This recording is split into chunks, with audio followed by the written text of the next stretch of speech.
Eli, speak a minute. Yeah, but Yeah. you're not lighting up for me at all. So I'm talking right over you every fucking time. And Django. Let me show you a screenshot. No one talk. Right? 47 minutes past the hour. I took 2 screenshots. Let me see. Live stream voice text, just to prove that I'm not being like rude as shit. No, you're not really interrupting or anything. Where the hell is my shirt, man? Or is this it? What? This don't make no sense. Whatever.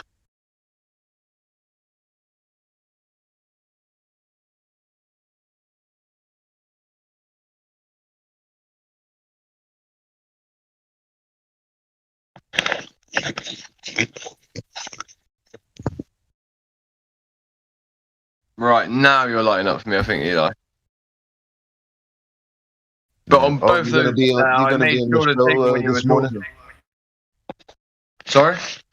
You gonna be on Nathan's this morning? I'm not sure, mate. I've not been asleep all night. I've been trying to get a laptop sorted out. I've got extreme. I was doxxed again yesterday. The guy that doxed me. I want him banned from every server that I'm on before I do this because of what happened when I was swatted. I just can't be fucked, mate. Otherwise, I'm just going to leave Discord, to be quite honest. Yeah.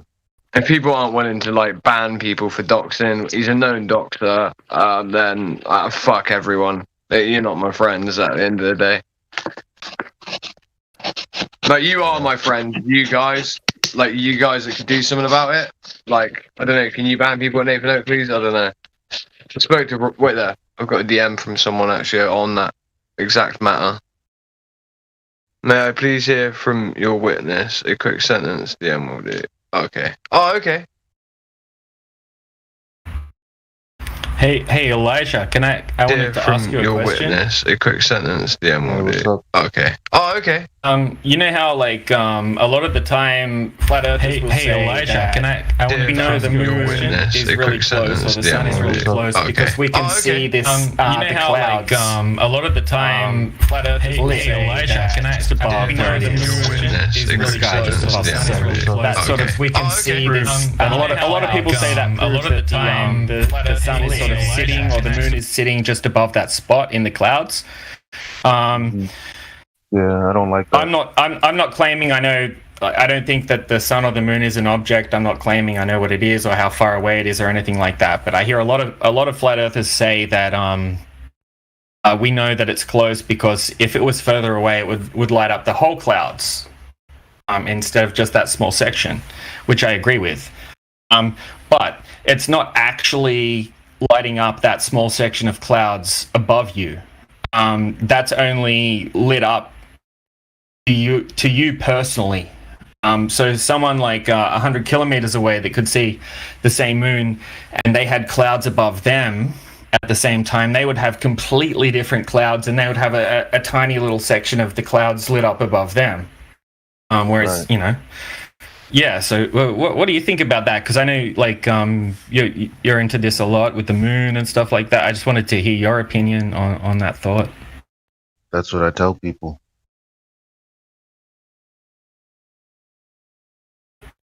Yeah, so it's just a reflection. It's more like a reflection, like when you see that straight line coming to your like to your feet on a lake or something like that. Nobody else sees that. That light's not really even there.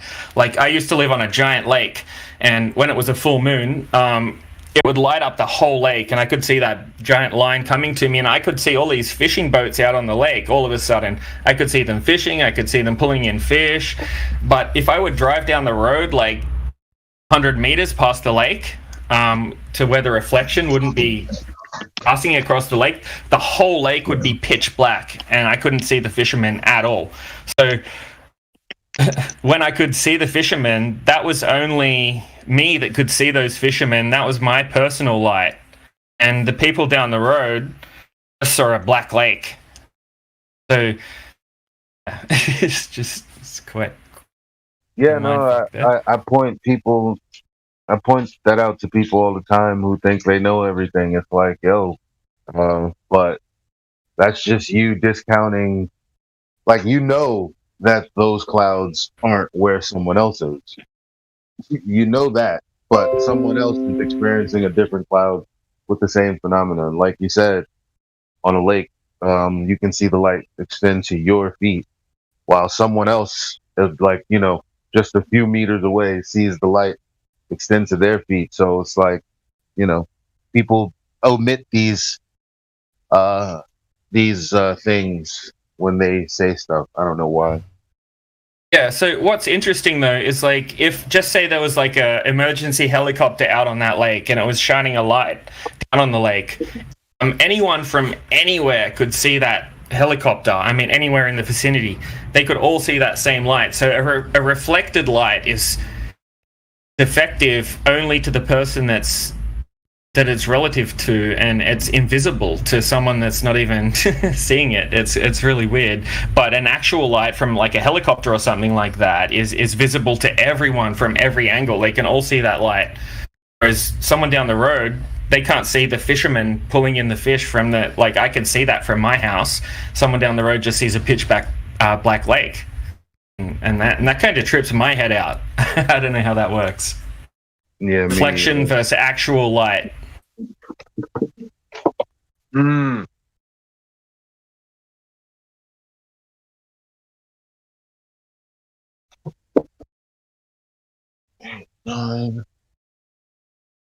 What time's Nathan's, bro? What time does it start? I'm too tired to like really be of any use, but I might listen. In about an hour. Well, the early show probably in a little bit. I can't wait to wrangle Slow's neck over there. Oh, what, is someone coming over?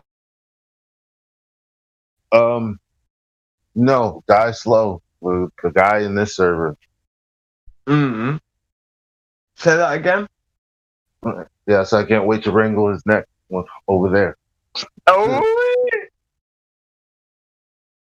For whatever reason, he thinks, oh, I can't wait to catch you on my server. You mean my server, bitch? No, these mods are power tripping. These mods are power tripping. These mods don't have a clear right, bro. These are people with I would assume soft daddies or no daddies. It's a similar thing that happened to me yesterday. In a way. Not for on the live stream. I'll explain it to you another. Yeah. When you're not used to taking strong criticism, you're a fool. It says that in the scripture too. When you're not you're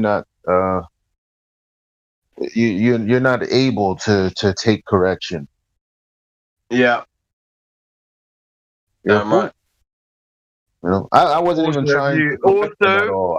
I was just asking him for validation, not even clarification on what he meant about ether field theory. And I was like, do you mean like a theory backed by a hypothesis and a naturally observed phenomenon, or a colloquial theory? And I actually said scientific theory, but science means knowledge theory, which the theory is knowledge. Oh, wow.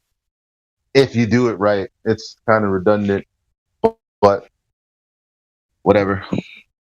Whatever. Who cares about that? It just depends. I hate when we get hung up on like two words when it's like what I said still stands. You know, like what I said still stands, and then especially when you correct yourself on like a term or something, you're like, well, yeah, okay, maybe I shouldn't have said that, and they want to still stick with it. You're like, well, yeah, but I actually just said that, like, yeah, I probably shouldn't have said that even. You know what I mean? But they still want to stick to that. Well, it wasn't even. I'm not saying for you. I'm just saying. It wasn't even that because I explained to him what I was asking, like, you know. Okay, do you have yeah, that's what I mean. You explain because it depends on the setup of the question. Like, depends on what question you're asking. I'm asking Mm-hmm. if there is well, not even a question or a statement. What's the if this then that? Does it have to do with a naturally observed phenomena, or is it something else? Because if it's Mm-hmm. something else, you don't have to. I mean, just be clear on what you're saying. That's all. Yeah, what is it? I feel like we're dealing with like a lot of normies a lot of the time, and like people that remember when like me and you we could admit to each other like I didn't quite get it a year or Mhm. two ago. Yeah, Yeah. I think those people, a lot of these people, are in that position. Like, because I remember I'm not gonna say I didn't get it 2 years ago. I got it like maybe 4 years ago, right? But then I Mhm. just didn't speak on the shit that I didn't get, right? Not fully, because I started to realize I didn't get it on certain shit, right? Right. When you had that epiphanous moment where you're like, fuck, I really didn't get it, okay? Because you only said this to me in 2 words, Elijah, when you said it to me, right? Remember? You literally said, I didn't get it. That's all you said, but I knew what you meant because I said I had the same epiphany, and I know it was an epiphany, was it not? Hmm. Right. These people are yet to have the epiphany, bro. That's all it is. Be patient with them. So that means being like a steward, a good teacher, a good show them the example. You know, you're ready to wrangle his neck, right? Okay. Well, Kill him that's with because kindness. he's Kill him with religious. kindness. He's In the religious sense, about his belief, all right, yeah, I get specifically that. because I was only But I'm asking saying him a softly question. caress his neck and show him how his head should be orientated, brother. Okay? Like, you know what I'm saying? That can still feel like you're being choked and feel like you're suffocating, though, if you get what I'm trying to say. Mhm. Yeah. But I'm just saying you don't look like you're choking him out to everyone else. It just like everyone's like, fuck, he's got a force choke on him. Like Darth Vader, he's up in the air being choked, but like this motherfucker ain't touching you, bro. It's all you. No, I get what you mean. Yeah. Just annoying, like that's what exposes that you don't know what you say you know. You just ask a couple of questions and it's like, well, you can research Yeah. it yourself, or well, you might be ignorant on how an electrical grid works and blah blah blah blah blah. I don't Uh-huh. care about your correlation and your story behind it, bro. That's Uh-huh. fine. I'm just I'm just trying to understand what you're saying, and you're not helping me do that. Exactly. Who's after? What is anyone actually after the truth when they're not actually trying to help you understand what they're trying to say? They're actually purposely trying to make sure that everyone else understands, so that it makes it look like you don't understand. They're not trying to help you understand what they're trying to say. That is somebody that's trying to bamboozle. That's not somebody that's trying to go after the truth. Going after the truth would mean that we're trying to, as men, come to an understanding eventually. An understanding means, oh shit, you didn't understand me? Now you do. Because otherwise it's just like, I don't want you to understand me so that it looks like you're ignorant of what I'm saying. Yep. Careful Right. with those people, guys. Sorry if it felt like I was coming up against you at all there, Django. I really wasn't. I was playing devil's advocate. I actually love you. And you've shown me a lot of love, brother. Actually, Django was one of the only people I think that really showed me love for like any of the achievements or accomplishments that he's seen me have over the years. Like where I felt it was really genuine, you know. Like Django's got like a genuine like heart to him. Thanks, Crack Villain. I appreciate it, man. I heard you speaking a lot. It was years ago. I just joined the server, and you helped me a lot, and I just appreciated it. And yeah, man, where credit's That's due. right, dude. Crit, I need a statement from you outlining the Doxson situation yesterday. No, very simplistic. Like just like, you know, how he, you know, obviously laughed about how I was basically swatted and then basically dropped my name in at the end to scare me. how he had my name. I'm not. I'm. I talked to Jeremy about it. I gave him all my side of the story. Do you want me? Who else? I don't need you to speak to him. I need you to speak to somebody else. Oh, okay. I don't want you speaking to. I don't want you speaking to the. I don't want you speaking to the doctor. No, Jeremy. I talked to Jeremy already. Yeah, that's fine. It's someone else, okay? It's someone else, right? But I said me and you are close, so I'm gonna get someone else as well as a witness. Okay? Oh, yeah, I gotcha. Like Lou was as there well. Because a person is someone that I barely know. I started to know him recently, but like I barely know him. If anything, me and him disliked each other at one point. So, but like I'm gonna get you to. He wants a statement from one person. He said anyone will do, and I said you. Then I was like, shit, I'm quite close with you. So, but I'll use you anyway, just in case I can't get a person. Because I don't feel comfortable going in any server where that person is.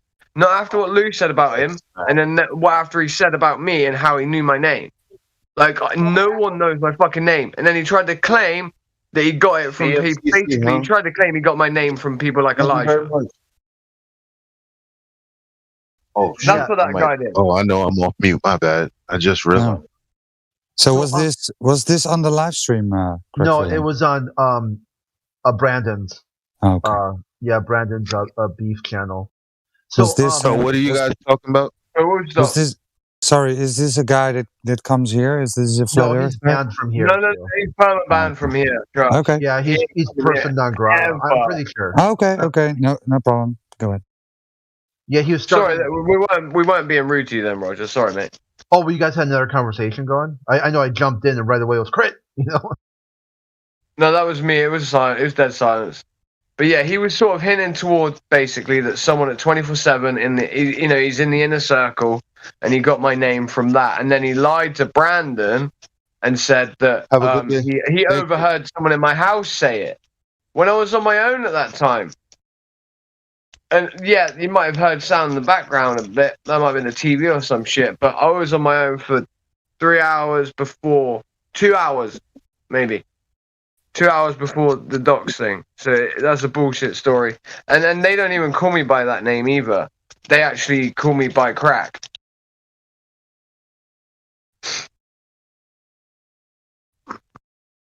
Oh, my sinuses are fucked. Yeah, if it's on if it's on Science for the Pseudoscience, I'm well, I think I'm not. I was told I wasn't banned anymore, but I was banned for quite some time on there.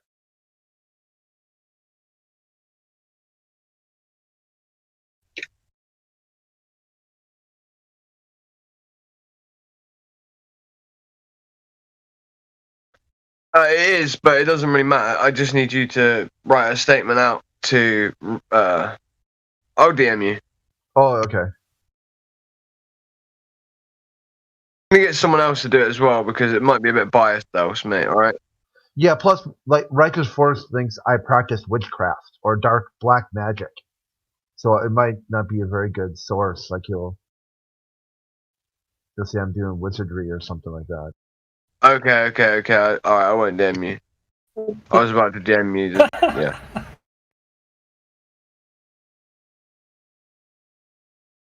Yeah, it's quite of a weird thing, but I refuse to hang where trolls are. Especially if they're given like a lot of latitude, you know, at the same time. Because I want the truth, actually said, you know what I mean? And if he thinks you're going to lie, then, you know. Yeah, or he'll honest, say like, after what I found out about this guy, and what even, like, Lou said about him, like, he shouldn't be allowed in these communities. I don't know how I'm, you know, and I warned him. I said, you fuck with me, bro. I will get you taken out of every community here to do a flat earth. Oh, yeah, of course you will. This was so far, but I warned him on that. I warned him saying, if you dox me, then I'll do it to you. And then he fucking went and doxed me.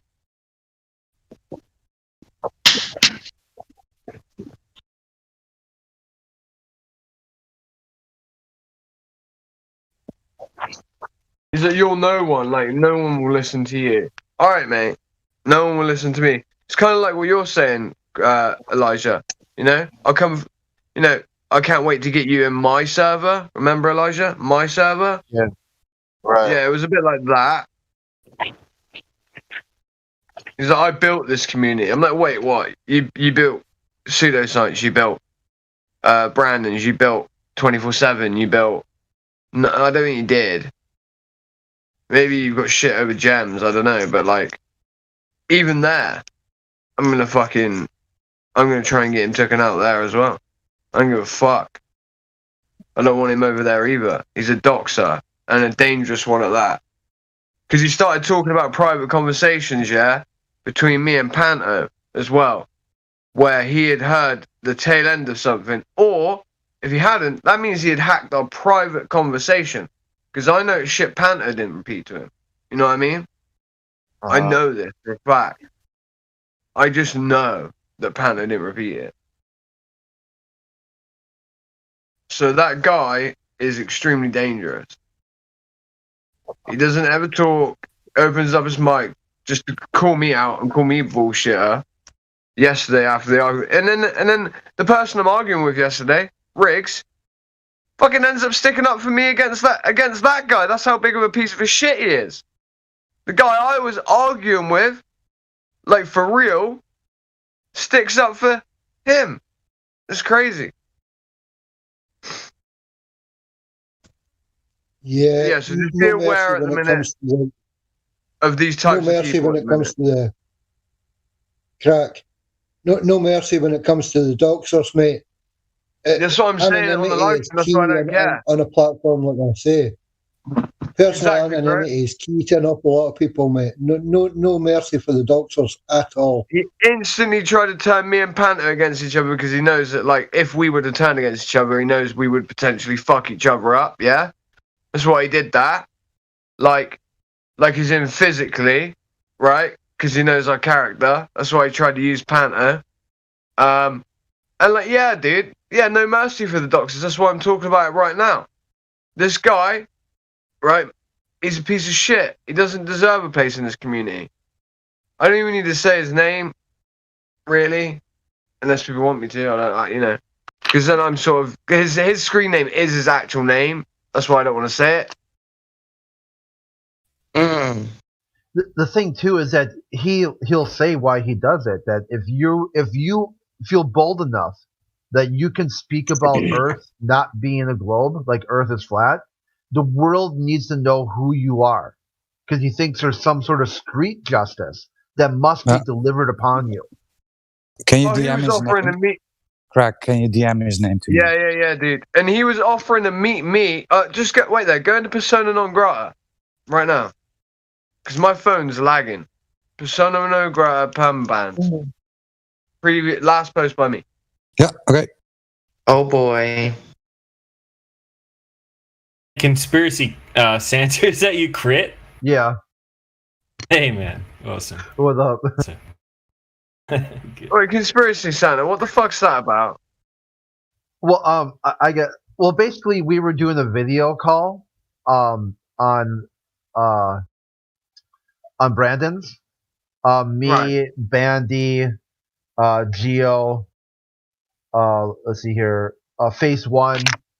I'm trying to think. There's a couple of people there, right? And we're just talking about stuff we have on their desk, and you know what we look like, and you know just a little more human aspect to it, right?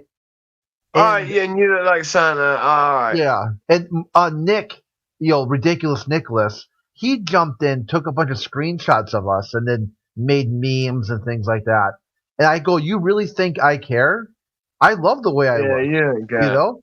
So I just said, fuck it, I'll just change my profile to my face, and you know, I got a big old white beard, and you know. I would have never pictured you with a white beard. Oh my gosh, that's so cool. I think Crit, how old are you again? 60. To be honest with you, I think. Listen.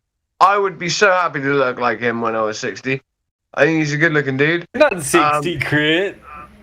Crit is 60 years old, guy. He really is. Nah, no. No, he is, and I know he is because of things that I've spoken to him about over the last 3 years. And I've got a near-eidetic memory, and certain events he's spoken about, certain tests even that he took, and certain places that he told me he'd been, what was going on at the time. He has to be 60, basically. He has to be. Yeah, that's what I mean. He has to be. Bullshit, Yeah, Crit. well, I I reckon guess you're all like these 30, movies you're are like time 39, man. I knew he Yeah. was 60 before he told me he was 60. Yeah, they were saying like, "Oh, I'm not 60, I'm 55 or 58," and I'm like, "Okay." I would guess mid 30s by your voice. Yeah, you don't sound like you're Oh, that yeah. old, man. I call bullshit. But by my Yeah. picture, Yeah. Someone else Shit, called you're not, bullshit. you're not that old. He is, dude. Django, he is. Really? No. I He's love re- Crit. Hey, Crit. Me and Crit are friends. yeah, Sorry about that. yeah. No, Yeah, I got that's you. so It's good. okay to call bullshit. I'm okay with that. Yeah, I mean, it's No, like you're you only don't as- sound like you're that old, man. It's a compliment in a way. Take it as a Yeah. compliment. yeah, Yeah. you're only as old as your heart is, and I guess sometimes And I I do a think lot. I think you're awesome anyway, dude. Whatever Yeah, age you But are. listen, But, guys, you're forgetting, like, sounding older is you're not 60 though. gone. Listen, you're going to hear people that sound like me when they're 60, when I'm 60, because you're forgetting that the people that sound 60 now, right? That sound like 100 now, for instance, 100-year-old people. The reason they sound that way is because the palates of their mouths are different shapes because of the way language is developed. You're never going to hear the old people sound the way they used to sound. Crit sounds nothing like he did when he was 50 or 40. Yeah, and then Crack Villain, you sound like you sound like my old like wise uncle, and you're 10 years younger than me. Oh no way! I would never say that you're so you're 70 then. I'm not 70. If I'm 10 I'm years 38. younger than I'm you. 38. I Crack Villain. I meant Crack Villain. Crack Oh, Villain sounds. I got you. Okay. He's what are you? 28, 30? Crack Villain. You sound like you're wise, man. For your age. 27. 27. 27. No shit. Wow, that's amazing. Wish I was as smart as you. 27. Dude, there's plenty of things you would wish you also weren't at 27 like I am. I've heard some of your stories that you've told. I understand. Well, no, not the stories. The stories sculpt who I am. The stories are great. The stories are fucking brilliant. Whatever, cool. They're great. I'm talking about, there's other things about being myself, and That's what I mean. Not stories, but things that are. Yeah. Yeah, you don't gain this level of intelligence or intellect or fucking experience through like slow trial and error, where you're like coaxed into it and treated nicely and like a baby. It only happened through violent car crashes, basically. Yeah, Yeah. gotcha, bro. Yeah, I think that's right, Craig. You were there, right? On Gems, right? They just started randomly looking up stories and world events from the 70s and 80s. And I had to answer within a matter of seconds. So I wasn't Googling it. Yeah. Yeah, that was pretty fun because they're like saying, "Yeah, I mean, shit, he definitely was around at that time or studied it, intensely." But when they do that tactic, all it was I think they were trying to get you to reveal because I know you have a propensity to want to prove yourself a lot of the time, Crit. And that's not a knock against you. And I feel like at that time they were coaxing you toward a question which would have been, can you show us your driver license? And I was so worried you may have done it. And I was glad I was there because I would have been like, oh no. yeah, I mean that none of that ever. One of the first things I did was I got in this debate about field artillery, and I'm like, yep, I went to artillery school, Fort Sill, Oklahoma. I was in the Army. He goes, no, you weren't. No, you're lying. You're full of shit. This So is what I'm saying. Guys, this is what I mean. He did artillery training, right? Where was it again? Fort Sill. Fort Sill. They stopped doing artillery training at that place. When was it? For about 6 years they stopped doing it there. Oh, I didn't know that. For a refurbishment of one of the main basins and buildings, and then only started back up. So when you were there, yeah, dude, there would have been. That's what I mean by certain things you said, where I'm like, yeah, you have to be. Yeah, so then I ended up showing my training records. I just redacted a few things, and this was on Facebook. And all he did was just take a bunch of screenshots of it and, used it to post in other places. And any server I went to, it's like, here's That's my Fritz. point. Yeah, it doesn't do any good if they're not going to believe you. Defend yourself. That's what that guy Yeah. did to me last night. He had me on the defense, and then he's like, "What shotgun do you own then?" And he nearly got me to say the fucking make and model of what it was. And if he had the make and model of my shotgun, yeah, and he has my name, he could have instantly rung the police on me and said he's got this so-and-so shotgun, he's about to do this and this and this to himself, and he could have had a fully legitimate amount of information about me to say that he knows me, he's from England, to have me swatted. And he nearly got me. He nearly got me. But at the same time, double-edged sword, because he made me look like a twat because I couldn't say the make and model. Do you get that? You see that, Chris? Yeah, he wants you to give just a little. They're like kind of like, that's why a lot of people think they're CIA, because they'll do these weird manipulation sort of questions that don't really have an answer. He was very smart the way he questioned me, because I rarely get caught out. But he did it. He's never questioned me before in my life. But he did it off the back of a 7-hour-long argument that I just had with that was highly emotional, that was involving me being swatted, right? So, like, he knew what he was doing. He caught me in an emotional state of mind. So he knew my faculties weren't about. That's why he's never done it to me ever before.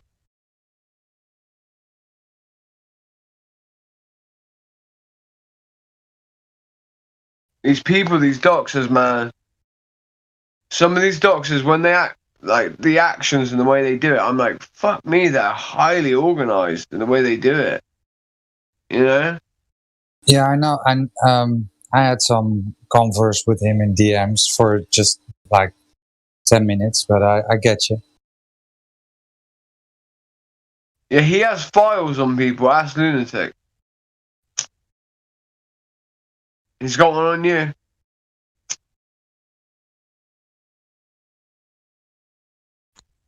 Crack Willie, go and DM me this boy's name, will you, please? Yeah.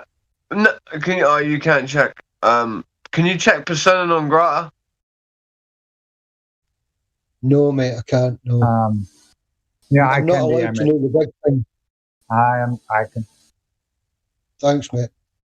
Are you? Yeah, I think your gold. We used to be able to see that, the person non grata with gold. No, Yeah, of course just, you should be able to, because you can unban people, so we need you to be able to see it. I don't know. No, I can see bans. Oh yeah, it's not there anymore. But I want him permanently banned from any fucking server possible.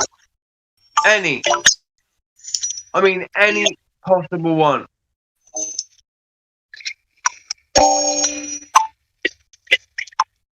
Because I'm betting you, I'm gonna get swatted over that thing with that guy again. What happened yesterday? I'm guaranteeing he's gonna get me swatted. I'm guaranteeing it. So I want to fuck up his online life at least if he's gonna fuck up my real life. So I've just come out of that. I've just been away because of all this shit. So it's either like I don't want to give ultimatums to servers, but if servers want him in there, I don't want him sat there collecting data on me so that he can add all the extra bits of the puzzle so he can swap me. Sorry, I don't. That's not me ultimating them. That's just me trying to be protective of myself. Fuck it, fine, I'll leave then. If they're not willing to make him leave, then I'll leave.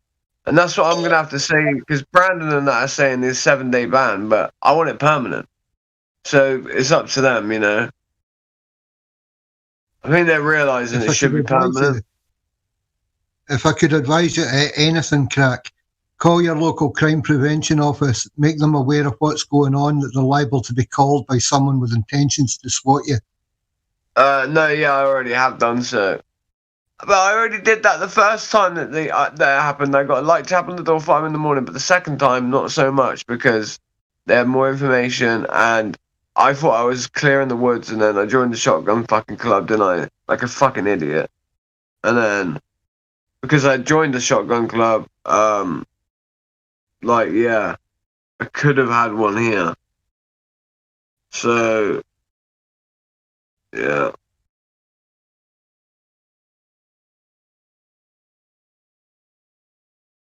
Quite frankly, the second time was really frightening. Quite frankly. It really was. Not just for me, but for the people that I live with. And it destroyed my relationships with them. And it's destroyed my relationships with lots of people on here as well. I don't trust anyone. That's sort of like their mindset is they want you to suffer because you think something different than they do. And they got this sort of Scientology sort of fair game aspect to it. That they will attack, eliminate, and destroy Flat Earth by any means possible. Whatever they can do, they will try to do it.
Oh yeah, Jenny, I remember that. That was when the guy was in Cog Dis and he kept saying I guess retarded stuff.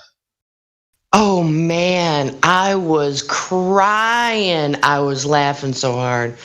You should really find that dude on the live stream somehow and clip that shit because that's like priceless.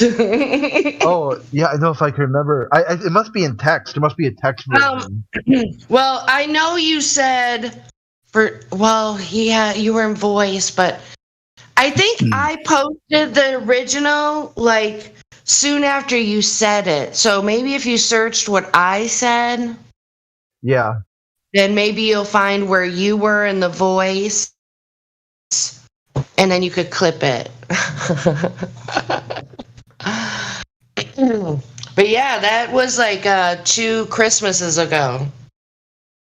Yeah, I know that was so fun too because like it was one of those dudes like actually like Cog Dis worked. Like after he got the Cog Dis, he decided to actually have a real conversation. Like, yeah, dude, you were leading him around wonderfully. It was incredible, actually. I think it's definitely worthy of you trying to find it, in my opinion. Because in the Cog Dis, I said, I'm your friend here. I want to get you out and get you back on the server as quick as possible, right? And then, so it like diffused the situation. He couldn't be adversarial for me because it would be working against his own interests because he wanted to get back on the server. Are you weren't having that conversation with them in Cog Dis, right? Because I never go in Cog Dis. No, I had talked to him earlier in Cog Dis. Oh, okay. And then then once he got all the Cog Dis, I brought him back down to the live stream and then reset the conversation. Got you. But yeah. What are you not going to do? It kind of fits in perfectly what I kind of latched on to what Helio said last night. You know, Helio being Helio. I forgot what he was talking about specifically, but he was talking about if, you know, referring to people who experience the earth as flat and stationary. And he referred to those people, if you grew up here. I don't know, I should go look for it myself, but it made it sound like Globers were new to Earth and they didn't know what they were looking at. It was kind of really hilarious. I just think it's really important to be a kind of juvenile in this kind of, because otherwise everybody's going to lose their mark. Oh yeah, it's kind of like paring it down and then meeting them at their level, and then trying to, at least get them to sort of diffuse. Get them to. Well, and then laughter's the best medicine. It truly is. So, I guess if you can make these guys laugh somehow, you can get them. That's my thoughts. Yeah, like adding kind of like a human aspect to it. Yeah. Because a lot of times they are dehumanizing towards flat Earth. So if you can present a human face, it makes them think twice about their calling you a flurman or something like that. So yeah, something ridiculous. Yeah.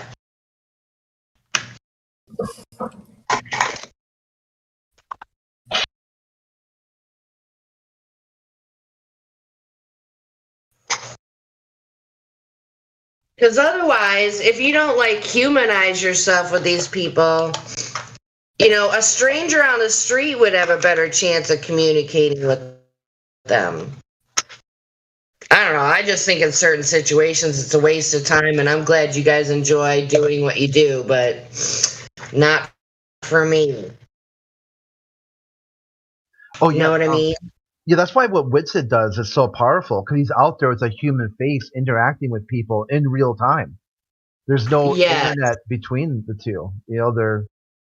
Oh yeah, and you guys already know the conversation is 100% different. The dynamics are completely different.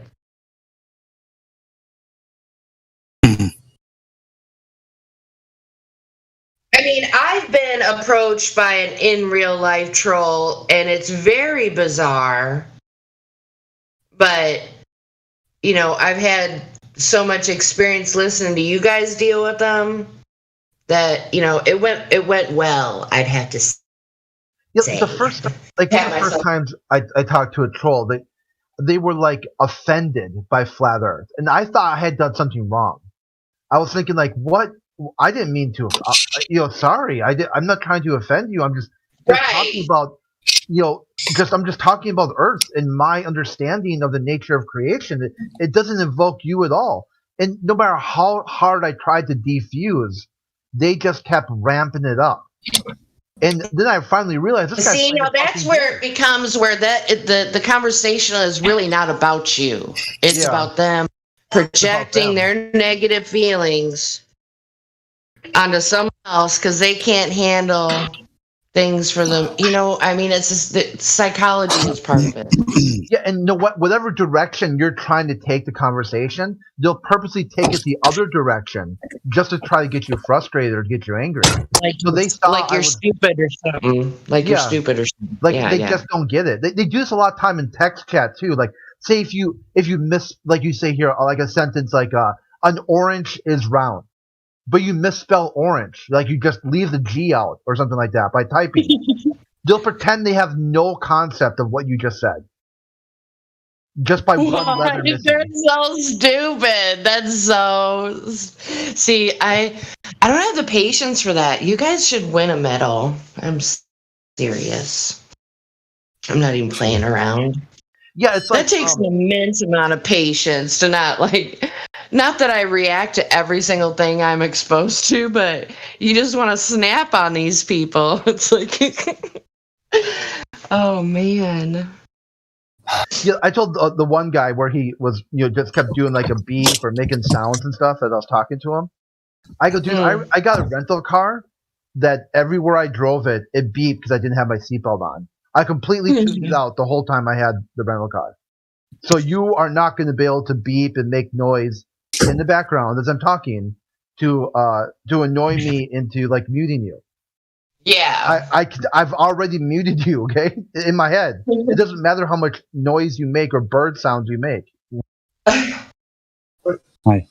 And then he was like, "Oh shit! Is that a legit?" He didn't know how to work with that because it so threw him back. It so disarmed him that he's like, "Why am I making these sounds? And should I keep doing it? Should he not keep doing it? Should he try something else?"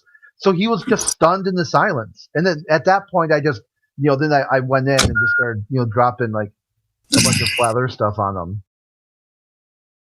Listen to this. My girl's got this broken ass fire alarm, and it goes off like every 2 minutes, if that, less than that, maybe a minute, and it's loud. It's like, it's one of those city ones, and like, she's not fixed it in like years, and like, she tuned out, and at first it did my head, and then I tuned out, and I was like, wow, and it was powerful that I could do that.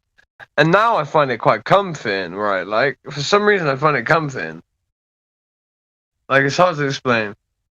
Yeah, when the one I had, at first, I guess not at first, but my grandpa had a hand down, heirloom. It was like one of those old grandfather clocks, but it wasn't well. Yeah, it wasn't well taken care of. So it did. That's like what I like at Gems. Yeah, prove everything you say. Prove it. Prove that you're 60, you had a grandfather. Prove that your dick's minus 2 inches, even though you never said it was. Ah. That's so hypocritical for them to, everything you say, you say prove it, because if their side proved it, all they'd have to do is repeat it, and then you wouldn't be having that conversation to begin with. So there's that. Prove I didn't sniff Jem's knickers, Mum's knickers. What's the matter with you?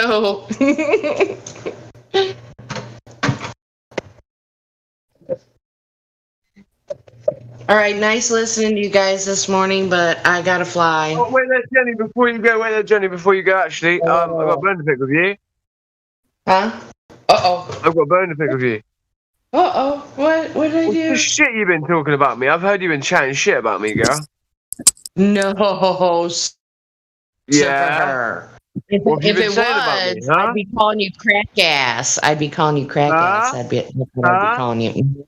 Mm-hmm. Yeah. I was just testing. I was just testing. Love you. Peace. All right, see you later, crack ass. God bless you, sister. Lots of love. Thank you.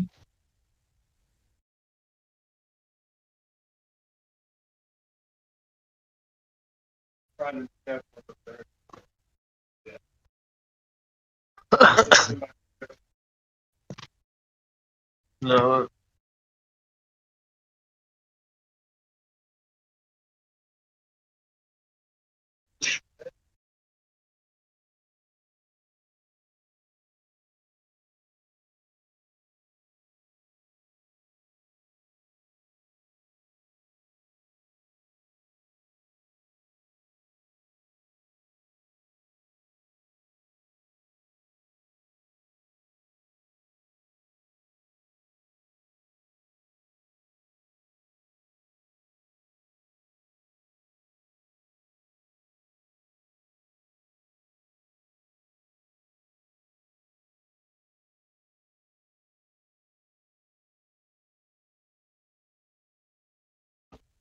Crack villain. One sec, bro. Just get my food, fam.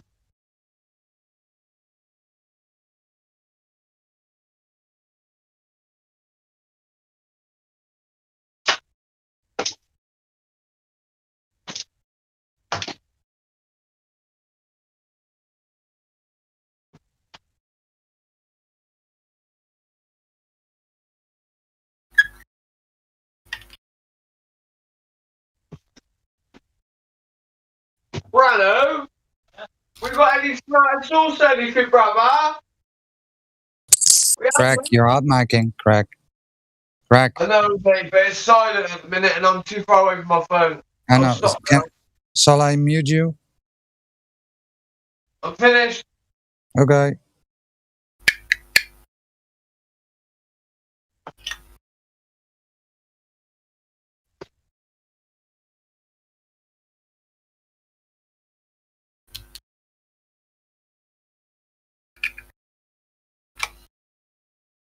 Yeah, Roger, sometimes it's good, the odd hot mic is, I think, can be good.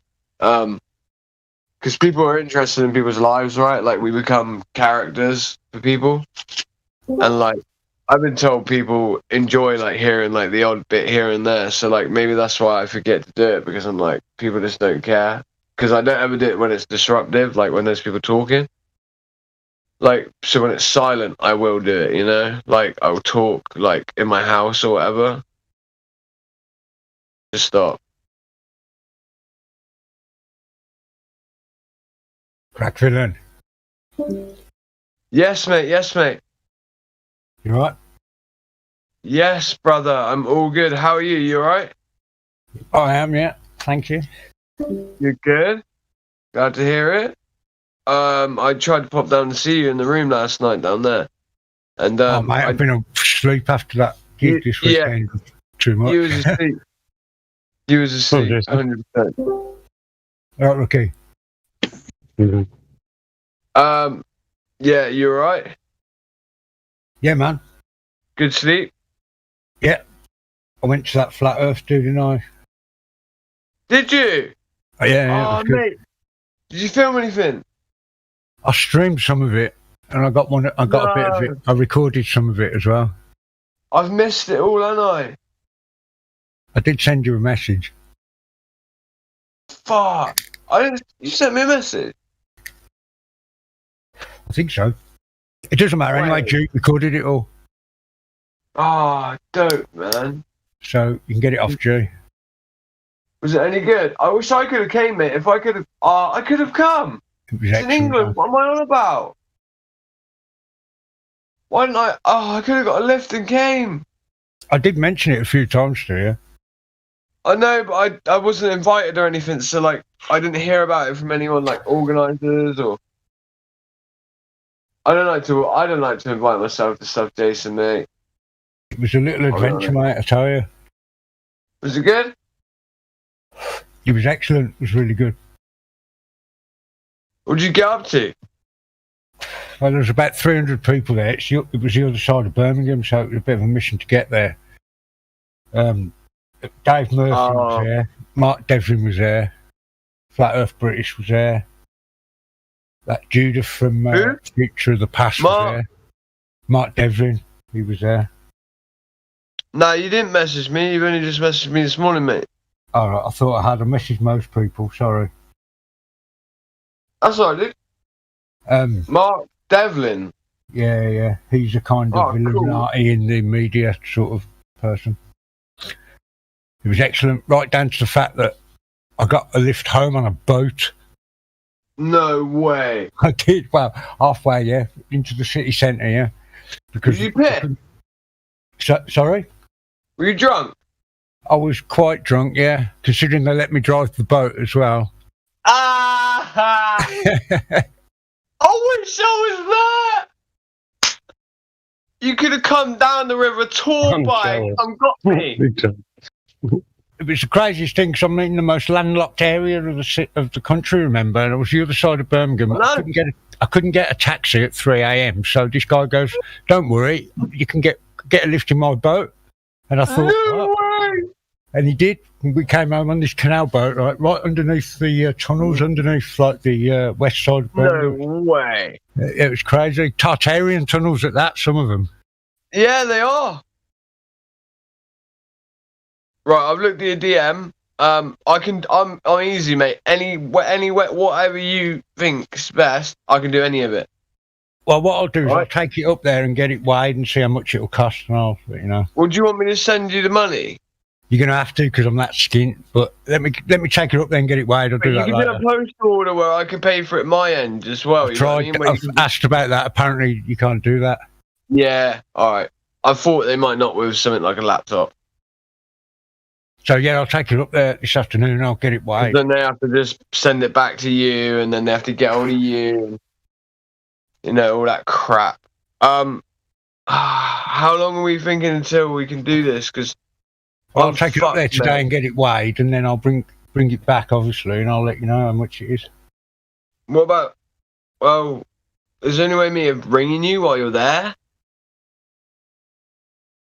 Like when you get there, like you can shoot me a text if I give you my mobile number, and then like I can ring you like while you're there, and I'll just like wire the money there and then.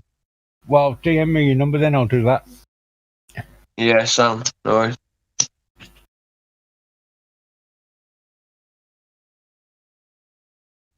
What about the microphone? Like the jacks on it, is it just got a normal audio jack?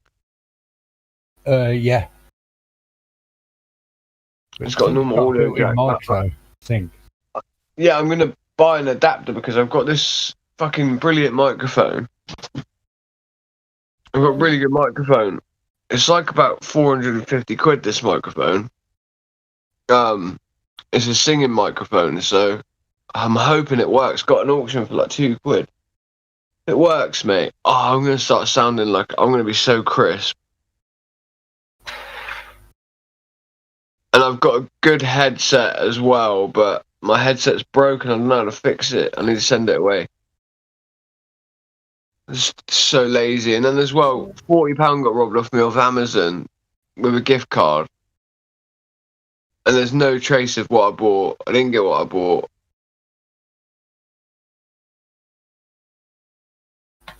Right, Nathan Oakley show. Are you coming? Are you gonna come over, anyone? Jason? You have to send a link to it. Yeah, I'm gonna come. Well, you're not invited, so. Yeah, I'm I gonna don't hop need. over. I don't need your invitation, Crack.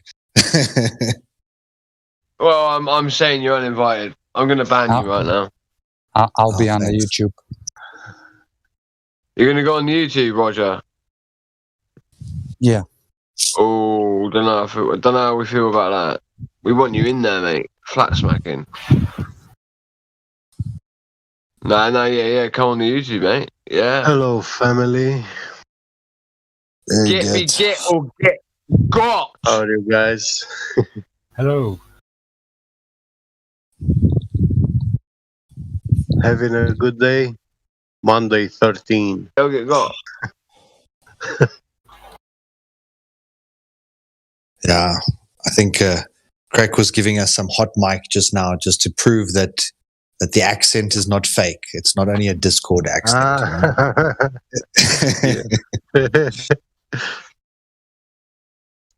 Hey, Crack. Do you have friends in Croydon? Only drug dealers.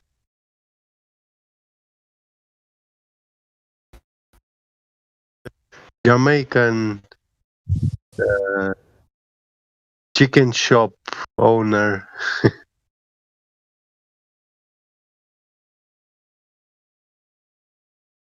I know some of them, but I don't know by their names.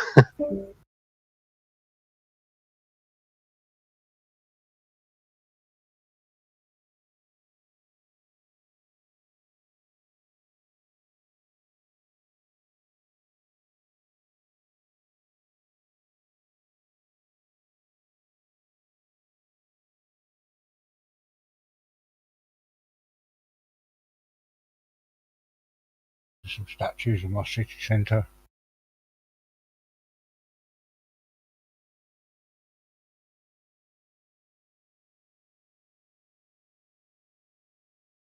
Alright, so yeah, it's very structured. I can unmute you while you're in there.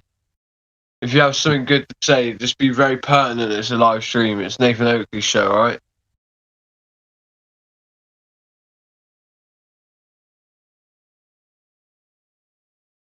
But it's good listening. It's high tier shit over there, I think. Most of the time people are too intimidated to talk anyway, so it works out pretty much like easy. I might not speak, mate, because listen to me. I've been up for too long. Is Nathan having a show now? Yeah, it's about to start in a minute, alright, mate? Starts in about 15 send minutes. the link. I'm gonna join. You've been over there before? Yeah. You should have the server. Yeah, I am on the server, but I have to remember. What's the picture? I'll send it to you, right, mate? DM me quick. So then, yeah, sure. at the Okay. top of my list. I am gonna be when I get this laptop, Jason. That's why it's important that I get it. I'm gonna be on the permanent panel. Like, not on Discord, like on the G Plus and that. He's asked if I could do that. So, yeah, that would be great.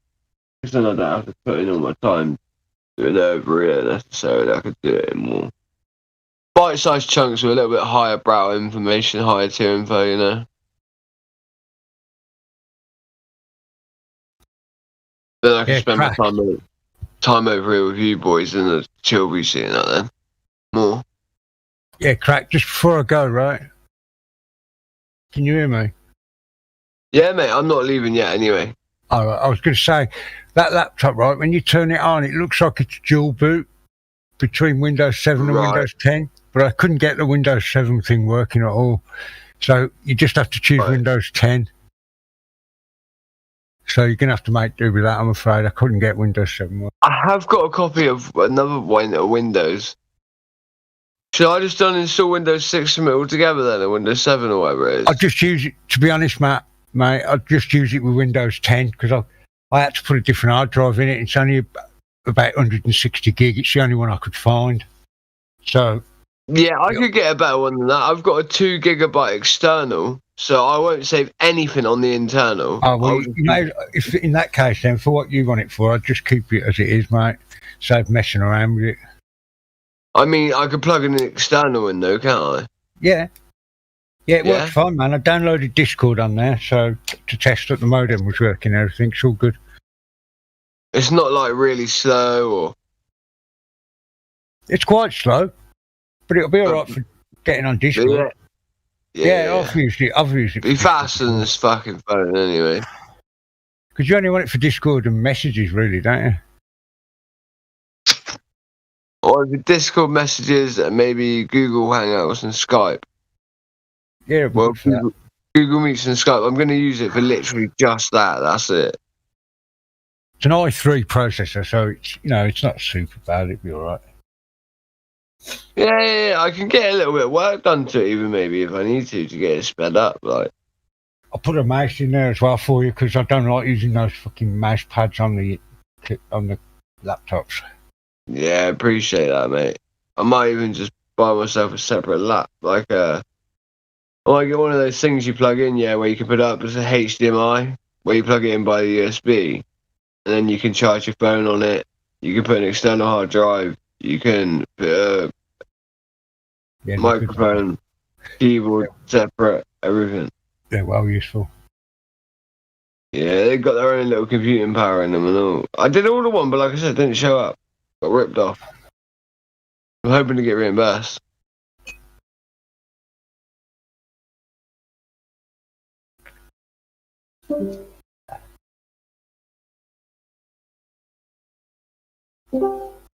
Invite.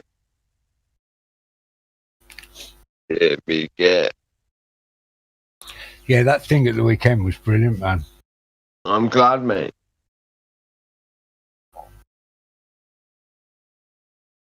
$300 flat earthers in a room. It's quite something.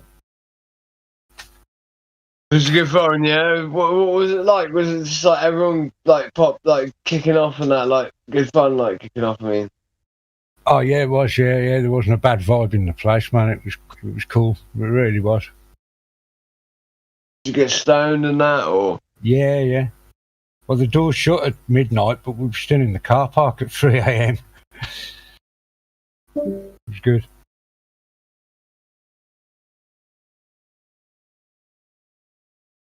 Got it. Thank you, bro. No worries. Alright.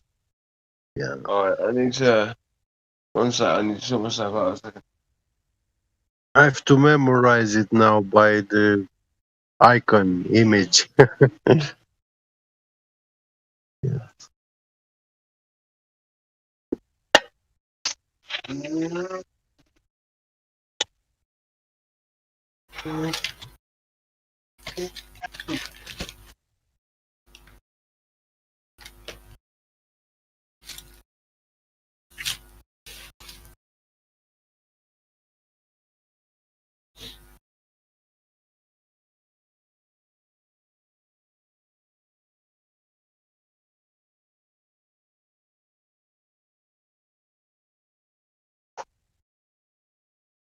I still have the server 24/7, the closed one.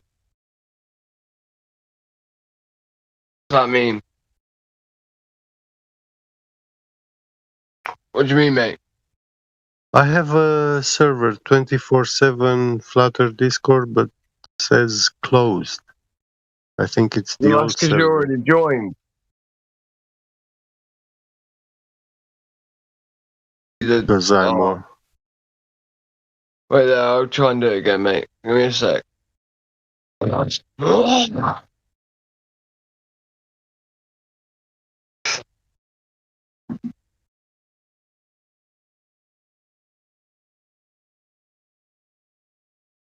Not very well, as you can hear.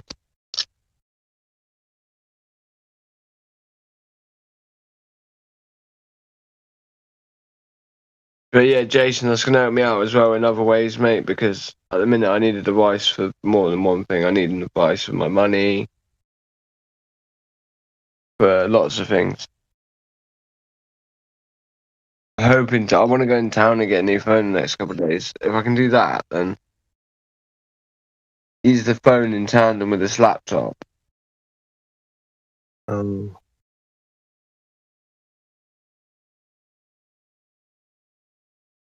You gonna stream? Not from the laptop. It might be too slow to stream, isn't it, Jason? Yeah. I should imagine so. I don't know. You'd have to try it. Get a workstation laptop. I can't afford anything at the minute, mate. Like all my money's tied up with my solicitor. Oh, bloody hell. I know. I probably won't have any money Yeah. left. You can look it up if you want. Well, wish you good luck. Sort it out. Sort it all out without wait. Oh, unfortunately, I've waited. Yeah. Mm. Not by my choice, but yeah.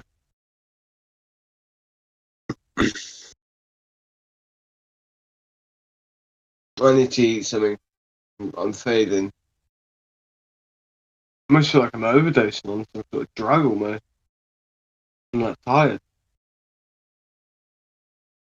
I'm having an egg and vegan sandwich. Vegan. Mm. Bon Nice. appetit. That's nice. Are you trying vegan now?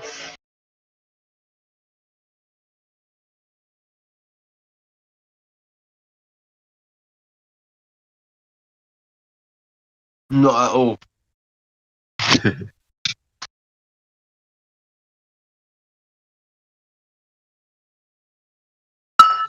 I just don't eat pork or shellfish.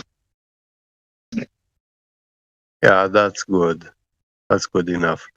You're young and you haven't done so much as I did, you know. So yeah, you don't need such diet like fasting.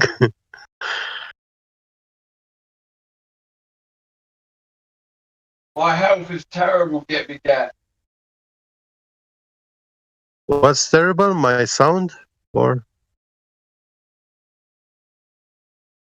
What's that, mate?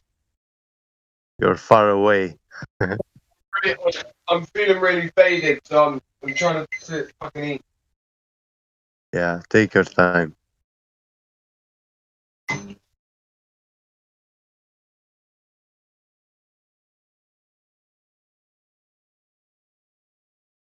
Right, let's look at this then.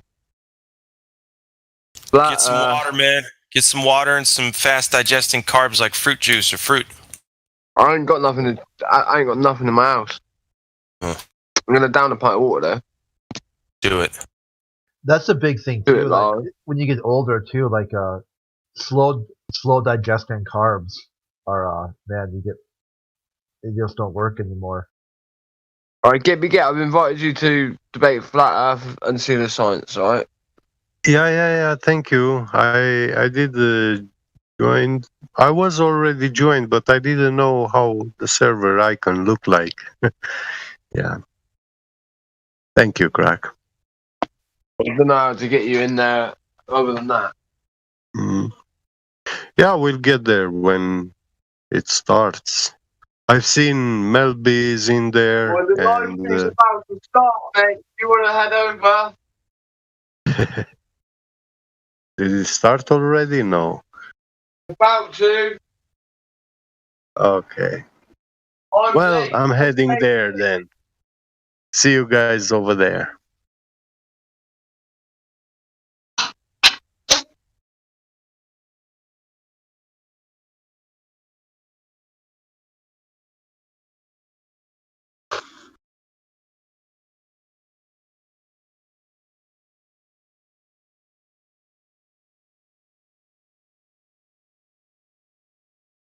Oh, my phone's been so slow.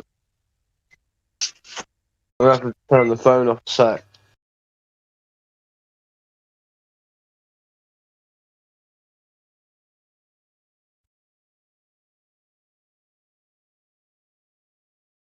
I'll be back in like 5 seconds. Okay.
Gladflow, are you playing this yourself?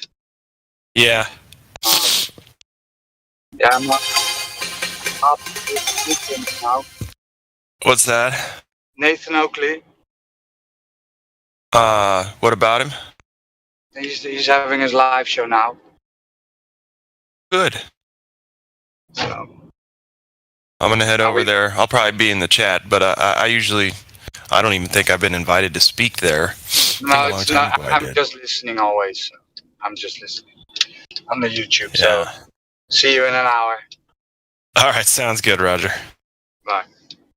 Later.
Why are there no motherfuckers talking? Oh, just being quiet. A lot of people left for Nathan Oakley. Yeah, I'm just fucking around on the keyboard here. Oh shit. Are you a keyboard warrior? Something like that. Still flat? Yeah. As far as I can tell, man. I've been asking these kids for curvature for a long time. I spent years trying to find it. I don't know what's going on. Yeah.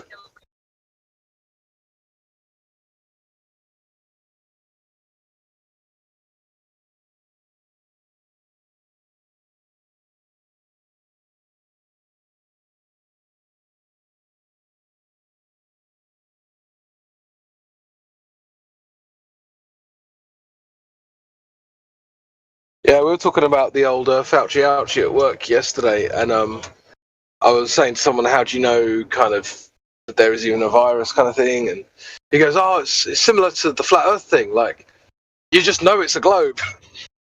It's like, you just know the virus exists. Okay, cool. Wait, so he said you just know? That's why he believes the virus? You just know.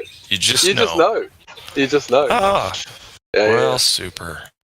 Yeah, you know, if I just take that logic through my entire day, I would have a worse tomorrow. Yeah. Of course. And of course, the inevitable question is, how do you just know? Oh, you just know. Okay, cool. Like, how do you even have a discussion with someone like that? Yeah, it's like when your dad's like, "Hey, go do this," and I'm like, "Why?" And he's like, "'Cause I said so." And I'm like, "That couldn't be less of an actual reason, Dad. What the fuck's wrong with you?" That's the antithesis of a reason. Come on. Well, yeah, but I mean, the one that's even worse is when someone just says because.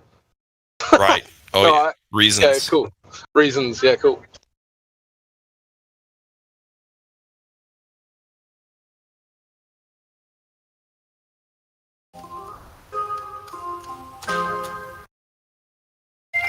Speaking of reasons, where is that beautiful northern bastard? Reasons. Is there a guy named Reasons? Yeah. Yeah. I think I remember him. Yeah. Brumley or something like that, or Brumley. Brummy. Yeah. Oh, there we go. Yeah. It's been a while, huh? A couple months.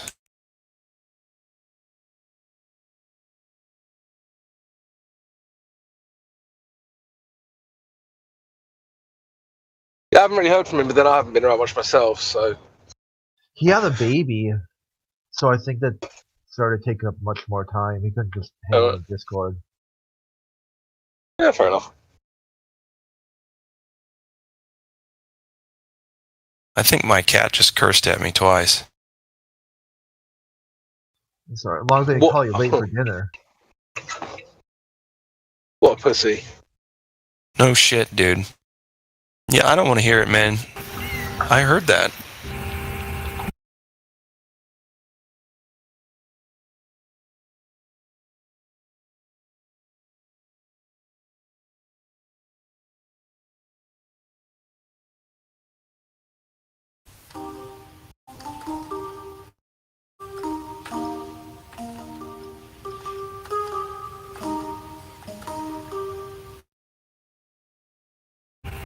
Hey, Crypto, what's happening? Oh, Chad, good to hear, mate. Yeah, not a lot. What about you? About the same. Just, surviving this terrible pandemic, Oh, yeah. Killing everyone off. Yeah. You must have lost, like, all of your family to it by now, surely. Yeah, man. Bodies everywhere. I don't know what to do anymore. Yeah, just stepping over them. Just that's what you can do. Yeah, exactly. I mean, let's just ignore the fact that I literally don't know anybody who's died for 20 months, Just ignore that. My daughter had it. My daughter had it last week. She didn't even realise it. I died, but I survived. Oh, did you? Cool. Yeah. So your daughter had a positive COVID test, right? Cool. Yeah. It's a disease so deadly that you can have it without realising. Yeah. So and it's so virulent. It's so virulent that in 20 months everyone hasn't already had it. Yeah. The funny thing is I didn't get it, nor did my ex or her sister. So and they're all living in the same house. I wasn't living in the same house, but they've been around, It's so virulent that you have to stay 2 meters away from everyone, wear masks and gloves. But if you live in the same house without any of that stuff, then you won't catch it anyway. It's very picky.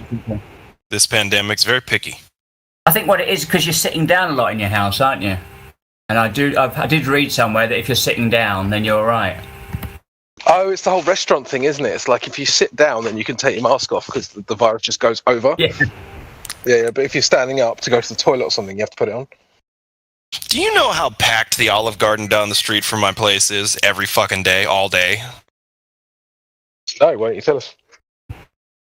Well, I think I just did, but hey, go outside. Go. Come on. Jesus Christ. Fucking get out there. Eat my plants. Yeah, I don't care. Have a jalapeno. See how you like that? Fucking dick. What was I saying? Oh, you're just telling us about how packed the Olive Garden was and how nobody gets COVID, mysteriously.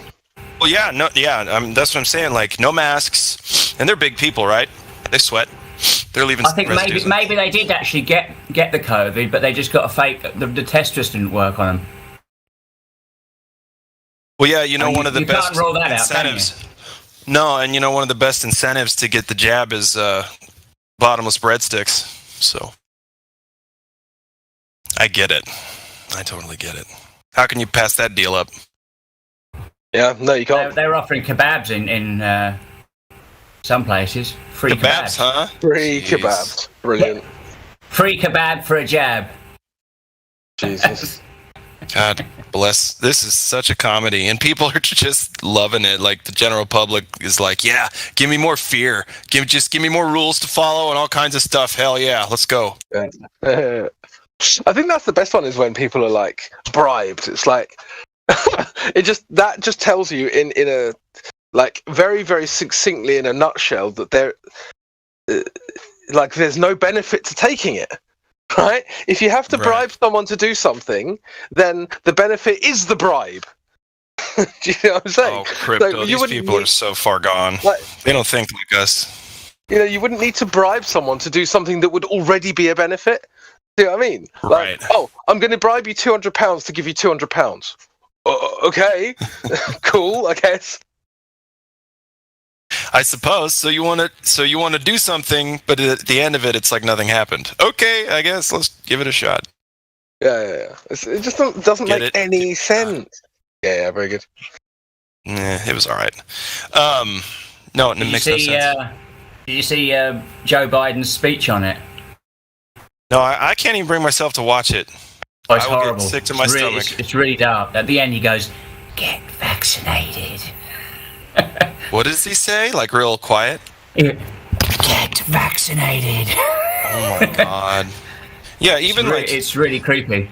So my whole family, right, has gotten the subscription and the boostage subscription, and I'm the only one in the family who will never do that because I'm not retarded and I have dignity. But I was gonna say, so everybody in my family has gotten it, and even my mom was like, "Did you see what Biden said? He's Hitler." And I was like, all right, welcome to Diet Woke, but yeah, I guess so. Sure, history repeats. Well, good job, good for you. I mean, every journey has a first step, so maybe she's on the path of retardation. No, she's not. I've screamed at her before about all this stuff, so it's more like if she's coming around to some truth, I'm cool with it, but it's too little too late, man. Everybody who's on that side of the fence is so far on, because once you get the subscription, you are now no longer, like, you're not supposed to be able to relate. You're a different kind of person than those who haven't had this subscription. Right? They're turning it now into two different sects, SECTS, factions of society, where, you know, racism didn't work, all this other stuff didn't work to divide us. But this right here, this Cocoa Pebbles subscription is looking like the thing that's going to be the first big divider. You know, they'll come up with some more shit later, I'm sure. I don't know, man. I think I'm not sure I actually agree. Even though I think a lot of people have gone out and got the old the subscription, I like that. Like, most people I talk to don't care. Like, even if they've had it or haven't had it, like, they don't. I don't know about you, Chad, if you've met other English people who are like this, but in London, it's like no one even asks. No one even asks. Like, have you had it? Have you not had it? No one cares. You know, I don't know. It's weird. It's like I was with a couple of guys the other night, and they go, "You double jabbed?" I said, "Silly," and then one of them started going, "I'm bloody." He was furious because he had both the jabs, and then they've told him he's got to have a booster, and it doesn't even work. Oh, He's I know honestly, someone. he's absolutely furious. He's ranting and raving. It's supposed to be a cure, and it's not. They tricked me. Yeah, of course. Well, at least he's clever enough to understand now that he's been tricked. Like, some people would be like, "Oh no, I've got to have 500 boosters, and then the 501st will cure it." So, yeah, no, you're retarded. Really helps redefine the term hindsight is 2020. Oh. Yeah, at least he's seeing in hindsight. Like some people can't even. Like they go so far down the road, and they're like, you know what, I'm going all the way. I don't care how long this road is now. But at least he's. What do you mean? The anti-subscribers? No. What I mean is people they'll be like, oh well, I've been tricked now, so I might as well take the first, second, third, fourth, fifth boosters. And it's almost like they can't admit that they were wrong in the first place, so now they have to go all the way. Yeah, they gotta do the whole Monty. All the way. Yeah.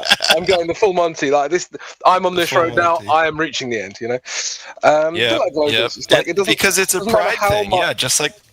Yeah, it doesn't matter how much evidence you show that it's flat and level, but they don't care. They don't care. I'm a global for life. Care. Yeah, exactly. Like they're like, I have to stick with what I first believed to be true because I believed it so much that if I were to change my beliefs now, it would hurt my feelings and it would be difficult. It would be. Do I have to actually learn something? Yeah. People don't know how to search things out and learn on their own anymore. They just, especially this next generation coming up, they are so addicted to receiving instructions that having any kind of different thought process enter as a possibility is the scariest fucking thing they could think of that day. Yeah. Crazy. Yeah, it's true. It's like the guy I was talking to. Actually, there's another guy at work who's had one jab, and he had one, and he was just like, "Oh, I regret this." He's not. He refuses to go back for a second one, even though that's a critical thinker. Yeah, I think it's because we had a couple of chats at work, and he was going to get one a couple of weeks after we had the chat, and he was like, I was a bit suspicious about it, and now that we've had this chat, I'm not sure. And now he's full on no. I showed him a couple of videos on New World Order and stuff, and now he's like, oh shit, I've been duped. Yeah. So it's nice to get through to people. Did you see the Australian woman say New World Order? No. Yeah, I saw that. It's a couple days, 3-4 days ago, right? Yeah, it's quite a funny one. She said, she was talking about after the vaccines and stuff, and then she mentioned the New World Order. What, is this like a politician or something? Yeah. All right. Yeah, it's quite a funny one. All the sort of mainstream media are saying, all the cranks are going to say, oh, look, she said New World Order. Like, yeah. Where did she get that from then? Well, yeah, I mean, but she did. So, where'd you go from there? I don't even know. How can you be so thick? A politician said New World Order. Oh yeah, well they would say that. Well, but she did say that. So now what? Yeah, I mean, ask her what she meant, but obviously she won't answer. Did you see Biden? Well, you didn't see Biden after his speech. He started asking questions. He just ran off the stage. It was absolute madness. I'm amazed that people. Yeah, funny goings on for sure. People pick a favourite, oh yeah, this psychopath will lead me to this. This psycho, the Democrat psycho, is better than the Republican psycho. Hey, hold on, Chad 2000. Yeah. You're hot micing like crazy, dude. Oh, sorry. It's my computer's got a fan on. I'll turn it off. Sorry about that. Yeah. No, it's no big deal. I just want to make sure you knew. Crypto, go ahead, man, because I think what was happening was his mic was overdoing yours, overpowering it. Something was weird. I don't know. Friends back in there anyway, so it's all good.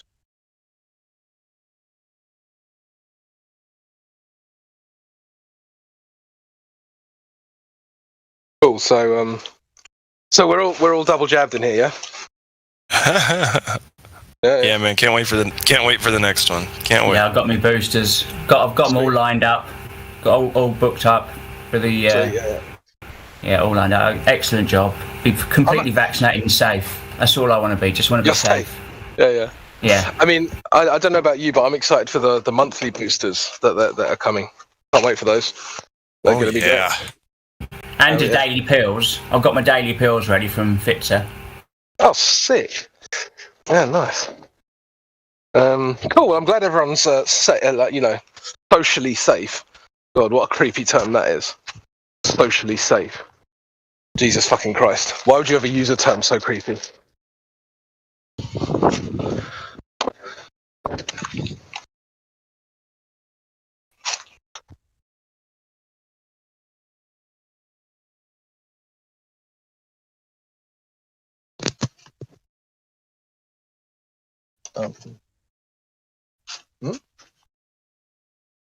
That should not be done.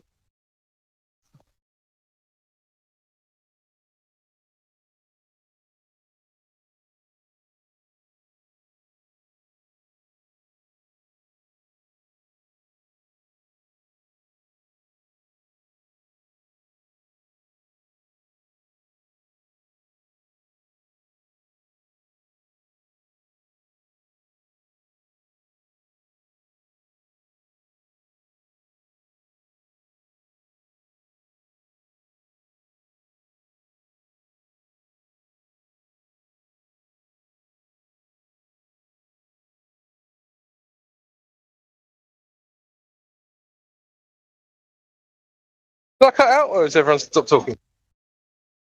No, we were not talking, and yes, you cut out. I think that's what happened. That makes sense. Yeah. So, did everyone hear the socially safe being creepy thing? Yeah. No. Yes. Wait. Yes. Cool. Yeah, that's the last thing I said. Oh, yeah, that part.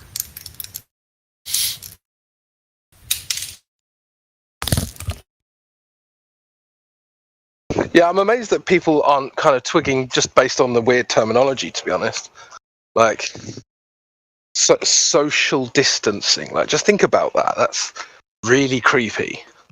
Like, you must be away from other people. Well, it's a contradiction, isn't it? It's double speak. Yes. You can't be social and distance at the same time. Yeah, that doesn't work.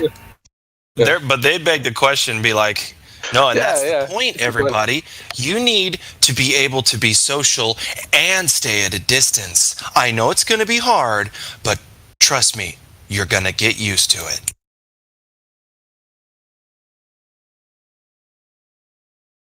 I live in a city with over 1 million people, and the other night, it was like Saturday night, I went out to go get some groceries, and I saw maybe 5 cars the whole time.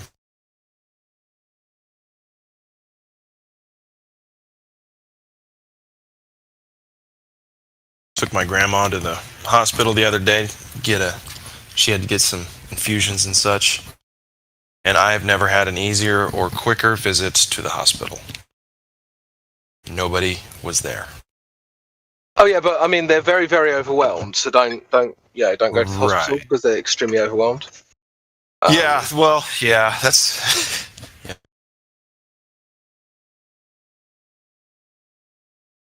Like usually when you go to the ER, there's a bunch of people there. And even the ER was slow. And it was just like nobody was really. It was weird. It was like the hospital was just built in a city that is now starting to fill itself with people. Like there was no one there. Yeah, it's kind of creepy, man. Like all of this is creepy because like it's not even the fact that there's like 1 or 2 elements that are doublespeak, like the whole thing is doublespeak. Like, oh, you're ill even if you don't know it. Okay, cool. Like the very fact that a virus can even spread has never been proven and heavily under contention. Absolutely. You know, like socially safe or social distancing. These things don't mean anything. They don't make any sense.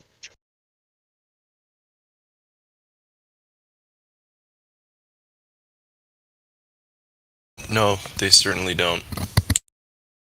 And I think that's why a lot of people just accept it because they don't.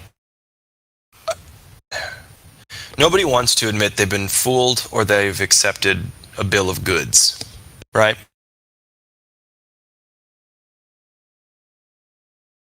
I'm actually not familiar with the term bill of goods. Is that? Bill of goods means you were sold something false, like snake oil kind of deal. Okay, cool. Fair enough. They promised you a bill of goods, but all they gave you was the list. You know what I mean? It's hard to explain. Let me. Yeah. No, I get you. Here, I want to make sure that I get it right because I always butcher sayings, and even though it's not important, people jump all over it because they don't have globe evidence. Hang on a sec. yeah, I see what you mean. Yeah, like that guy yesterday. He doesn't know what bill of goods means. Oh, the Earth's the globe. Yeah, literally. Yeah, well, this is Big Don's logic from yesterday, wasn't it? It's like, if you ask him a question, he'll just ask you a question. And it's like, well, but asking a question in response to a question isn't answering the question, and it doesn't make the Earth a globe. So, like, how about you just tell us where you found curvature, bro? No, you can't do that. Yeah, exactly. Okay, to sell one a bill of goods is to attempt to convince one of a lie, especially in order to take unfair advantage of them, to swindle or con one. So, yeah, that's what it means. Yeah, fair enough. I mean, that was what I understood from your explanation, so I think we're good. I just wanted to make sure I got it right, and it was online and on air, and people can rewind and be like, damn it, he was right again. Yep. But yeah, no, of course. So people don't want to admit that they've been conned. Yeah, I get that. Actually, I don't get that. You know what? I actually don't get that, because if I'd been conned, I'd be like, oh shit, I've been conned. Right, so it's time to undo the con, right? Right? No, apparently not. Well, what it is they think it speaks to a personal weakness. They've been taught, and it's not really their fault, see. Society has told them, if you go against the grain at all, you're a lunatic. And if you don't know what we know, you're retarded. And that's it. That's all there is to it. And so if anything goes against that, I'll tell you what, man, bombs go off in these people's heads and they're like, no, it has to be that I was right and they were right the whole time. There's no way that, I have to relearn everything? No. You know, it's like just a really, really intense spiritual, internal, personal battle that they let take them over. And then in the face of clear evidence that we're flat and stationary, defending, you know, to their last breath, it seems, this want to believe in something. I just find it so empty, though. Like, okay, so you're just going to believe in authority. Cool. Right. Don't need evidence. Right. So they can literally tell you anything, and you'll be like, chill. Yeah, it's authority, so it's all good. And that's kind of how I feel about these people. They will literally believe anything at this point. Anything. Except for the truth. Well, I mean, it doesn't matter if it's true or not. Truth. No, it doesn't even matter. Well, I guess you're right. They will just believe authority. Like, if authority says 2 + 2 is 4, oh yeah, cool. If authority says, oh, actually 2 + 2 is 5 now, they'll be like, oh, okay, cool. So I guess it's 5 now. You know what I mean? Like, they'll just flip. That makes me, man. I always thought it was 5. Yeah. I always had a feeling that it was 5. No, you didn't. That's so funny. No, I was saying it the other day. You know, they could come out and admit it's flat, stationary, all that stuff, and that we'd still have Globers and anti-flat earthers in all these chats, still here, coming every day, trying to just, I don't know, get our goad at this point. Yeah, but also you'd have a bunch of people turn instantly. They'll turn coat instantly, and a bunch of them would have been hardened Globers as well. Like they'd be like, oh. Yeah, you know, they've shown me a picture of a flat plane and now it must be flat. It's just like, fam, we've been telling you this for 6 years now. Like, come on. Yeah. Yeah. You know. But I know. You've got these different characters, haven't you? You've got the people who got this extreme anchor bias, and you've got these people who will just believe authority, whatever they say. And they're not the same. And yeah, we should maybe recognise it there. some will turn coat instantly and others won't, no matter what happens. So just is what it is. Totally agree.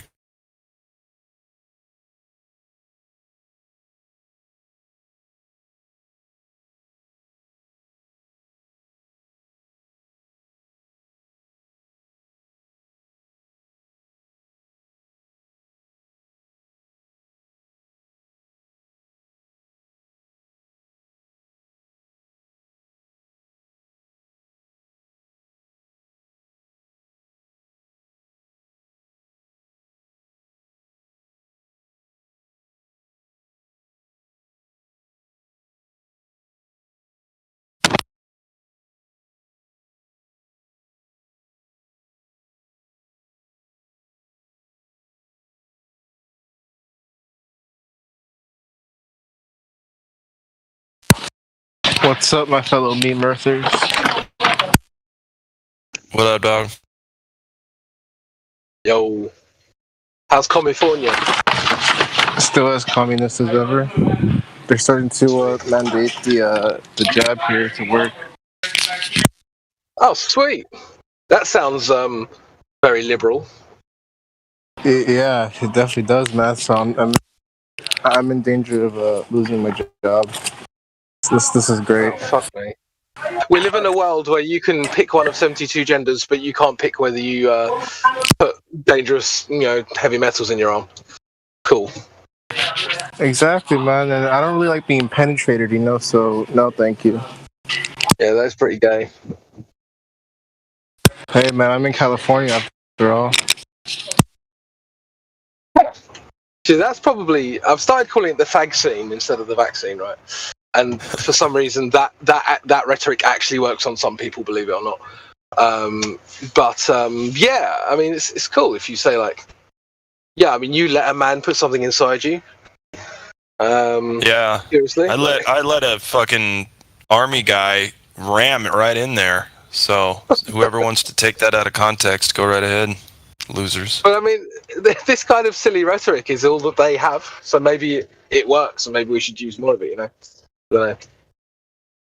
Literally all they have is like slogans and just like, "Oh, you're killing Granny." Like, they don't actually have any real. They don't have anything real at all. Check the voice. Yeah, I agree. Check the voice text here in a second if you can.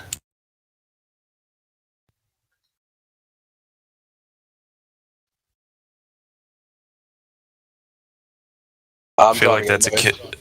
That's cool. No worries. For those that can see it, I feel like this is a kid's book that we really need to invest in for our children. Yo, how much is that, man? I would love to buy that for my little niece. Oh, it's photoshopped, but yeah.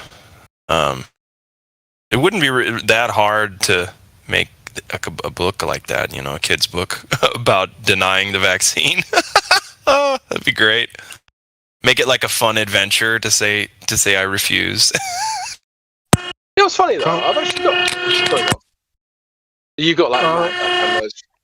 Sorry, I was gonna say somebody should actually do that, write a children's book.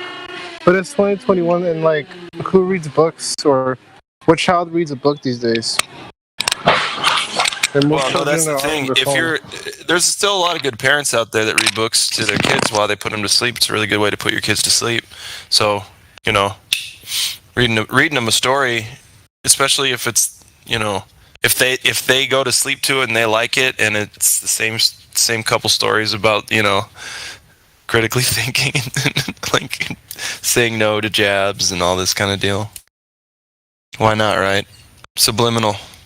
Yeah, I thought they used to say no to drugs. Now they're saying say yes to drugs. Like, what's going on? I don't know, man. I agree. I remember when I had a cop. I was probably 11 or 12 in elementary school, and they had a cop come in and do the drug abuse resistance education, the DARE thing. And at the time, as a kid, because the way they presented it, they were like, "Yeah, don't ever touch drugs. It'll ruin your life. It could kill you. It ruins everything. All your relationships. It's all bad. Nothing about it is good." And then I tried a couple, and I was like, "Y'all are full of shit." Boy. And now I'm an addiction counselor. So there you have it.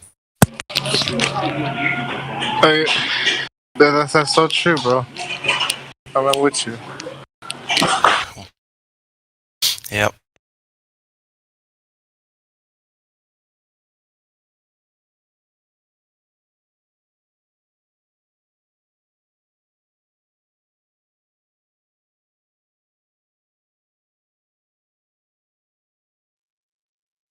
Really? Are you barking at me? You want some food? Hey, Crypto, are you there?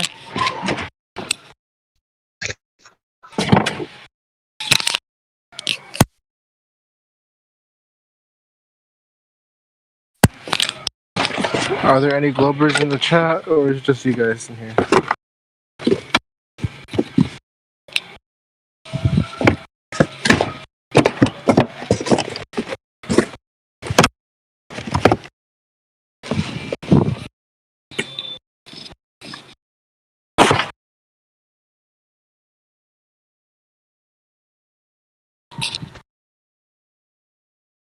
There you go. All right.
Is anyone there?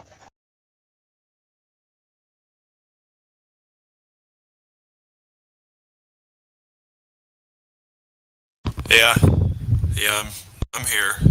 Barely. What's going on? Gosh dang it! I just heard the Earth's a globe. Now, who would tell you something so stupid like that? I don't know. So went down the shops early. You don't say shops actually, do you? Did you say store in America? Went down the store area. Went down the store there, and they said the Earth was a globe. Yeah, I've been hearing that 2-3 times there now and again. Wonder what the hell people are thinking. Are you spinning? I don't feel like I'm moving shit. I was like, you goddamn retard. You're so close. It's like, you're like 91% there, the accent. Yeah. I'm sure there's just a couple of English bits just poking through that I can't quite get rid of. Yeah, it's hard. It's hard to do, yeah. Yeah. Because, like, no matter how hard I try, I'll never get it right. You know, just sitting here with my cat in my lap. You actually sound Australian. Yeah, I like the Australian accent a lot.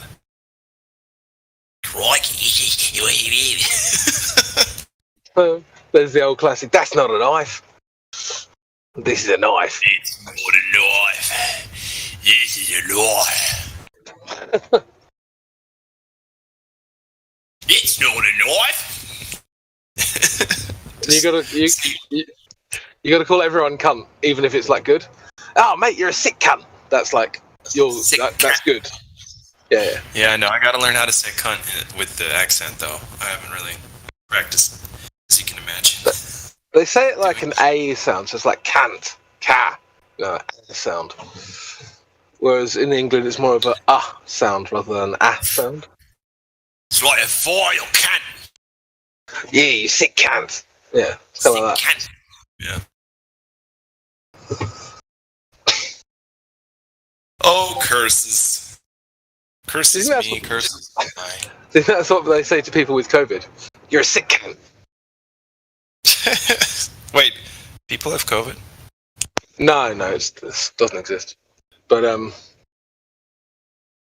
people get ill sometimes, and then governments tell them that it's COVID, so they say, yeah, it's COVID. Yeah. I don't have the heart to tell people. Used to just be called, the flu, but apparently the flu doesn't exist anymore. Not anymore. Pneumonia's gone. It's all gone.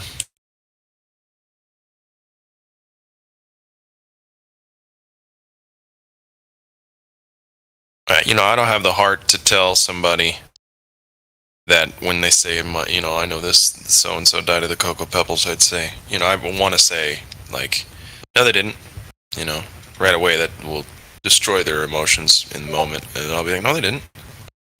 Whatever the doctor put on the death certificate is what they were paid and threatened to put on the death certificate. You have no idea what that person died of. Yeah, I think that's why it's such a cruel lie to tell people is like, oh, they died of COVID, because like when you challenge it, you're the heartless arsehole now. It's like, no, yeah, exactly. I'm still sorry for your loss, but it doesn't mean that it was for the reasons that they tell you. Right. It's like, wouldn't you rather know what they died of? Wouldn't you rather know the truth? Yeah.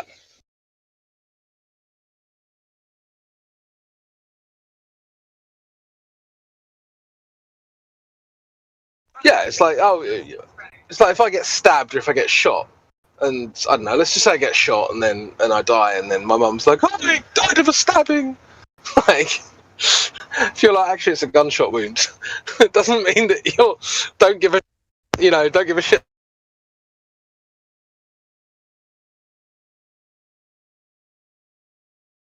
Sorry, I was scolding my. You cut out a little bit, and I was scolding my cat. He was eating my plants. Something about being shot? I was just And like, if say I was shot and I died, right, and then my mum was like, "Oh, he died of a knife wound," you know, like. Yeah. Yep. Well, I've heard stories. If you correct that, I've heard stories of like car crashes. People, you know, and then they put COVID on the death certificate, dude. I'm talking about heart attacks. There was a suicide once I heard about that they blamed on COVID. Yeah, I mean, my sister's gone into the hospital to have completely unrelated tests done. Can't remember exactly what, and they tested her for COVID, and she was like, "I didn't ask for that. Didn't ask." And they did it anyway. It's just like, okay. Yeah. Got to get those numbers up. Got to get the test numbers up well, and then it's all just a big old show. It's a sham. Every little bit of it. I've been tested well over 50 times because I worked as a CNA through most of this, and you know, it was hard to work a job doing that all the time. And it's like now people just want to do it because they want to get it over with. They thought that the jab was going to be the thing that took this all away and we can go back to normal. But I just wonder when it's going to click in people's heads that this is permanent until we fucking stop it. Well, I've been saying that since April last year. Like, this ends when we say no. Then nothing else is going to stop it, you know? Well, I think even your average addle-brained normie is coming around to the fact now that that they were lied to. You know, it's like they're telling us that 80% of people have got the Fauci ouchie, but we still have measures in place. Okay, so clearly when they were talking about herd immunity last year, they were lying, and when they were telling us a few months ago that, you know, V passports wouldn't be introduced, they were lying. Like, the lies are so big and so obvious now that even your average fog-brained normie is like, Yeah, it's almost like this. It's almost like, it looks like the V isn't working that well. What's next? Right? Because if the world, listen, the passport thing is it's a litmus. You know, everything's a test for them, a litmus test. This one's a poignant litmus because it determines, you know, if they're, because there's a bunch of triggers in place to be pulled, right? A bunch of levers, a bunch of ropes to be pulled on in succession. But they can't pull, you know, lever XYZ if ABC hasn't really even taken effect yet. You know what I mean? So exactly. We can't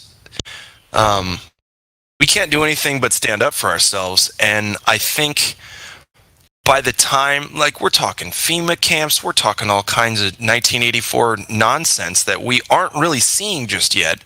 So I think if that stuff starts to come down the pike, people are going to be cracking their knuckles like, I don't know, man. And, you know, there's going to be massive pushback. I just want to make sure that the pushback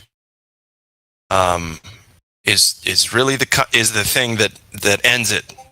I don't want it like a continual war. It should be more like, we know who they are, gather them all up, draw, you know, in the town square, draw and quarter them, and be done with it.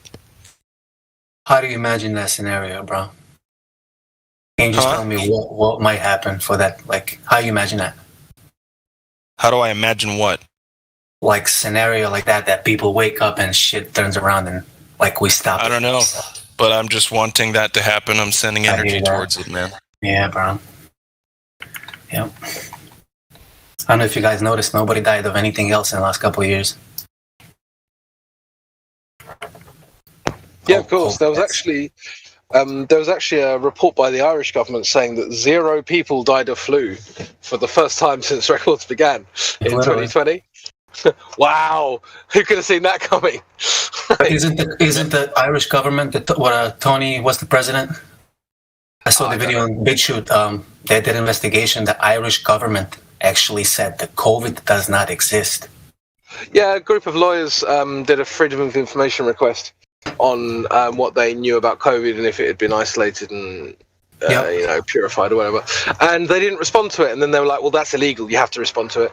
And eventually, they were forced to basically say, "We don't have any information on this," which means that it doesn't exist. Because you know full well that if they had the information, they would have presented it. So the fact that they aren't presenting anything, they know it doesn't exist. They don't care. Yep, it's just like Earth curvature. Where the fuck is it? No, nobody cares. And majority still wants to believe it, dude. People are still fighting for it. People are fighting for it, dude. If you tell them it doesn't exist, they're gonna fight you. They're gonna call you crazy. They're gonna attack you. They don't care about the truth, bro. I can't talk to my family members, bro. They disown me. They think I'm crazy. I can't even get a conversation, bro. Yeah. How do you think I'm gonna change society? What do you think is gonna happen? I guess I'm lucky in a way because I've got family members who, I mean, they are retarded because they think this is all real, but at the same time, they also know that I'm very clever and very good at debating. So they don't call me retarded and try and shut me off because they know that that's a mistake, if that makes sense. So I don't know, man. But also, I don't understand why they don't want to talk about it. So it's like, on the one hand, they know that I would have looked into it and they know that I know what I'm talking about, but at the same time, they don't want to have a conversation about it. I know it's weird. Why not? That's my question. Why don't people want to talk about it? What are they? Because they know we're right. Right. That's my point. So why would you be afraid of the truth? Wouldn't everyone want to know the truth? Well, it's uncomfortable to live in a world where you know that every single thing on the television is a lie and every single thing on social media is a lie. It's uncomfortable. So I guess they just want to not be uncomfortable. So check this. So my brother doesn't believe in COVID anymore. He refused vaccine, but he's a diehard bowler, yo. He won't even look into it, but he actually realized what's going on with this vaccine shit. Now he's being pressed at work. He works from home. He works from a computer. He's a graphic designer, but they're pushing him right now to get vaxxed, and they're threatening him by releasing him. He works from home, dude. No contact with people. Hey, can I ask? Hey, he's not gonna take a vax, yeah. Hey, can I ask where your brother's from? Like what state or country he's from? If you don't mind me asking. No, you're talking to me, bro. New Jersey. I'm in Pennsylvania. He's in New Jersey, Montclair. Okay. So you're basically saying that they're gonna fire him for not getting the vaccine. Did I hear that right? Yeah. Okay. So we're not the only ones then. Oh, wonderful. Dude, this is like becoming more like the mark of the beast like every day, bro. Like, what's the solution, bro? What's the solution? Literally, it's just everybody. It's everybody waking up. I'm serious. That's all it is. How do you envision that, bro? If we get the numbers, they're fucked. On your brother, yeah. If he gets fired for this reason, for refusing a medical procedure, make sure that he gets it in writing that that's the reason, and he can sue them through the arsehole. Yep, I already told him to video record the next conversation they have. Hey, can I ask if your brother's working for a private company? He works for himself. Okay, so I guess that would be illegal. Or the fact, or you can sue the company that he works for. It's an open and shut discrimination case. Like it wouldn't even even the most brain dead first year lawyer would win that case. Okay. I don't know about you guys, but faking the vaccine is like I'm sorry for saying that word, but and I think that's what we should do. We have to fake it if you want to, blend in, I guess. Yeah, just hack the system, man. Find a loophole. Dude, that's exactly what I did. But it's not about blending in, bro. Right? We don't want to submit. We don't want to, curve our tails in. Well, yeah, that's true. You want to resist. You want to beat this shit. You want to stand up against the evil, dude. But obviously, not everybody can do it. You're talking about these numbers, dude, but I don't see numbers anywhere, dude. I see a few of us, talking about this shit. Well, I know, but I'm saying that's the thing. So we need to get out there with fucking there's 24/7 flat Earth. What are they? QR codes on flyers. You can just print out at Kinko's and go throw them around the city. That's not bad. Guerrilla marketing, though, is really going to help.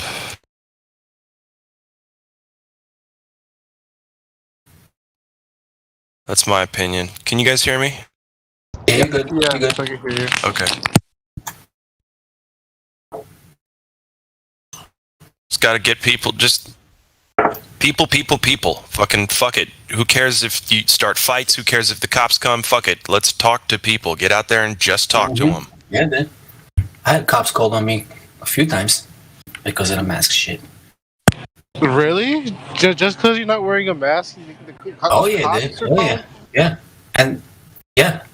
Like I had one video on YouTube, and the other one is like the next time cop came on the scene, he tapped me on the shoulder. He's like, "I'm on your side, bro. Don't worry about it." And he went inside and talked to the people. Are you the same guy with the brother in Jersey? Yes, sir. Oh wow. That's scary, dude. I had a 15-minute standoff in front of orthodontist office with the police officers. I'll send you a YouTube video if you want to. I had my camera with me. Crazy. Hey, can I ask you something? So go on. What's that? Did the cops also have masks on? The cop what? Did the cops also have masks on? Yes. Yep. Okay. And I told them straight to their face, dude. Like, you guys are wearing face diapers. This is fear-based mind control. I told it was like 15-minute conversation, dude. If you want to see it, I'll send you a video. Yeah, I find that really weird because like I've been walking around London with, like these hardcore mask. Yeah, sure. I like to see it. I've just been like walking into shops and like people look at you funny. No one says anything. Like I didn't, and I was just walking into shops without masks throughout the whole time. Nothing's happened. The one time that I had a kind of semi-issue, I walked into a shop and a security guard came up to me and he goes, "Where's your mask?" I just asked him, "Are you a medical professional?" He goes, "No." I was like, "Okay, Yeah. have a nice day." I just walked on. And that's all I did. Good for you, bro. I also haven't put it on my face one time. Because a lot of the time, so that's no. Well, a lot of the time, that's all you have to do is, "Oh, are you a medical professional?" "Oh, okay. Have a good day." I have to listen to you. You know, like, yeah, just go fuck yourself. 99% of people have no idea about this at all. They're just following orders. And the 1% of people who do know about it know that there are problems with the rhetoric. So it actually doesn't matter. Right. But what's crazy now, dude, in the last few months, like I literally don't see anyone with the masks here anymore. I already said this before. There was we had festivals here in Bethlehem and Allentown, week-long music festivals, hundreds of vendors, thousands of people on the street. Like literally, no one was wearing a mask. Good. There's no more masks here, dude. Like I don't see it anywhere here. So I'm just thinking, is it everybody's vaccinated or what's going on? But nobody's wearing a mask anymore. Yeah. Yeah, most people have just got bored of the rhetoric. It's too much for too long, and it's just, we're all bored now. But in London, like I would say 80%, 90% of people don't wear masks anymore. You do still see them. I mean, I literally, I just drove past someone wearing a mask in their car on their own. But, you know, they're few and far between now. Yeah, I always smile at them and I shake my head so they can see me shaking my head. Dude, I have to start doing that, man. He's got a body in the trunk. Dude, I've seen people with like 2 masks on plus a face shield in a car by themselves. Yeah, it's just fucking insanity. Yeah. One person I saw had one of their the pet cones that you wear when the pet has surgery. They're wearing a pet cone. Fucking amazing. Is this to stop them biting other humans or like? Wait. I don't know why. Wait, he has a pet cone? Yeah. Are you? Yeah.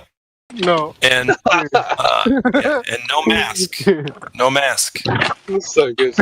I think that was in place of the. Sorry. It's just a big comedy show now, isn't it? It's just a big comedy show. So bad. Fucking hell. I wonder what goes in his mind when he's wearing that pet cone, dude. That's just too much.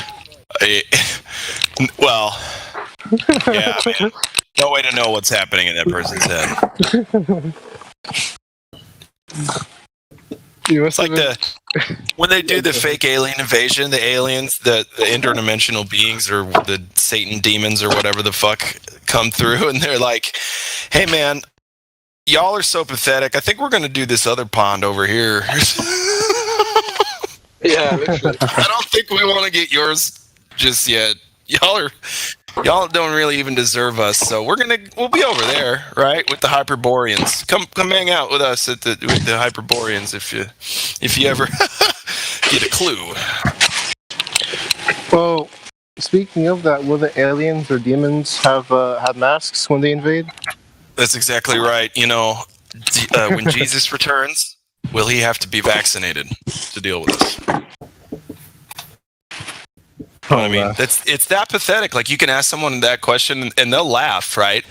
They'll laugh and then they'll put their mask back on and ask for the third booster. That's actually a really good question, because it's just like the immediate first response would be, "Well, yes, of course he does." Yeah, and then you watch shit, them. Son of God. Oh fuck. Yeah, you watch them go, "Oh shit, I just said that." Yeah.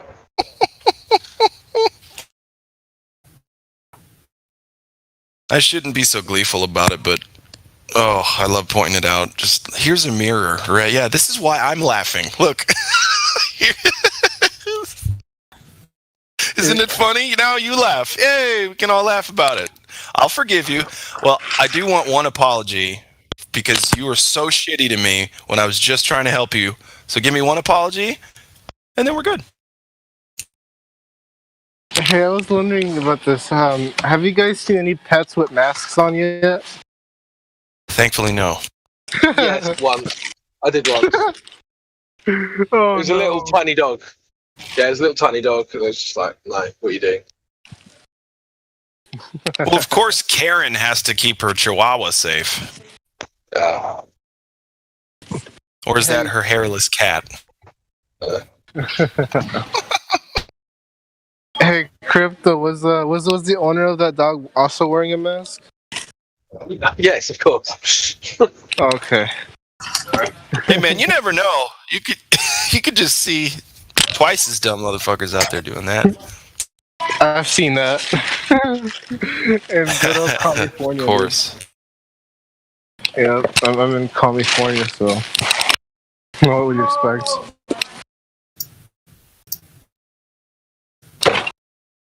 Yeah, man, the cops don't even wear them here. Nobody's wearing masks.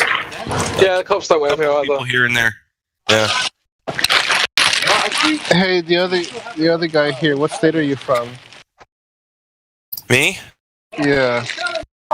I'd rather not say. Okay. I'm just going to assume you're somewhere else. Midwest. Okay, Midwest. Okay, so you're not in California. Dude, in California, everybody wears a fucking, like, almost everyone wears a mask. It's ridiculous. Dude, you know about Peggy Hall? Everybody's wearing a mask? Almost everybody, because I'm not. Holy shit. California Nightmare. You know about Peggy Hall, right? California Nightmare, dude. I don't know if you're eating chips or what you're doing. But, you know, you need to turn your gain down or something.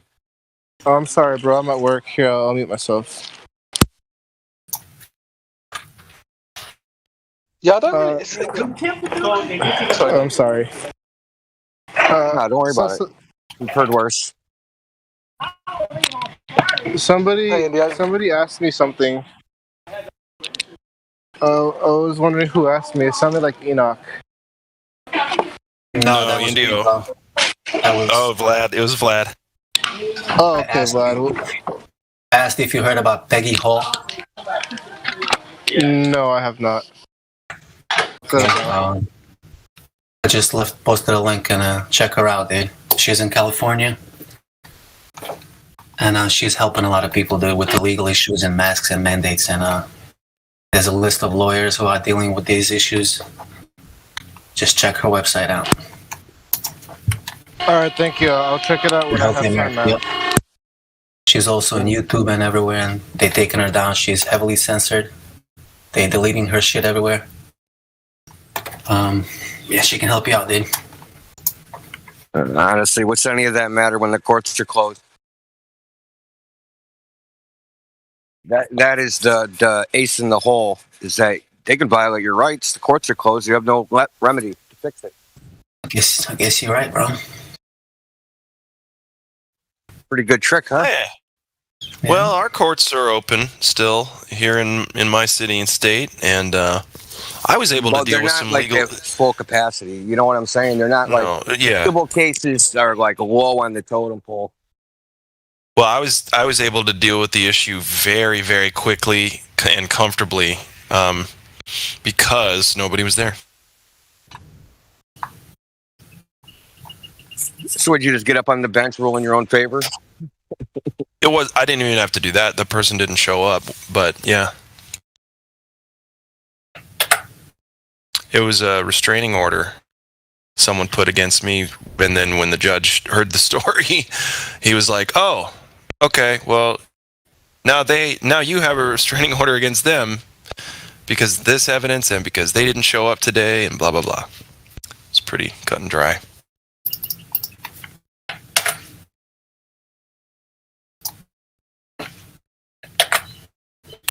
Well, you got all the criminal cases; they're way backed up. From my information, a couple years, and wait until you get the flood of evictions, which is probably about to pour into the system. It's crazy. Evictions based on what? Sorry. Non-payment of rent. Oh, okay, yeah. I thought you were talking about something else. Like people would evict you if you weren't, Fauci ouchied or something.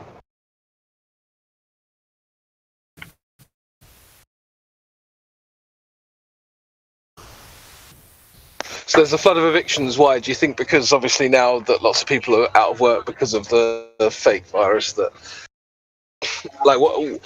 So, yeah, there's a lot of people I know that are behind. Yeah.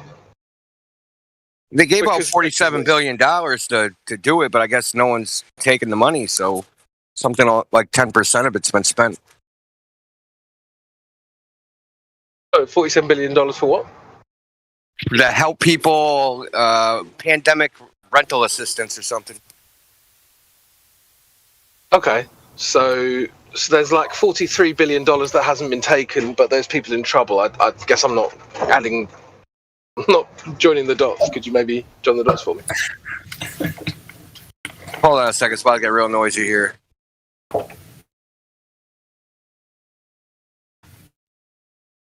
So a lot of people have been out of work, so they haven't been able to pay their rent.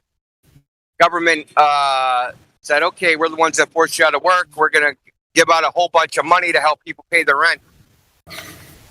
But no one's claimed it, really, or a very small percentage. Okay, why do you think that is? I have no idea. Because no one knows. It's not like they advertised it.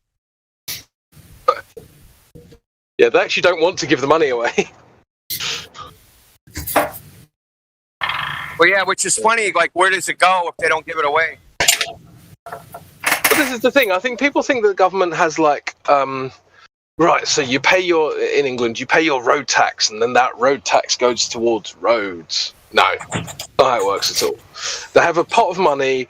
They put their hand out. If you pay them, it gets swallowed into the system. If you don't pay them, they send you a debt, or they send you a debt collector, and then you're in another system. That's literally as simple as it is. Like they don't. It's not like they have compartmentalized little pots of money. It's all one central system, and anything if there's a black hole, they just borrow the rest. It really is that simple.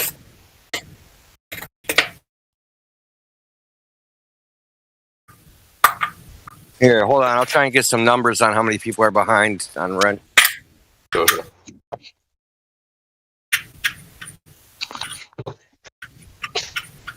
Oh, I paid my road tax. Why are the roads so bad? I pay my taxes. The government would never lie to me. Yep.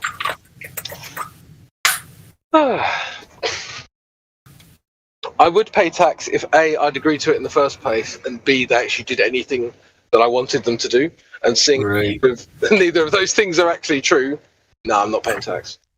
So you are aware, you're not in the U.S., so maybe you're not aware they had an eviction moratorium. Individual states did it, and without any legal authority, the Centers for Disease Control did it. Like, I don't even know how they got the idea that they could do that. Like, what does that mean? Like, you couldn't evict people for 6 months or whatever? Like, that's right. Can't evict people. No one can be evicted. The one in Massachusetts where I live, that expired in July, I think. But for private landlords, but for like public housing, I think there's still an eviction moratorium for like, I think maybe to the end of this month. The CDC, that's been going back and forth in court, and like one court will say yes, they can do it, another court will say no, they can't. Biden pretty much is just doing it anyway, even though the court said what they're doing is illegal. They just he literally just said, doing it anyway. So anyway, point is that, like, put it this way: there's an eviction moratorium. Even though people could pay their rent, people are like, fuck it. I'm getting drunk the entire pandemic. I'll deal with it in 6 months.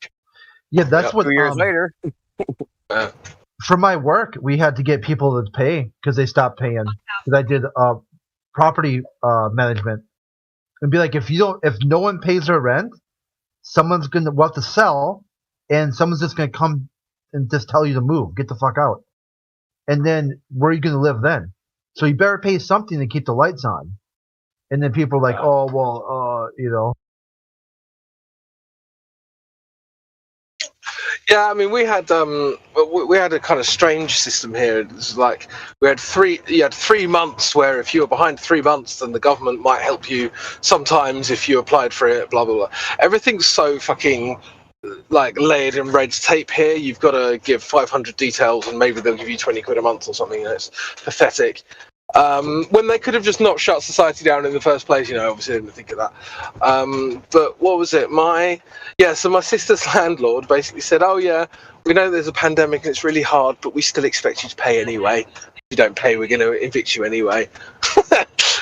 I don't need to tell you the religion of the owner of her flat, do I? Is he an atheist? No, he's not an atheist.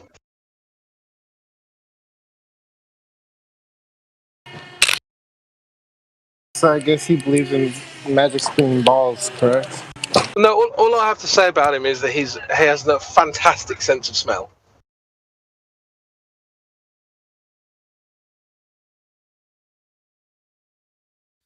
So crypto, check out that link.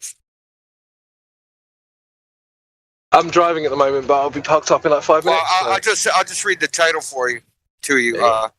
Rental policy shock: 750,000 households are about to be evicted.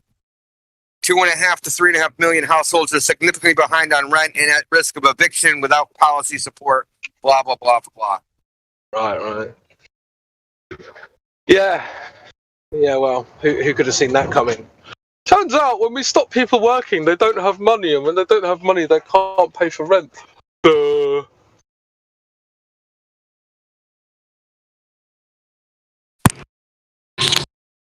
yeah, shocking. Who could have known that? Very shocking, Indio. Never saw it coming. Literally nobody can predict that. Luckily, I should say this, or unluckily, non-payment of rent is, most states, it's a different legal process. It's a summary judgment.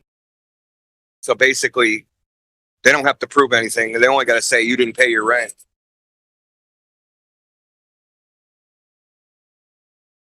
You're presumed guilty. Let's put it that way. Oh, awesome. Guilty until proven innocent. That's exactly what you need in a legal system. Well, it's summary judgment, almost like an admiralty court. Like, there's some things which are like that. Particular legal action.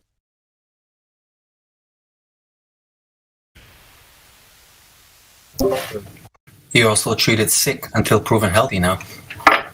Yep, that is true. But then the proof isn't actually proof anyway, because you might only just be sick, healthy now. Tomorrow you could be sick. So you're sick until proven healthy at all times, which is just completely absurd.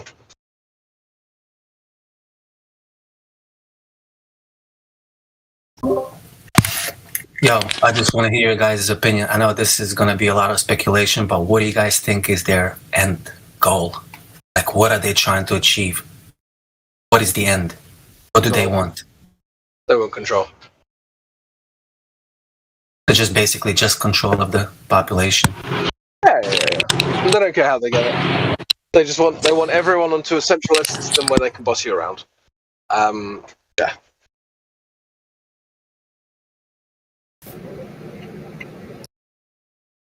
I just don't get why, man. What the fuck is the point of all this evil?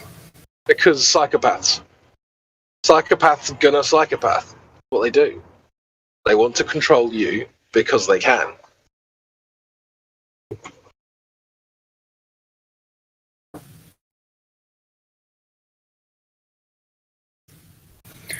Yeah, pretty much the same thing. What I think, I just don't get it, bro. Yeah.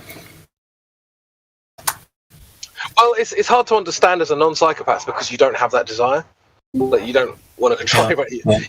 You just want to not be controlled, right? So that's why me, you, and everyone else in here is like we're kind of their kryptonite because there's nothing they can do to control us because we will resist all attempts to be controlled.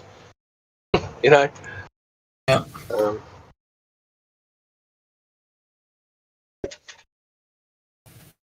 We waste our This is kind of unrelated. We waste our energy trying to make people who want to be controlled. Do we waste our energy trying to wake them up or whatever the fuck you say that? You know? Because obviously some people want to be controlled. Well, they don't realize they're being controlled. Maybe they're just not bright enough to see it. I think their end goal really is to make you feel like you came from them. Like literally.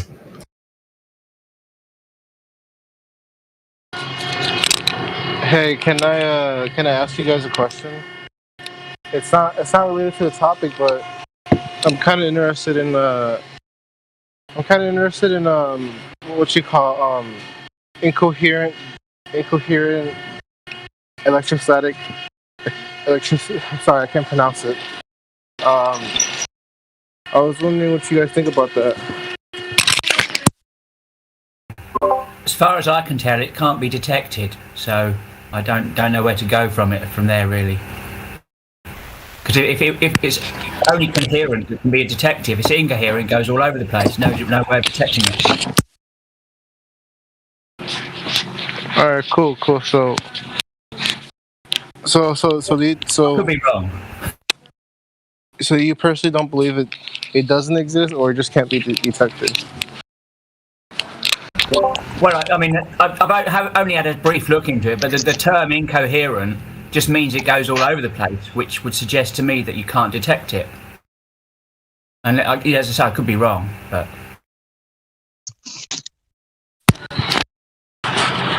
All right, cool. The answers are fine.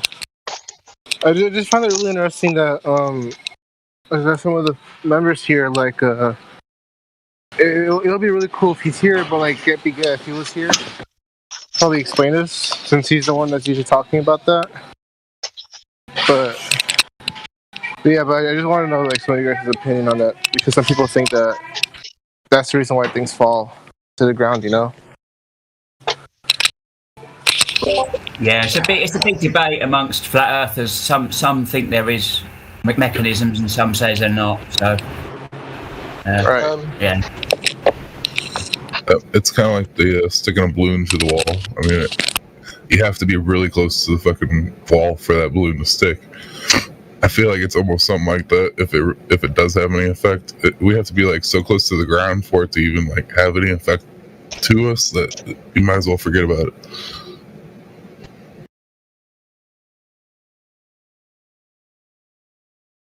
I see. Thank you for replying.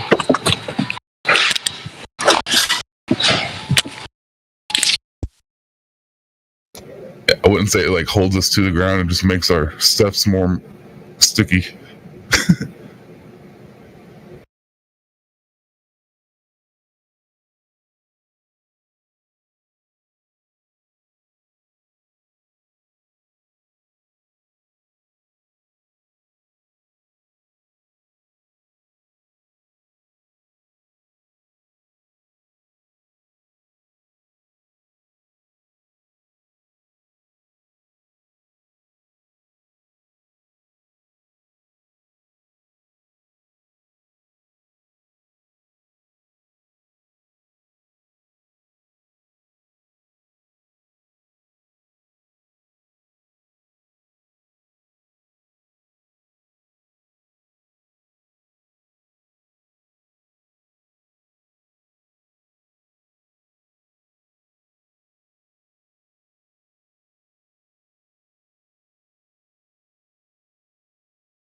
Hey, what do you guys think about the 24-hour moon or a 24-hour moon?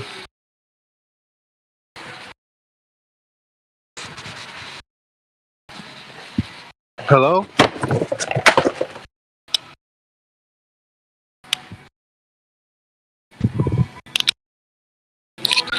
Is the chat dead? Sorry, can you repeat that? Okay, so I asked you guys, what you guys think about the 24-hour moon? I've never seen anything like it. Never even heard of it. Alright, so I first heard about it earlier today since I was at Gamma Panda server, right? And they were discussing the 24-hour moon and how it supposedly debunks the flat Earth. It's ridiculous shit like that. Somebody posted a video of a guy in Antarctica recording a video of basically following the moon. And supposedly the video is like it's like 2 weeks, right? It's 2 weeks long. It's a time lapse, and it follows the moon for 24 hours. So I was wondering what you guys thought about that. Yeah, just like the 24-hour sun from Antarctica, right? Another one of those proofs that no one can repeat, right?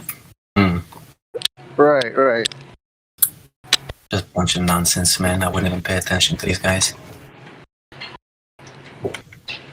I mean, who would, man? It's really funny just hearing them argue about stupid shit like that. Like, they're psychopaths, man. Attention service desk. It's pretty much religious fundamentalism, bro. Globe zealotry, exactly. They're fanatics, and honestly, I don't know if they're paid or not. They act like they're paid, but... You wouldn't have to have the video, would you? Say that again, Sparrow Love? You wouldn't happen to have that video you were talking about, would you? Yeah. Let me find it real quick. It was posted in Gamma Panda server, so I'll find it real quick. Just let me mute myself since I'm sure you guys don't want to hear all the bullshit in my background. Yeah, I don't think I've ever heard of a 24-hour moon. And like, even just trying to think about that, how the fuck would that even prove a globe Earth? Like, how do you see the moon for 24 hours on a globe Earth?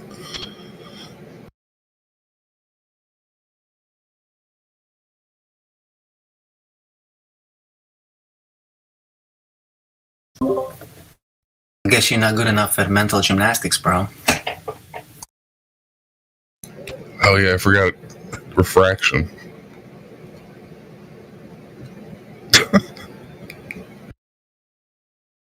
Dude, it's funny that you brought up refraction because I was hearing the guys at Gamma Pan Observer talking about refraction, and dude, they're still rocking the belief that you can see like through corners and shit because bendy light. Like, they're still saying the same shit. But anyway, I'll post a video that one of you guys asked for. Check out live stream voice text. There it is.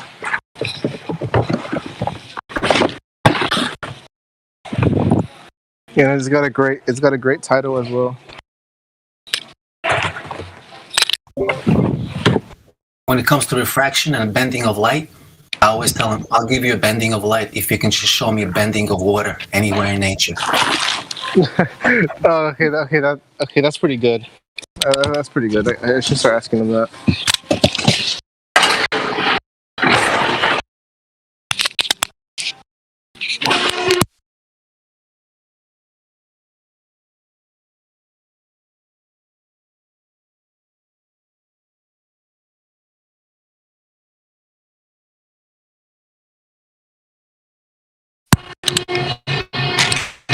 So, for the globies in here, has any of the globies found bending water yet? Any globers? Come on, guys.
Mic check. Y'all still in here?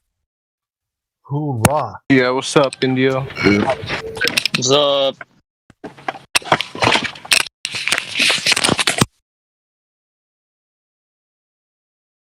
Oh, I feel like Buzzkill. I was like, this Dr. Brian Peck. I was like, oh, I hate that dude. I mean, I don't hate him. He's annoying as hell. I went to go click on the video. And it's like premieres in 4 hours. I'm trying to figure out how the moon proves anything about this. I'm trying to figure that out too, Indio. It's a But distraction. I don't think the sky proves anything about the ground. You should be able to, if they understood science, they would know that would be classified as best a controlled variable, but mostly an uncontrolled variable. Because if anything changes up there, it has jack all to do with the surface.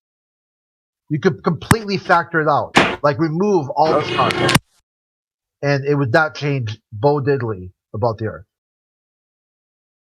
I've said this to Glovers before, man. I can measure a table in dimensions, and it doesn't matter what everything else is doing. That's what it is. Fuck, you could talk about the light, ceiling, wallpaper, whatever you want. Still, the table is what it is. Don't matter what your theory says.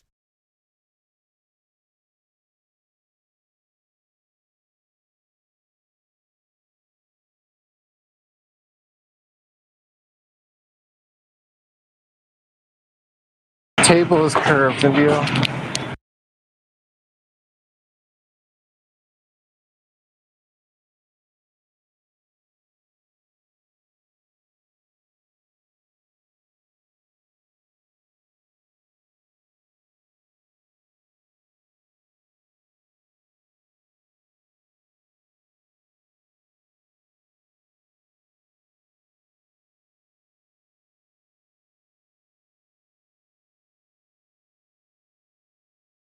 That Brian Peck on Gems tried to diagnose me with Asperger's or autism. And I'm like, and you're a doctor. He's like, yep. So what about this do no harm piece, Hippocratic Oath? Are you supposed to be giving people false diagnosis off social media, off a social media platform, outside of a clinical setting? Is that what you're supposed to be doing, are you?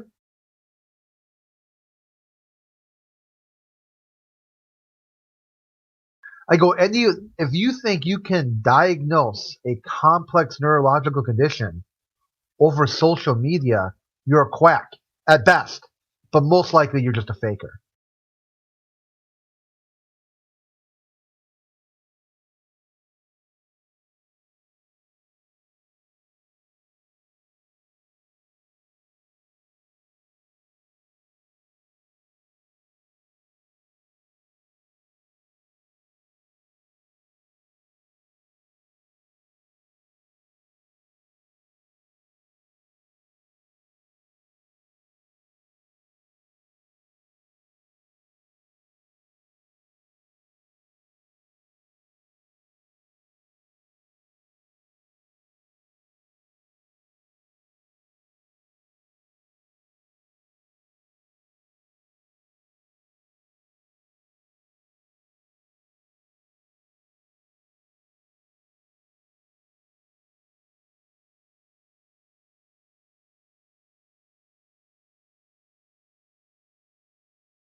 I had to make a phone call right as Indio popped in, and now he's gone. What did he have to say?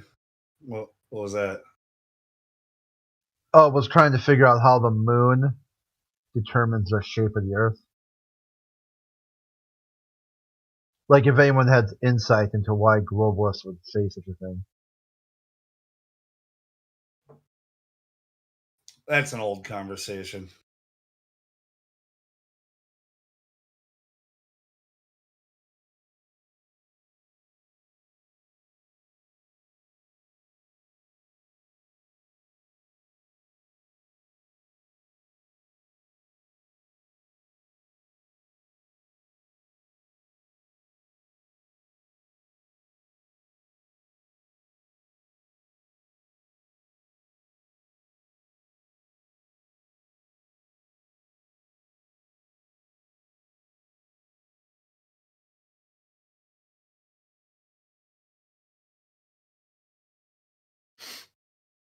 Friggin' worthless morning. had storms rolling through first thing this morning, but I still had to get to the job because we have a couple of windows and a huge door getting dropped off on the job, like really expensive ones. I had to go and get them off the truck in pouring rain and basically get soaked and then come home and call it a day.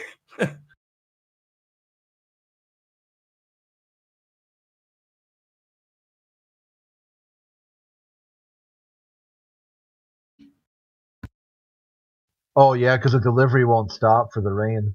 No, the truck's coming either way. Yeah, they just happened to pull up like right as it started like really downpouring. It was the perfect timing.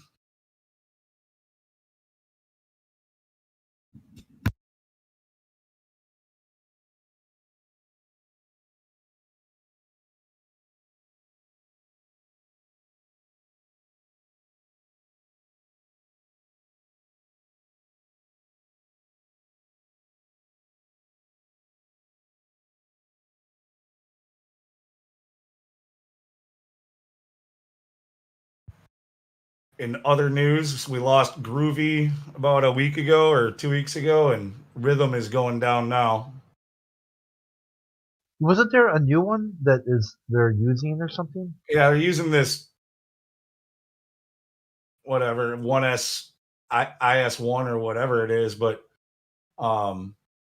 it's not going to be around for very long either. Pretty soon, there's going to be no music bots at all on Discord. I know they're having problems with it last night, so it might not be working either. Okay. Yeah, Google, YouTube is sending cease and desist letters to every music bot owner out there. Hey, Lou, does this have something to do with Discord being purchased, or do you know? I mean, I think it's somehow related, but it's not like, I mean, I'm not even 100% sure. So, like, YouTube bought Discord. That's what I heard. Is that correct? That's what I heard. There you go. Right. But no, according to, it's not because of YouTube buying Discord. It's has to do with the terms and conditions of using their API for profit. Like, that's the excuse that they're using. Like, so YouTubers are doing like we're doing, using the music bot, which pulls clips or audio from YouTube, and then they're monetizing their channels, which might not necessarily be played on YouTube. Like, it might go to Odyssey, or it might go to, a competitor of theirs, or I think that might be part of why they're concerned about it. But basically, if anybody could possibly be profiting off of it, they're saying it's illegal. And whatever. It's also convoluted. They're just saying, fuck it, we're just not going to have any of it, right? Probably. Yeah, it gets really complicated when it comes to copyright laws and stuff like that, especially when you're dealing with YouTube on what they say is a copyright. And like you said, with all these multiple platforms that we can easily share on, it's hard for them to keep up with it. So they're like, fuck it, we're just not going to have any of it, right? Well, but the thing is the, like, GroovyBot, yes, it sourced a lot of its stuff from YouTube, and I think they said statistically it was like over 95% of everything played on Groovy came from YouTube. But it's not like Groovy could only play off of YouTube. It can play off of SoundCloud. It can play off of just your own MP3 files. You can just put that directly in there. So, I mean, personally, I don't know enough about it, but I'm guessing that if one of these companies, or if one of these bot owners, if they had enough knowledge or resources to have an attorney about it, I bet they could fight this stuff and stay and keep their shit going. It's just nobody wants to go against YouTube. They're not big enough. Yep, you have to have some deep pockets and team of attorneys or whatever, right? So nobody wants to fuck with that. So Yeah. anyway, anybody on here think they live on a ball? Indio 007 does, I think. Like what? You live on a ball, sir, don't you? Negative. Okay, just checking. Looks like the usual suspects in here. So back to Lunatic. Indio, Let's do give you, him live some on a, gra- do you live on a pear, Indio? It's a hamburger now. Did you guys see that video he posted? I live on a potato. Yeah. a potato rock covered in water.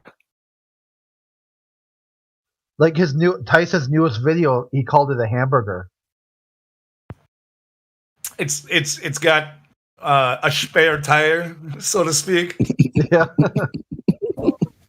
So Elon Musk calls it a giant ball of lava with a thin crust.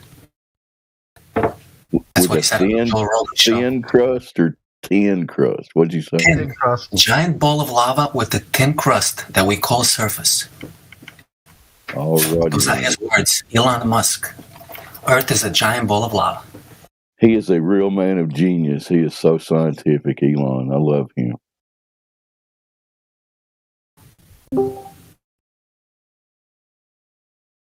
Incoherent imbecile.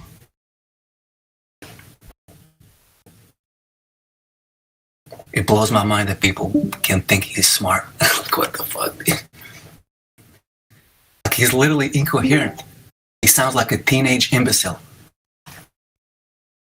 Just The Twitter war between him and Bezos is pretty funny. At least he's not as incoherent as our current president, though. So. Oh, don't go there, right? Holy shit. It's a circus show, man. Yeah, the one thing where he said like I don't have dementia. What's dementia? Or the meme, I mean, there's a meme of that.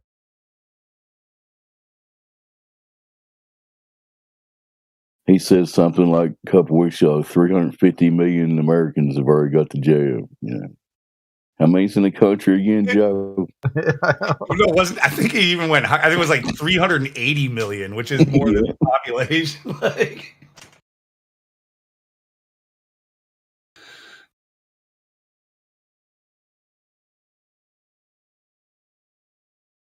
So now we're not supposed to talk about. Has anybody else on here been threatened with their income source about this jab? Because I'm starting to see inklings. Even though I'm an independent contractor, they're starting to kind of subtly encourage it. First, it was $100 bonus if I did it. Now I'm being strongly encouraged. So I know we're not supposed to talk about this, but I'm just being. Ask them why they want you to get it. Ask them seriously. Ask them why do they want you to get vaccinated. Yeah. And when they say to stop you from spreading it, they tell them that the CDC says it doesn't stop transmission. So why do they want you to get it? And it's also okay to ask for a list of what's in it, isn't it? Yeah. Ask them what's in it, bro. Yeah. And ask them, how does that help my immune system? if they're going to be honest about why they want you to get it, it's just going to be because the media says everybody needs to get it. Yeah, but I want the idea is to paint them in a corner. The only rational reason to get the vaccination would be to stop the spread of COVID-19. But if the vaccination does not stop the spread, there's no rationale for getting it.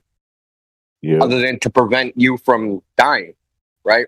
So it doesn't stop you from catching it. It doesn't stop you from transmitting it. And the only thing they say it does, it will lower your risk of being having serious complications. So they're making you get it because they're really worried about your health and don't want you to have serious complications. Yeah. And so we know that's not the reason. Well, right, and especially when it comes to like the children, where they're talking about by the end of this month, they're by the end of this month they're going to have approval for 12 and under. No, they won't. A study just came out that said 12-year-olds or teenage boys are 11 times more likely to have adverse reactions to the vaccine. That may be true, but they're still going to get their approval by the end of this month. And just now they're going to use children as guinea everything pigs. else is gone. And if it was about your health and anything like that, obviously with kids 12 and under, there is no risk. The only risk comes from taking the vaccine. So why would you force them to take it? Why? And as soon as they get approval for 12 and under, you just watch. Every school, or maybe not every school district, but every major city around this fucking country is going to start talking about vaccine mandates for the students. It might not happen this school year, but it will for sure by next. Well, I've already picked this as it's one of my hills to die on. I'm not letting them touch me, so they can do whatever. I gotta have the conversation one more time with my daughter's mother. I've had it a couple of times, but a while back. Now when they do, because like I said, I mean it's coming. They're about to approve this for 12 and under, and when they do, she needs to know that if she allows my daughter to get jabbed, I'm going to basically be counting that as attempted murder. Like so. Well, that's a tough situation. I bet there's millions of people in a similar situation right now. That's exactly the same thing that I told my sister did, and that's why we're at war right now. Like, I told her, like, if my little nephew gets harmed, you're responsible. I'm gonna hold you to it. Can we say this is like their ultimate divide and conquer weapon right here? Yep. It's like they're playing their last card, maybe. Oh, it can't be their last one, but y'all know what I mean. I think they're trying to figure out who the stupidest people on earth are. Yeah, they're literally separating the wheat from the chaff. The idiots from the people that actually think. Well, I mean, not even think, just pay attention. The CDC director went on CNN, which ain't exactly, Redneck Central, right? It's the liberal bastion. They've been promoting all this shit forever. CDC director said point blank, it does not prevent transmission. So then what's the point of everybody being vaccinated? It makes zero sense. That's the point of being vaccinated, is to stop the spread of the disease. That's why you mandate it for the entire public. So the disease doesn't spread. The vaccine doesn't stop the spread of the disease. What's the fucking point of mandatory vaccines? The thing is they talk out of both sides of their mouth. They insinuate that that's the reason for it, but they literally don't tell you that that's the reason for it. Like they don't really lie. They just say everybody needs to get it. That's it. Well, they said to save lives. They said to save lives, and they say to protect the vaccinated against the unvaccinated. Hold on, the vaccinated are transmitting disease. How are you going to protect the vaccinated from the vaccinated? What the fuck is wrong with you? How do you protect the vaccinated from the vaccinated? Dude, sorry, India. They literally put out as much double speak as they can, just keep everybody confused. It's crazy.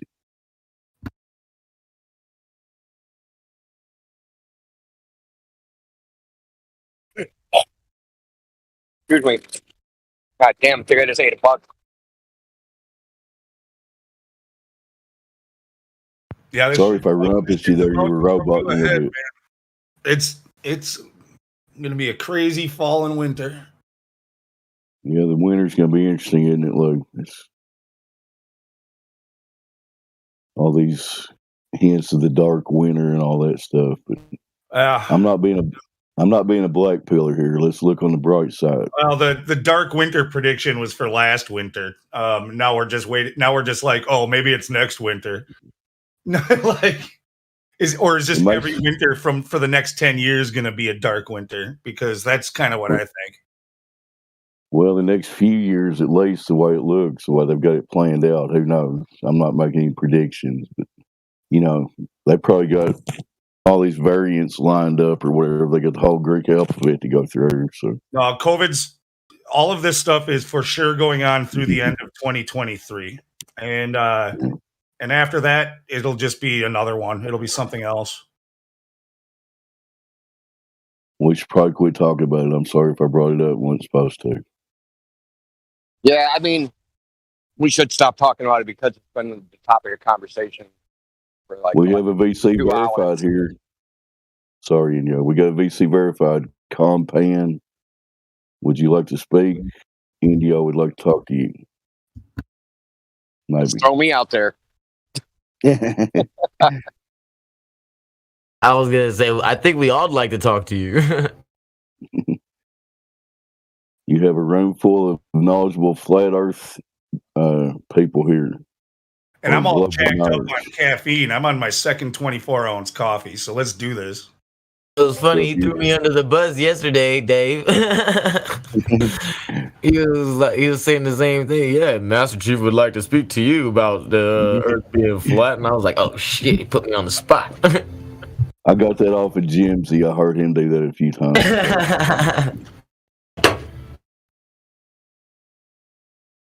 Compan, we'll give you a few seconds here. Open your mic. If you're a sincere human being that would like to seek the truth about our reality. I've spoken out a couple of times. Oh, you've spoken already. Okay. What shapes the Many Earth? times. So Is the Earth a ball? I don't know. What do you think it is? Holy shit! An honest answer right off the start. I was just as I don't know what the Earth is. I have no idea if it's flat, is it round, is it big, is it small? I don't know. I've never been up there, so I can't tell. Have you? Right, we What all makes have you think up there will determine anything? Yeah. Have you looked at any of the evidence we have that it's not a ball? With my own eyes. Then I can believe in things. Yeah, cool. I saw railroad tracks and they were colliding. Dude, you saw tracks like that too, man? That seems ridiculous. Why would they build them like that? Yeah, they terminated it to a point. I don't understand. Like, how does the train go down them? But I got to believe my own eyes because that's what my eyes said, that the railroad tracks are coming to a point.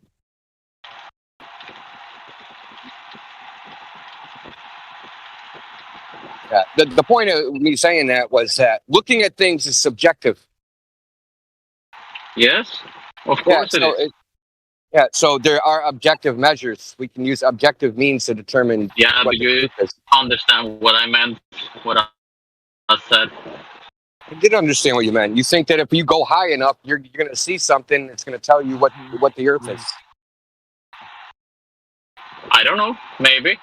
I've never been so high, so I can't tell. I can't tell. I've never been it. I've never seen it, so I don't know what it is. Even if you did, it wouldn't be proof of anything. That's the point. It's a useless exercise. Yeah, but if you can go way up in space, if it exists, then you can see things. If you're far away. What about measuring the surface that you're standing on? You ever thought about that? Would that work? I don't know. Somebody else go ahead. Well, let me ask you a question. If you were going to build a structure like a house or something, would you just look at the boards and be like, oh, that looks like it's 8 feet. That looks like it's 10 feet. And just start hammering and nailing and build a house that way? By just looking at the pieces and the parts? I never built a house, so I don't know anything about construction. Have you ever built anything? That's not as funny as you might think. Some carpenters, I'm pretty sure that's how they do it. You haven't built Legos before? Lincoln Logs? The point is, we don't do it that way. We whip out the tape measure, we whip out the level, and we do it that way because those are objective measures to determine the dimensions of something. I can't bed right now.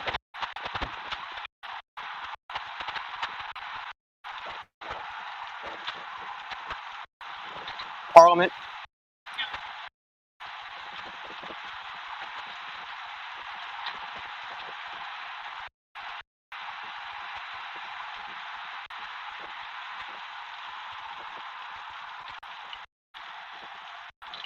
What happened? Rain delay? Sounds like it's raining where you're at, Compound. You okay?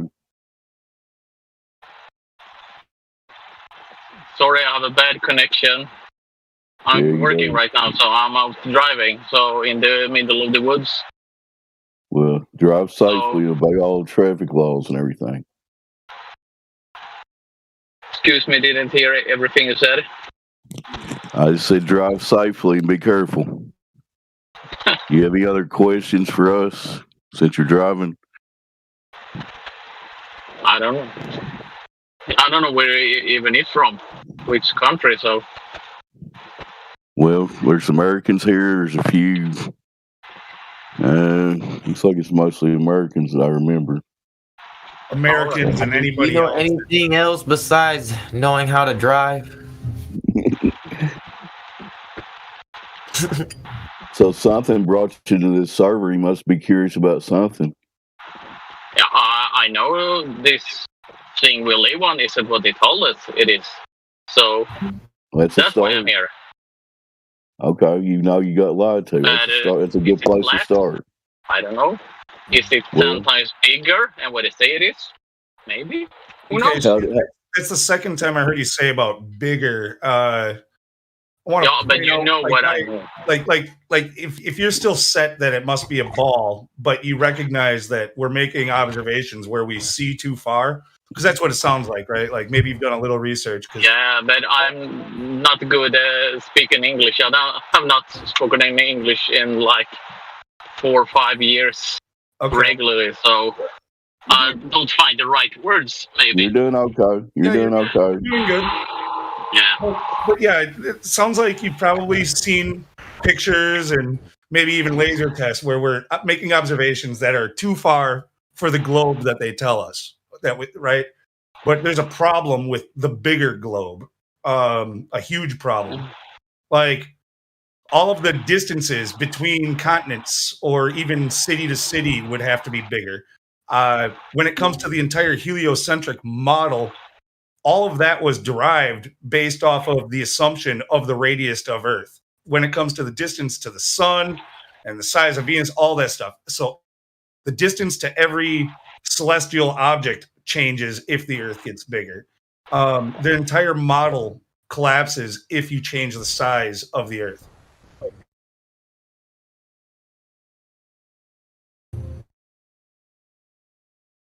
You understand what he's telling you there, Compound? They've already gave us a model with all these numbers. They already figured out all the math for all these numbers. Not quite. And it's a Not radius. 100%, but a little bit.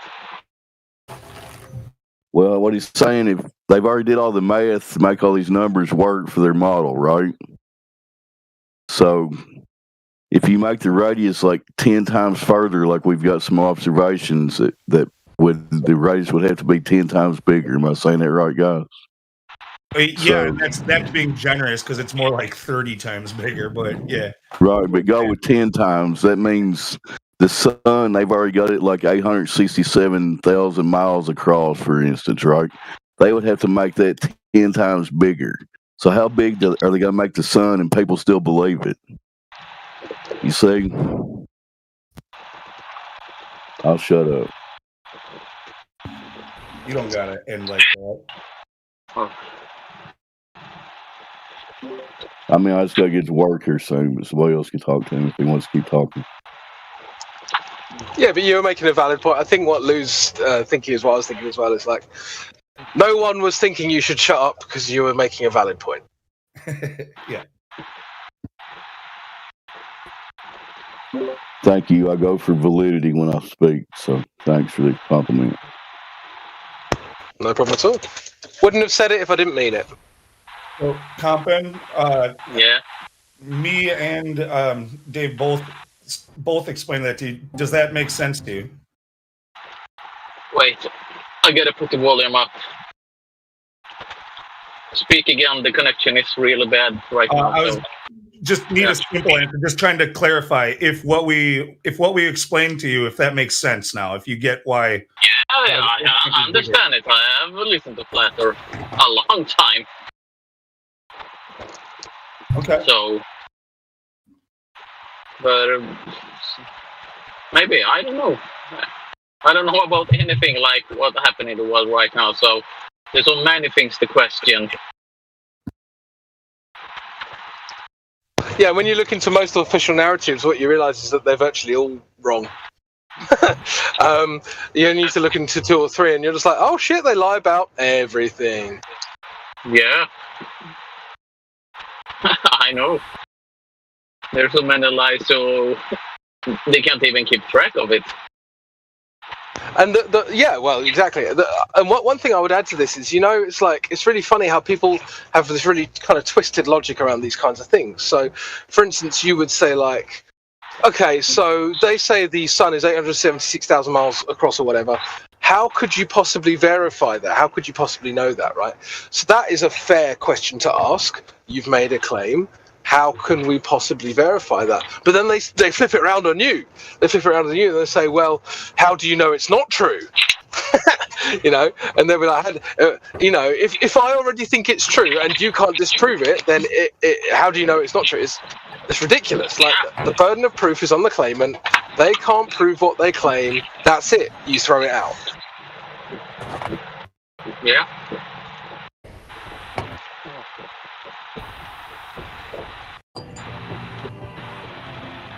There's so many things right now, especially since this coffin sick has blown up in the whole world. Yeah, it's just about control. These lies are always about control, my dude. Yeah.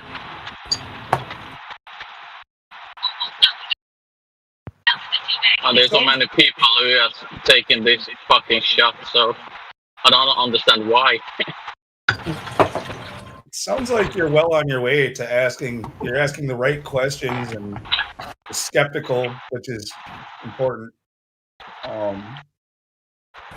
You also seem a little distracted, possibly, with your driving and the I don't know, the language barrier too.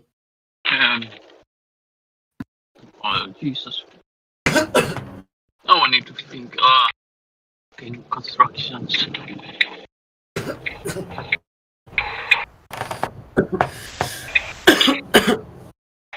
Yeah, but there are a lot of things I'm more into and flat earth, but I listened to it for a while and I'm open to listen to it and learning more about it.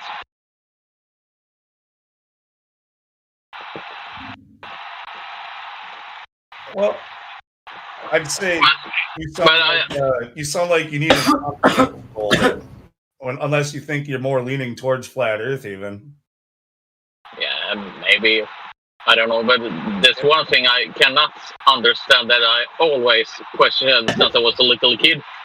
We've been to the moon in the 60s and never since, and they destroyed the technology. Why should you destroy a technology that can take you so fucking far and to a place where there probably is valuable things, where they have told us? Why should they destroy it? Yeah, there's no reason to. There's no reason to. It's like when the 5-year-old says, "Oh yeah, the dog ate my homework" to the teacher. It's a shit excuse. Everyone knows it's a shit excuse, and no one believes it. But I can't. If you did that to the work you are at, I have a thing they can make things 10 times faster. If someone destroys it, people get fired immediately.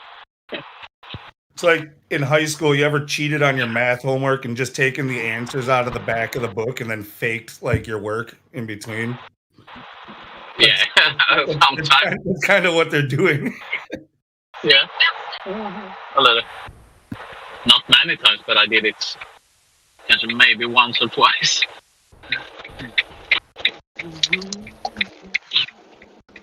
Yeah, but I can't understand it. It's not so much that they're lying that I am bothered by, because that's just kind of what they do, right? So people have jobs, they have careers, they want to keep those jobs and careers. They're gonna say what they have to in order to keep that money rolling in, right? It's that people believe them. Like, why are people believing these obvious liars? Why? You, like, what? There's no like you don't have to. There's, it's not illegal if you don't believe them. But it's because you're, what do you say? You get fed up by it since you was a little kid. All the cartoons, movies, jokes, everything. This is gonna take it a little off topic, and this is where it really frustrates me, is just like what you said, people believing the liars, crypto, especially in the United States, like pre 9/11, I thought everybody just automatically assumed that if a politician's mouth was moving, that he was lying. Yeah. And after 9/11, up until now, somehow that changed, and everybody's like, believe the government, trust them, they have your best interest in mind. Yeah, I don't know how that happened, because it's like they demonstrated quite clearly that they aren't trustworthy with that event, right? But somehow that flipped to, oh, well, if they're not trustworthy, I'll trust them. What? The fuck is going on? Some weird reverse psychology they pulled on us, man. But you have the same issue in the States, like you had Trump and Hillary, but behind doors they're probably friends, or... Oh, there's no doubt that they're friends. They attend each other's weddings and shit. Like Bill and Hillary Clinton sat in the second row at Trump's wedding. Yeah. Yeah, they would. Trump was a Democrat long, for like his whole life, pretty much. And even in the 90s, when asked if he would ever run, he said that if he did, he would run as a Republican, because those people believe in anything. They have the same friends. They attend the same places. They're both friends with them. They both spent time with Epstein on Lolita Express. They're one and the same. Yeah, the same basically in Sweden too. With a politician there, we have left and right, and behind the doors, or you see other pictures when they're at parties, they're like cheering and laughing, and people still be, oh, I walked on the right party, then it's become much better.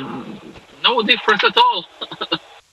What's really funny about Sweden, especially, is that even the immigrants are complaining that there are too many immigrants now in Sweden. I don't know if you heard about this. There's like, you have like Iraqis who moved to Sweden 5 years ago. They're like, why are there so many immigrants? You're like, you tell me. I don't know. Because our prime minister taking money from the Bilderberg group. They have some, I don't know what they have for plans, but some plans they have for it. So he basically attended every meeting since he became a politician.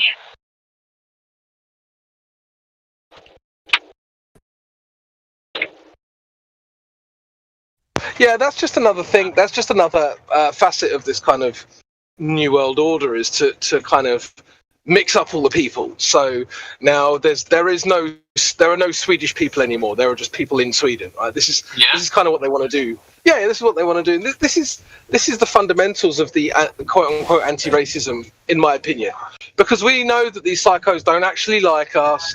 They don't actually want hatred to end. What they're doing is that they're trying to make sure that there aren't unique people anymore, so that we're all one slave class under them. And that's clearly what's happening in Sweden.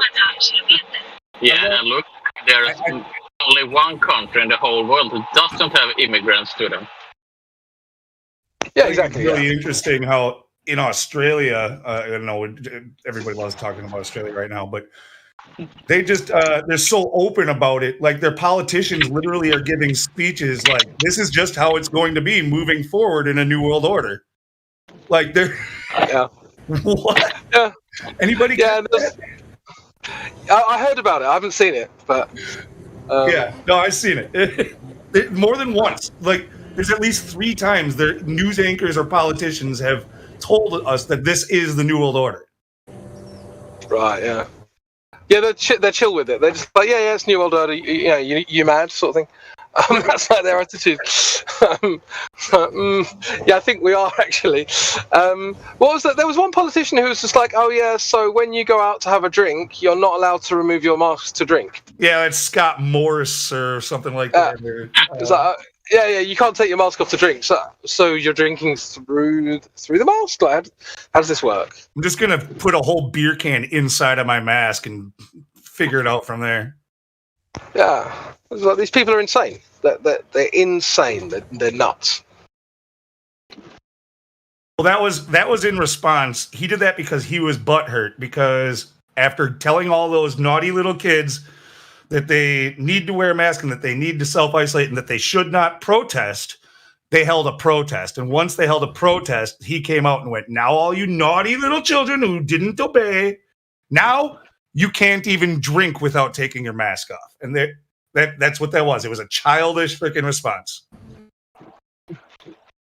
Yeah. Yep. And of course, the appropriate response is to not listen to what he says and do what you want anyway. We'll see if Aussies actually do. Yeah, of course. Do you think they're going to force people to take it?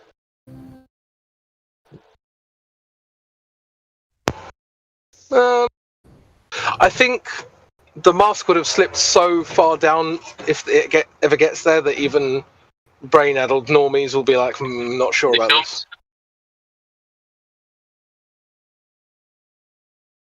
No, even most of my friends who have taken the old Fauci ouchie, they still think that it's medical apartheid to force people to take it, or, a lot of my friends who have taken their poison shot will say to me stuff like, "I don't think anyone should be forced to, they should willingly, they should take it, but they should take it willingly," sort of thing. That's the kind of general consensus amongst my friends, at least. Yeah, I'm here. But some of them, I told them, "You're stupid. You need to take it. It's good for you." But no. Yeah, that's fine. They can have that opinion. I don't give a shit about that. What I'm saying is that it's when it becomes forced by government, then it's a very different thing. See, that's why, it still looks like they're not going to hold anybody down and stick them. They're just going to, they're going to kick you out of society, make life so difficult that you decide to do it on your own. They're going to make everything impossible if you don't listen. They're enforcing it through the businesses. They're threatening every business that if they don't enforce it, that they will lose their business license and all that. So, because they at least in Australia and in the United States, I don't know how every country works, but they don't have the legal authority to force you to take it that way. But what they can do is pressure the businesses. But the same in Sweden. They can't force you to take it, but they can make life harder too. You need to have a vaccine pass probably to go to the store or things like that. That's going to be fantastic though, because what we can actually do then, whoever's got their background noise, you can mute yourself. Jesus Christ, man. Don't know what's going on there. Some twat. Obviously, the businesses can't legally do that either, because that's medical coercion. So what I would actually suggest is that you wait for that time and then get very, very rich suing all these companies. Then you won't have to work. Doesn't work. You can't do it in Sweden. Unfortunately, it's the small businesses that are just doing it because they're trying to stay afloat. If you're going to do that, don't go after mom and pop. Go after, Walmart, Home Depot, like. Yeah, of course, yeah. Big guys. Yeah, be sensible about it. And also, Home Depot and all these other places, they're going to have the money to give you. So, if you sue, I don't know, Dave and Mandy down the road, they won't have the $500,000 that the court will award to you anyway. So, not only would it be cruel on them, it would be a waste of time for everyone. So, yeah, go after the big guys.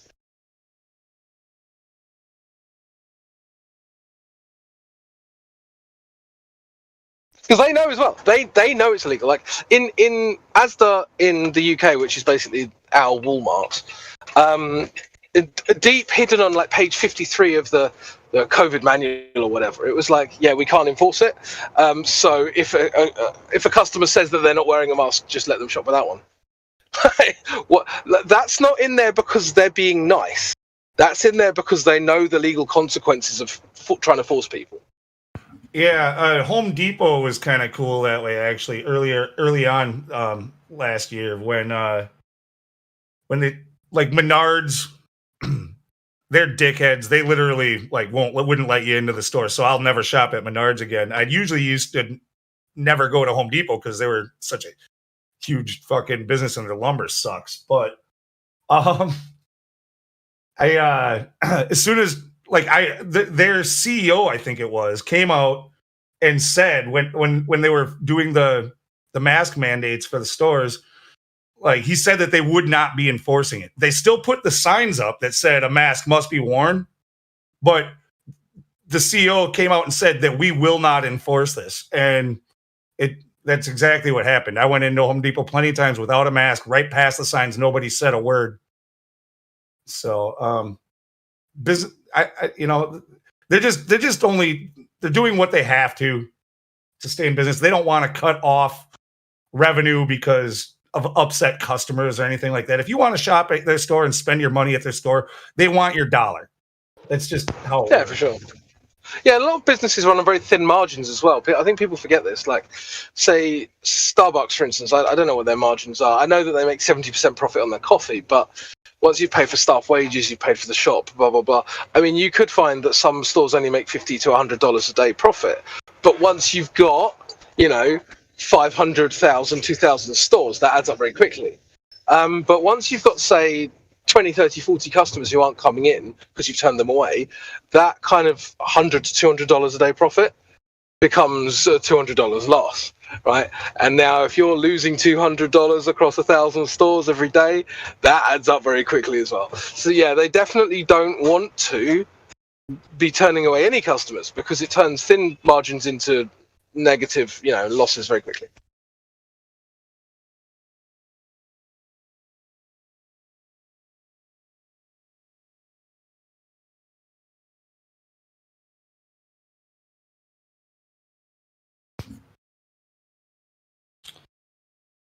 Yeah, Biden's speech last week or whatever about about all these mandates for the federal workers. There's absolutely, that was clearly all planned to do exactly this. It was meant to, again, create more division and to get people angry. Like they for some reason they want people to rise up in anger and fight now. That's what's going on there.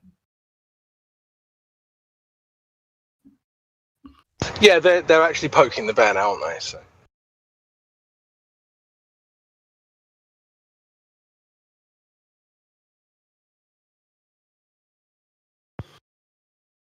It's funny how, some places, yeah, they're telling all the police and all the fire that they have to.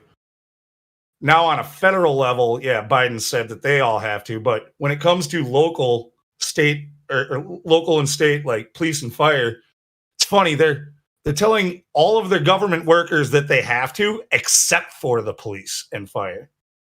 Because they know that those guys, if they're mandated, they're gonna join our side. As long as they get to be the authority telling people that they're doing something wrong, they're okay with it. They're like, yeah, I will enforce this unfair mandate on you, but when it comes to me, that's not going to stand. So what they're doing is, yeah, they're leaving the police and fire out of it in a lot of places.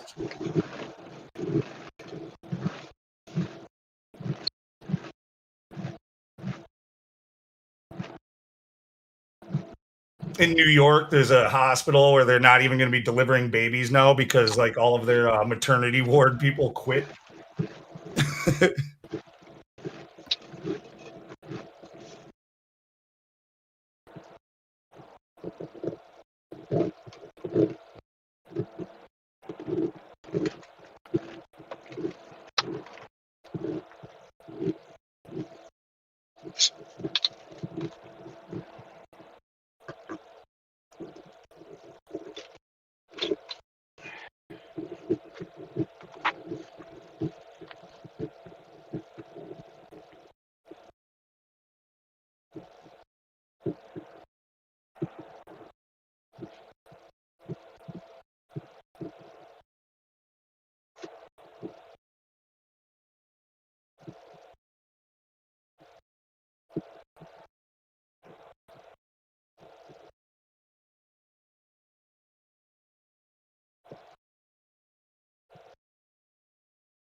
People that are, Who's got the DJ role? We should be hearing some chocolate saying or some grooves.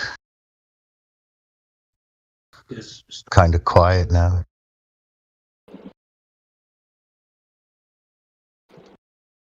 Oh, let's make some noise then.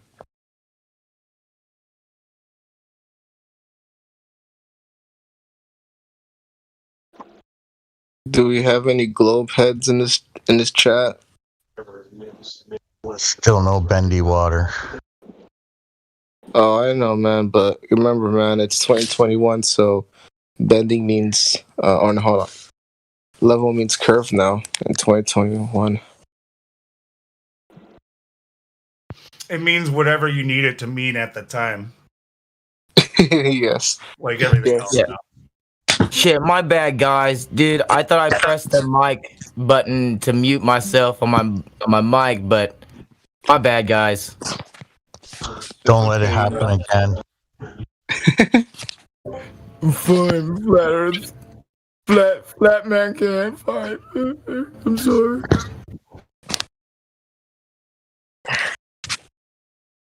Fired. Oh, it was definitely fire. What's up, guys? I'll be doing a video on maps, man.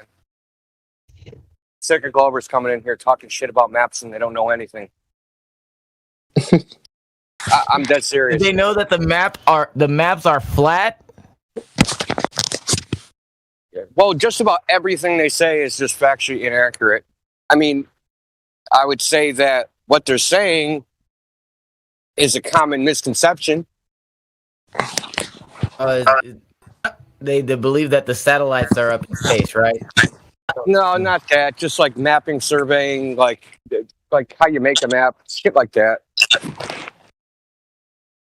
Right. They think it's like they still think it's like satellites are what create the map now on their GPS is what they think.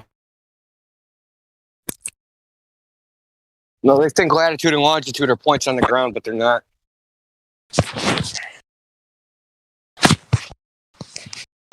Points in the celestial sphere. Nothing to do with the ground. Oh, I see what you're saying. Okay.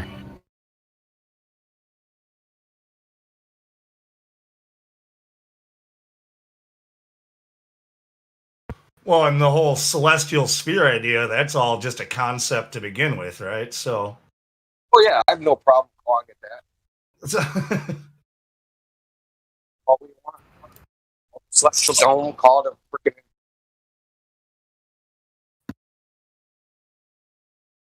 They're going to argue the sky is a sphere?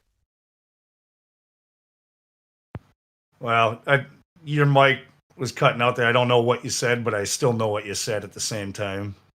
I said, are they going to argue that the sky is a sphere? Of course. Don't Globers argue that all the time? Even the concave earthers?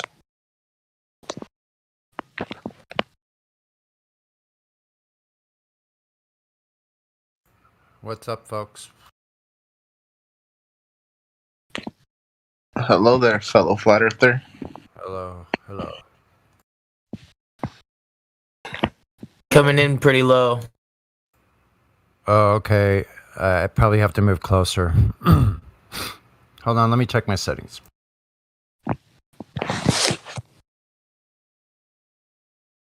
The man of the hour, Sunny.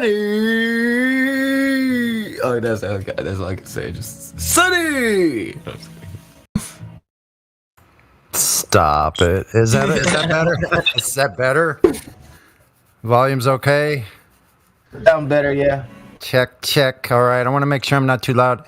Do I sound way too loud sometimes? Like I'm like breathing on the mic or something? Nah. Oh, Unless you're okay. breathing on the mic. No, I mean like before. Oh, no. Like previously, generally speaking. No. Okay, enough of my sound settings. On with the conversation. That's much gooder.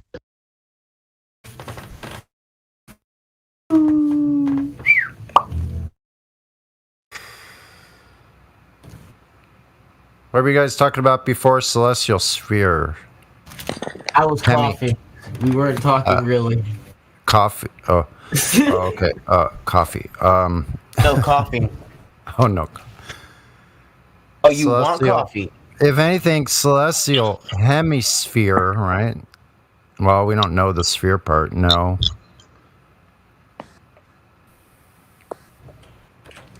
Can't say it's a sphere. Nobody's measured the sphere. Whether it's terrestrial, definitely not terrestrial. But about celestial, no. Where's that measurement? Well, obviously it's not a sphere. The dome of the sky. Yeah. Wait, you cut out at the last part. Said the dome of the sky. Right.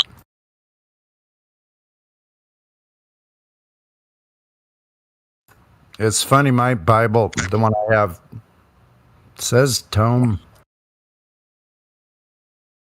What version do you have, Sonny? What's that? What translation do you have? Let me see.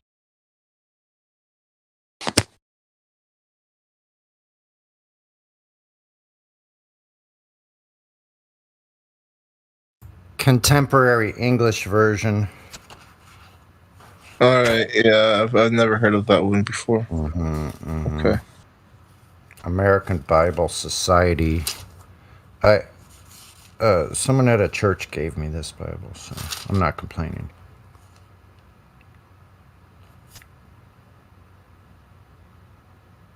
Says it's taken. Well, of course they're all supposed to be taken from the King James anyway, but.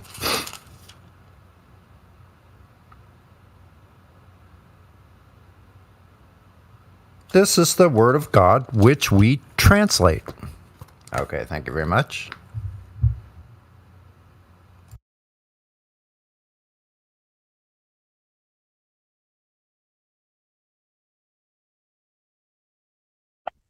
Hello, Sonny. Hey. What's up Good there? morning, sir. Good morning to you. Has anybody talked to Incorporated MK Ultra?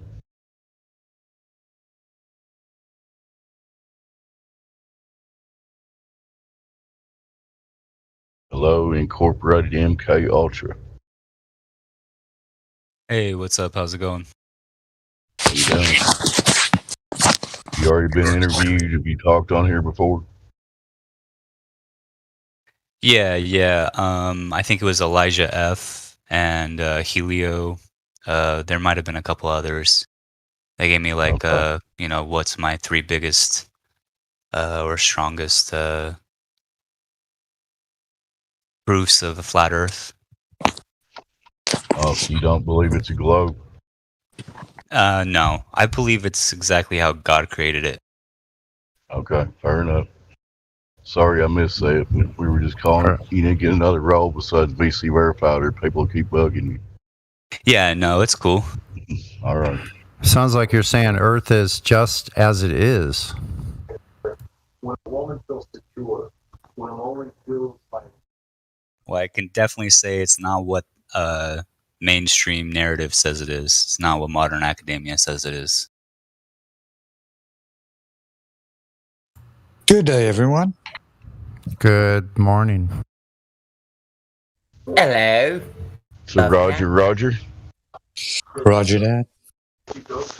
Are you telling us you're skeptical that there's a rover on Mars?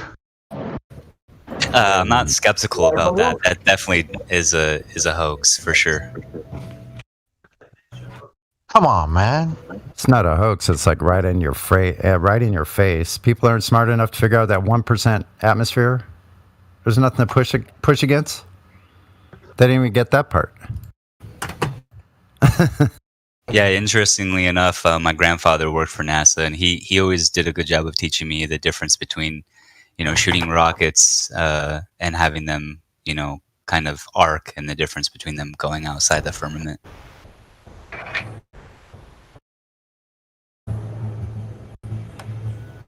Wouldn't it have to be a secret if it was a hoax, like not right out in your faces? Well, I think there has to do a lot with. I actually wanted to talk about this the other day too. The difference between, especially given the event that's happening nationally right now, and that is germ theory versus terrain theory. And I don't think a lot of the times that the germ is the issue, or the bacteria is the issue. I think the terrain is the issue. And so I think there's just some people that are just not tuned to a certain frequency to understand these types of matters. But their time will come. Yeah. Actually, what I think this is I think this is the all-out fight of the pseudoscientists.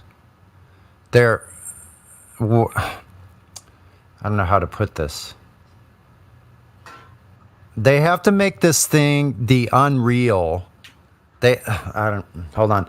I'm going to have to formulate. It's a difficult one because I think it's an all-out battle for the minds. And I suggest everybody watch this movie. I normally don't watch regular movies. I mean, I do. I take them apart. I look for the programming in them, and it's very interesting when you take that approach. But watch this one. What year is it? It's a Tom Hanks movie called Inferno. And it's unbelievable As far what as like they say in that. Like what you're saying there about the pseudoscience, like a battle. Mm-hmm. Like, yeah, it's almost like they have to sell you if they can. They're going all out right now with the most anti-scientific stuff they can, and if they can convince you that this is science, then they've got your mind won over forever. Like, then after this, anything they tell you're just gonna take because they just broke you. It's total gaslighting.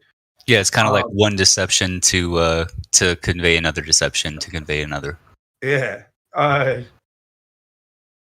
Well, here's the battle is because the whole entire thing is pseudo everything. It's pseudo law, Yep. It's pseudo medicine, pseudo science, pseudo research, pseudo politics, pseudo education, pseudo media, pseudo pop culture. Yep. Yeah, keep going. It's funny because most people know that, like, they'll tell you, they'll say, correlation is not causation. But when it comes to this thing, there is no, like, it would have had to go through Koch's postulates to make it science, to have causation. But right now, everything that they give you is all correlation. And then they say, trust the science. But it's correlated with what? You have to keep that in mind. It's correlated with their own model that they made up themselves. Yeah. I always took the approach of not, trying to find where the domino fell last, but where the domino started. And when you start with the starting of those dominoes piling over, and you kind of take out like the first big, I guess, force that pushed them from the beginning, you can kind of see that the rest of them just don't matter. That the what doesn't matter? The rest of the theories that are piled on top of each other don't matter. The rest of the math that's created to make their model make sense doesn't matter. Yeah. If the initial premise is falsified, then the rest is all just BS. So, okay. Great story. I'm not listening anymore. Right, yeah, pretty much. Yeah, they kind of converted Koch's postulates into, I think for the V thing it's rivers, and then they said, well, we can't use Koch's because it's not a living thing, so we need to make it. We need to do it in vitro, right? So yeah, you can't use it that way. That's kind of their excuse, if I'm not mistaken. Yeah, and everything they use making the test has whatever element in it, but none of that's ever been proved in a lot of cases in medicine. No, it's never been shown to cause any kind of illness or infectivity from one person to another. It's never been shown to cause the same exact thing in one person to another. Another interesting thing then was early on when people started coming out talking about terrain or exosome theory versus germ theory and all that. One of the things that was said right off the bat was like transmission, it can only happen like by but from blood, blood to blood or whatever. And it's funny because through the first year and a half or year, we kept on hearing about it in the media, but I knew absolutely zero people. I still know nobody who I get no people who supposedly test positive, but I don't know anybody who is hospitalized or dead from anything. Well, all of a sudden now that they're actually sticking something in people's arms, just like was predicted, that's the only way that the transmission can happen. All of a sudden now, there seems to be real people really being harmed, and really catching something even. Yeah, and this kind of goes back to the AIDS epidemic too, when there were a lot of reports of people that were quote unquote diagnosed with AIDS, even though they had pre-existing conditions that were really the base of what their issues were. And after they were told that because they had, some other kind of condition, that AIDS was the factor, and now that they have AIDS, they're just given these, crazy chemotherapy drugs to, treat their AIDS. That's what it is. Started passing away left and right. Yeah, and it still does, but they were killing them off too soon, so they had to extend how long they lived. Yeah. They're still the medicine's still killing them.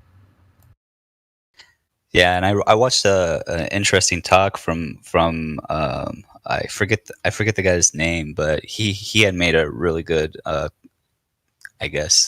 point that back even in the turn of the 20th century, when the flu broke out around I think it was 1912 or something like that, and the number of people that it reportedly killed, and then kind of the question of well, why didn't it kill the other people? Why didn't it kill everyone? In other words, and it kind of went back to this whole theory of because they didn't have the terrain for that bacteria or that germ to thrive. Yeah, like in 1918, they did the same thing. They took horses or whatever. They took humans that had this supposed thing and put a mass on them to collect their exhalation, and then they put that mask on another person. They could not make anyone else sick. They literally went as far as to basically having people spit in other people's mouths to try to get it to happen. And they could not make it happen. They couldn't make it happen between animals either that they thought had it. But doctors were allowed to give up to something like 30 grams of aspirin per day. You know how much 30 grams of aspirin is? Here, if you get a fever, take this aspirin. It's going to kill those people. massive aspirin use during that period. No one even mentions it.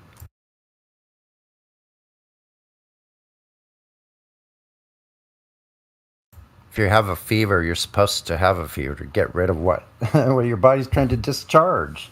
You're going to suppress the mechanism that God created for us? What? Yeah, it's like a natural detox process that your body needs to go through. And it's not triggered by being around other people that are ill or anything like that. It's just your body knows exactly when it needs to discard the foreign body that's within it.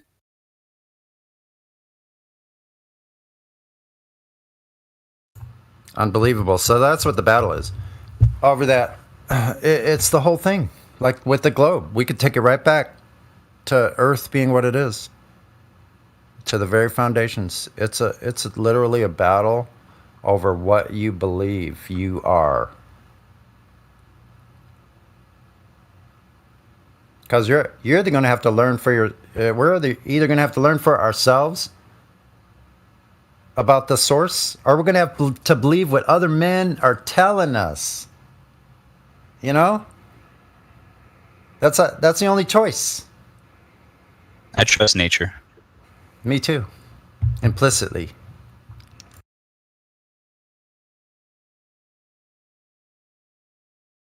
I trust the immune system the Creator gave me. Right. My opinion. Right. Yeah.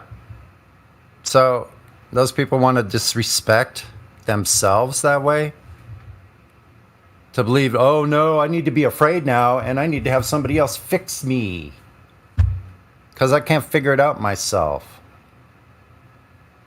No wonder they think of all of you sheeple as lost at sea. Basically, you're considered an inebriate.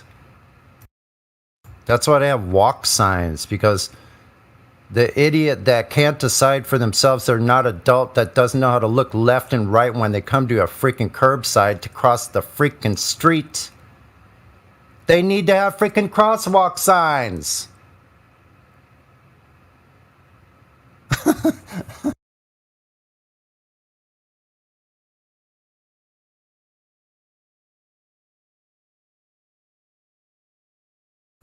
Someone that can steer their own body themselves and make decisions themselves like an adult human being, logical decisions. Okay, I'm moving in a physical environment right now.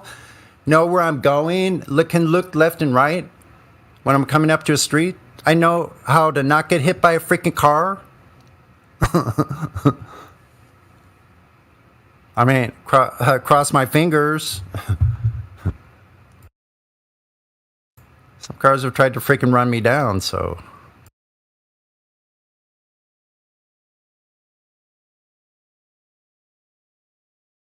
It's the same thing.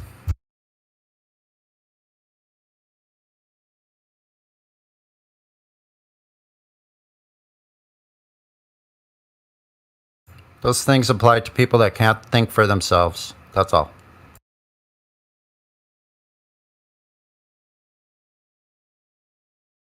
And I'll get off my little high horse here. I don't think it's a high horse. I think, you know, the reason why I at least came to this channel was because I wanted to be around like-minded people, you know, that shared frequencies that I'm on, instead of continuing to battle, you know, people that just aren't there yet. And I'm not trying to be, you know, high and mighty about it, but there's just a different level of beings out there.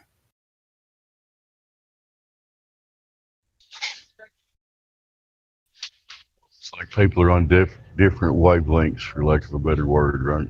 Right, exactly. Yep. They're just tuned a little bit differently. I feel like it has a lot to do with, you know, the foods that they eat, the water that they drink, the media that they consume. Exactly. All of it combined, that.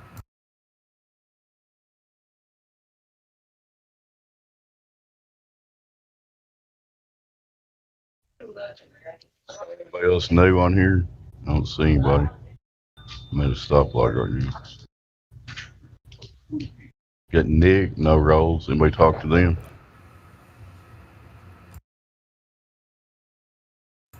Nick, no rolls. Are you there? Are you? Oh, your server muted. Let's see if you can speak. Hello, Nick. Are you there?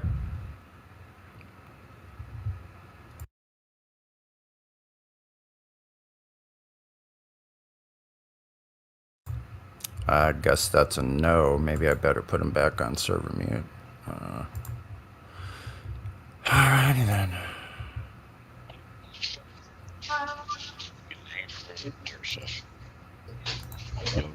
How about Tobik? Has anyone spoken to Tobik? Tobik, are you there? Tobik. Tobik, are you there? Okay.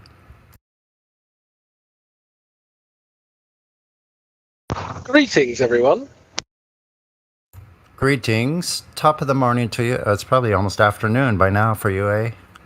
No, it's 5 o'clock where I am. Yeah. Starting to get the hang of that when you guys come on. Should see around then. We are ahead of you. Remember that. We're 8 hours ahead. Yep.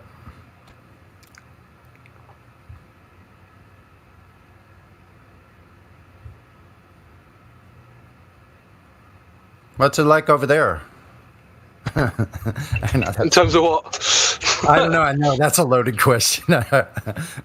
It's just a very, very broad question. Like, a very broad question. It's kind of warm. May I make a statement? Yeah, let's hear it. Okay, warm. Brilliant. Thanks, mate. Is it gloomy? Yeah, and it's full of twats that don't let you in, even though it's your right of way. I just had some guy just literally not let me in, even though it was my right of way. So I just clapped him as he went past, and he just looked all sheepish. Oh man. Yeah. What we have in London is how is the weather in England? Gloomy and full of twats. Yeah, literally. Gloomy and twat. I'm glad that you say twat correctly, though. Well done. Twat. Partly twatty in England today. Exactly. And also, contrary to popular belief, I do actually pronounce my T's twat. You know, it just has a certain impact that Okay. twat doesn't have. It almost sounds like impact. Twat. Exactly.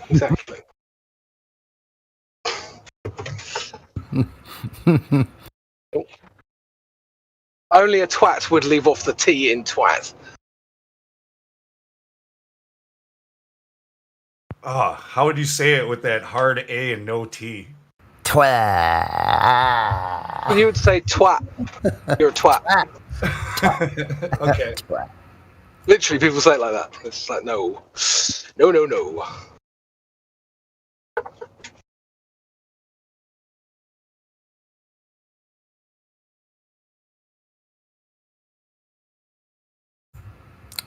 I have a geographical question. I don't know why it came up in my head last night while I was sleeping or whatever. Essex. I know that's a place in England. That's also a river, isn't it? I don't know about a river. It's not a river? No, Essex. Well, I don't know. Okay. It's not one I'm aware of. But yes, Okay. there is a county in England called Essex. Yes. Is it far from the Thames? No. Well, Essex is in fact on the north end of the Thames. And there's a county on the other side of the Thames called Kent. Right. So you have London, which is where the mouth of the Thames is, and then the River Thames flows into the North Sea / English Channel, that kind of area, and Essex is on the north end and Kent's on the south end. Gotcha. Yeah, I can kind of picture it in my mind. I know it's a almost extreme southeastern part of the island there. While we're on England, You'll never guess the name of the sea. Where did Jack the Ripper do his victims? What area of England? I actually don't know. You don't? No. Wow. You must knew everything up there. Wait a minute, what were you about to say, Crypto? No, I was going to say, you'll never guess the name of the sea between England and Ireland. Irish Sea. The Irish Sea, correct. The Irish Sea, yes. Yeah. Very inventive name there. What should we call it? It should have been called the Sea of Twats. Yeah. I always wondered if the Irish called it the English Sea. I don't think they do. The English Sea, because it's going that way. If we're going that way, we're out of the twats hat. Which direction? Which direction is twats hat? That's a good point. Why is it the Irish Sea but the English Channel? What? Not the French Channel. Not the French Channel. Peculiar. It's peculiar.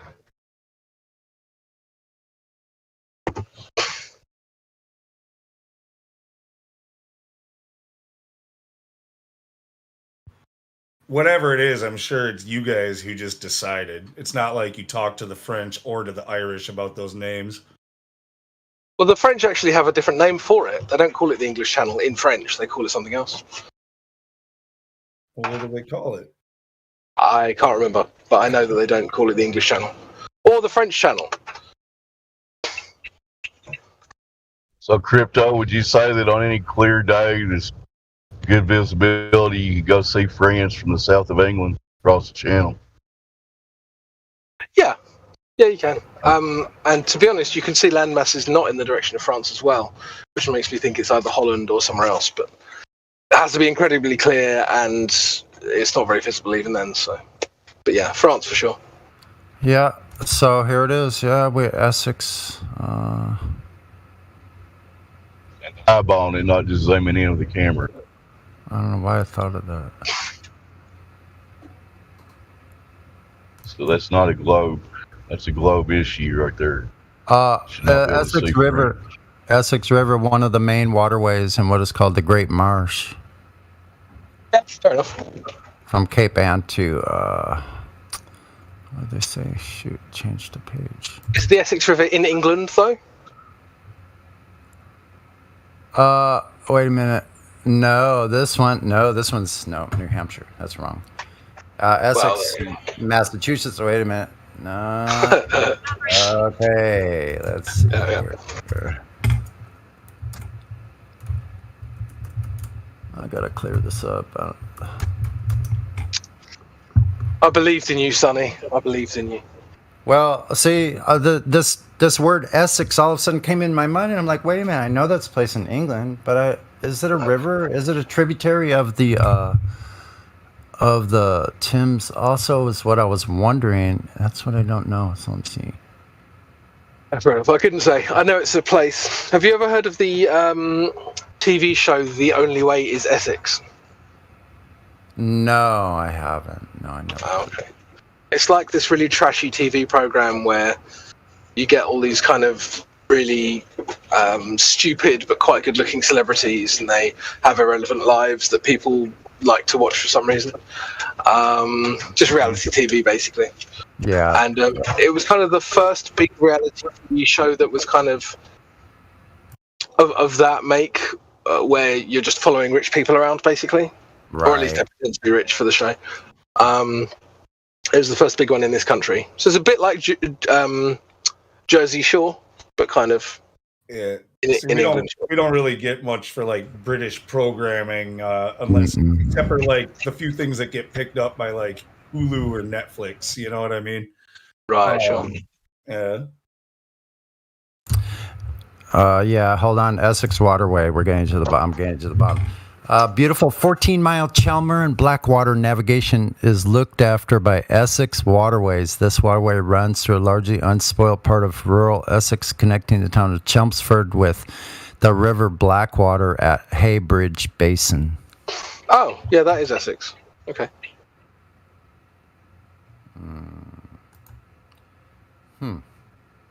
Fair enough. The waterway.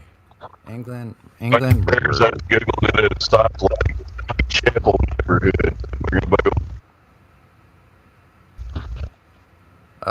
England's River Blackwater, not to be confused with Northern Irish River of the same name, crosses the county of Essex.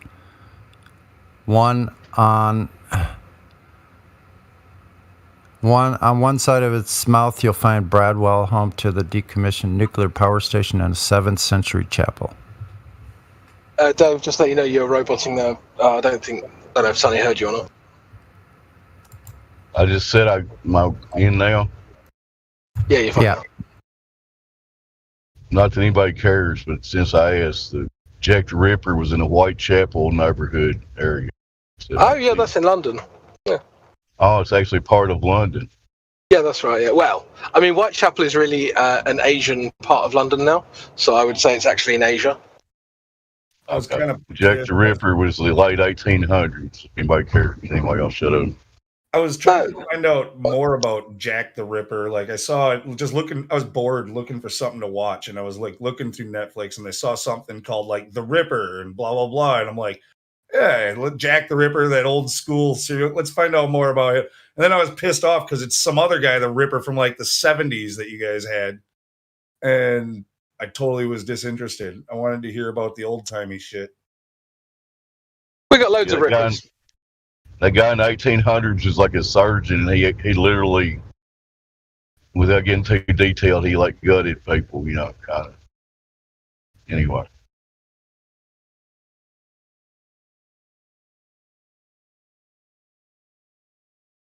I mean, if only he was doing that to politicians, we might all be a bit better. Touche. Yeah, they always go after pretty single ladies, right? Bunch of pussies. Exactly. I know. Why don't they just Jack ask the him Ripper further? was all prostitutes, as far as I remember. He killed. Why don't they just ask him further? Oh, yeah. If it's not the innocent, pretty single lady, but usually it's a woman who's vulnerable to. Why didn't they just ask him for their number and ask him if they needed any help with anything? That would have been a better start. It's Are you okay? They all got mommy issues or something, you know. Like that's what it is.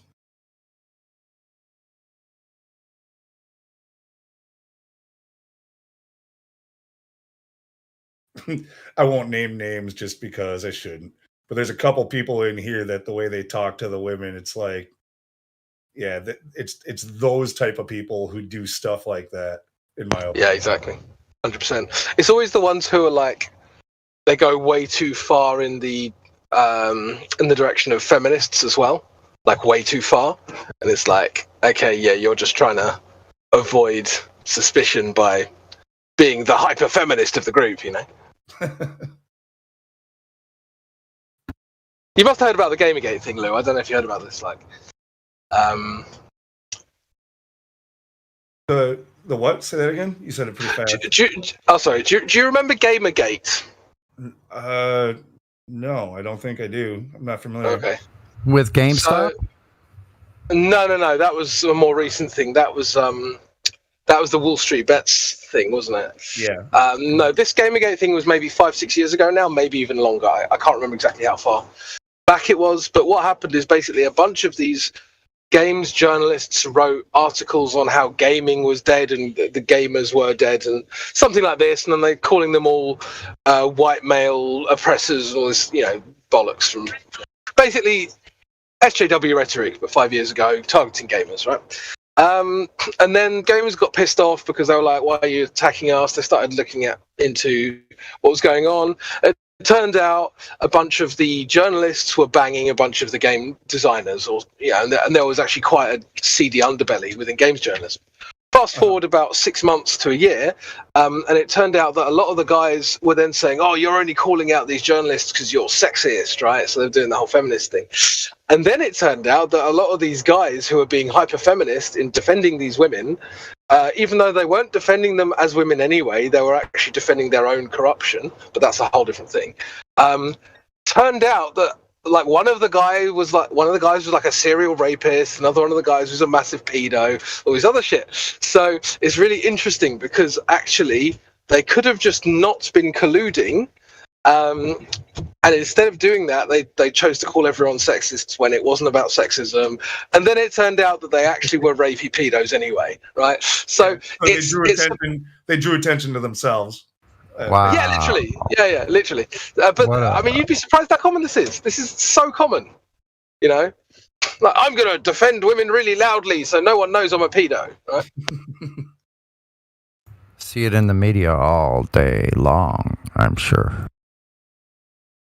If you watch that kind of thing. Now, about that article, though, whatever that was, I would say I probably agree with it, even though I haven't read it, because, I mean, especially during that period, I wasn't really gaming at all. Like, I think, especially, it's not like it's even fixed. Like, games for the most part are shit these days. It's just the same cookie cutter copy of the same shit that they were selling 20 years ago. You know, like, it's just, they change it up a little bit, graphics Right. are better, but it's the same fucking games. The creativity's gone, and everything is just made so generic so that it, you know, it's just about appealing to the widest audience as possible. And Oh yeah, no, but the articles weren't criticizing the games; they were criticizing the gamers. They were saying that gamers are too white and too male, and you know all this stuff. And it's just like, well, not only is that not true, but even if it was true, that's not a problem, right? That if that's your audience and you're writing for them, get used to it because you know that's your audience. But of course, there's loads of people who aren't white and aren't male who are gamers, and that's all right. Well, also never mind. okay. No, I don't agree with the article. Sorry. Who started this thing about it not being okay to be who you were born as? Where did that start? Yeah, well, you tell me. I don't know. Well, it's okay for everybody except for white people. Yeah. Yeah, I mean, I didn't really want to go down that route. I was just saying that, like, with the whole, with the whole people projecting loudly about how virtuous they are, it's often that they are the problem themselves, and they don't want people to look at them. And the loudest ones are really a problem. Does anybody follow the content creator Asha Logos? No, I never heard of them. Put a link. There's so much stuff out there. I'm so behind. I'll never get caught up with what I should have watched. Give me a second, I'll throw one up. Overload. He has a Sonny, really I've done interesting that. video though about, you know, the hypocrisy of, you know, claiming to go after something when you are that of which you're going after, as a way to convey like your own demons. And he does a great series about this, going all the way back to Justinian and Theodora from like the Roman times. All of this stuff is like the Tavistock Institute, you know. Well, that's not the only institute, but that's one of them.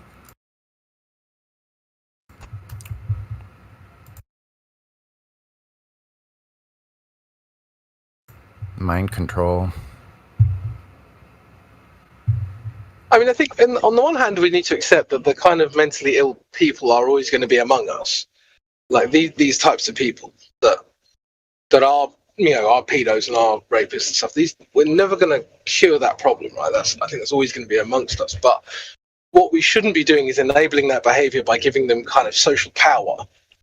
And I guess I don't really know how we navigate that. Again, I've been learning so much about Australia lately. Max Egan was talking about, like, I guess in Australia, there was a list of like 20-something politicians in government, like in places of power, that were known pedos. But instead of, like, you know, releasing those names, they created a law to protect those names from ever having to come out. Yeah, I mean, that just tells you everything you need to know, doesn't it? Like, they will protect themselves, like, in any, for any reason, they will protect themselves instead of your children. You know, this is disgusting.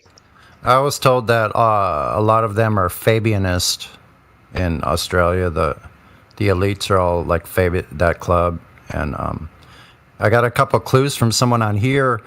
So then, and when Professor Phil came in, I nailed him on it, and he left the server, and I didn't see him for I haven't seen him in here for a long time, like a year. This is the same Professor Phil that thinks when you put more helium in a balloon, it'll sink. Yeah. Sweet. Weirdo. I linked Well, his of course, website. crypto, and you added weight to the balloon, so obviously it would sink, right? Put more mass. Yeah, I'm so tired of that gerrymandering freaking gravity bull crap. What a bunch of junk. Lou, did you say that those people are still in positions of power and they pass a law to keep them being revealed? You're roboting, but Alrighty then. yeah, it sounds like you heard me right. That's what. And I haven't looked into it myself, but that's what Max Egan on Crow House was talking about. I like the architecture that was going on there in like say 1812 or 1830. Wait a minute, when did they first go? 1850s. There was only like several hundred I guess you call it administrators and prisoners, and then a few years later they have these huge monumental structures with columns. Who built that? all the guys that were running around with horse and buggies. Come on, man. Yeah, the best they had was a flatbed horse-drawn truck And they chiseled rocks. and a wooden crane of some kind. Who did the... You have to basically machine the stones, people. People don't get that. That's just not like going up to a freaking piece of granite and making it perfectly square and level and flat. Right? Have you seen the E-War You can't history be of off. Flat Earth? You can't be off by like millimeters to get those buildings right. Who did that? In 1860 or whenever they...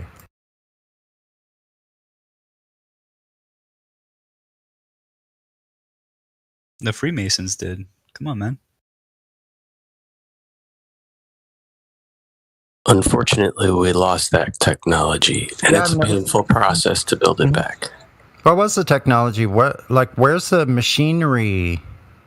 Where's the power where's the power supply that moved the machinery that did that work?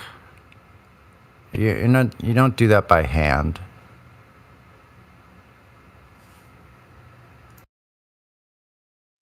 You have to have a planer of some sort. Do you have any globes in the chat? No interest. MacGyver? I don't know. Yeah, MacGyver. I think India is a globe. Right. I didn't see him in the chat.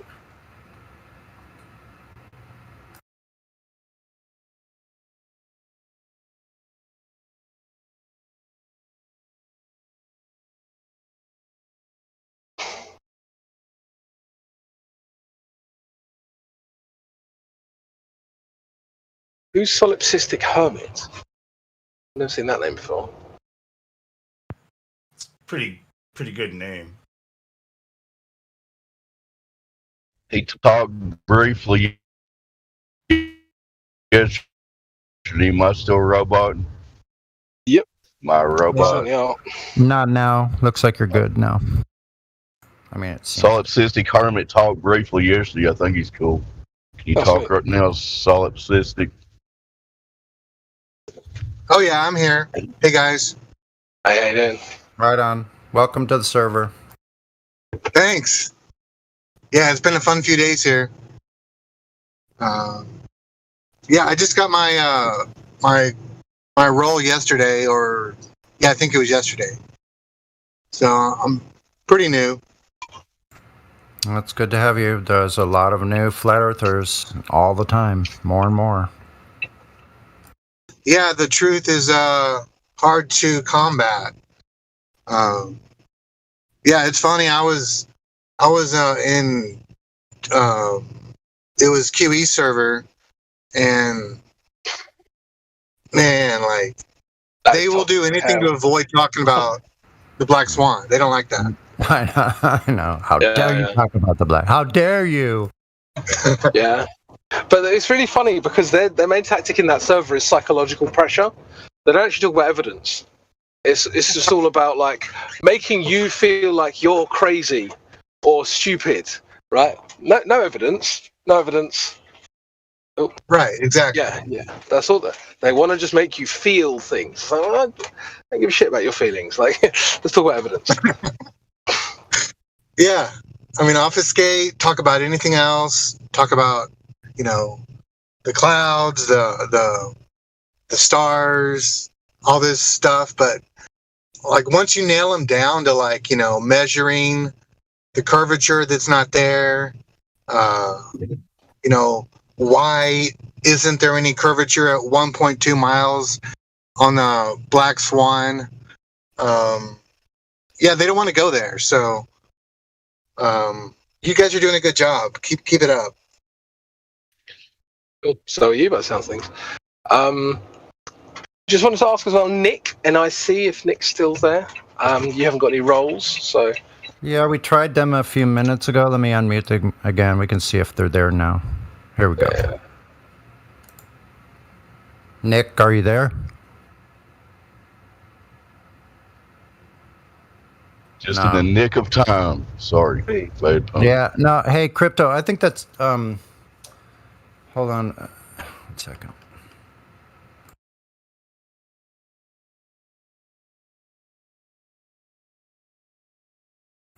Had a boomer moment.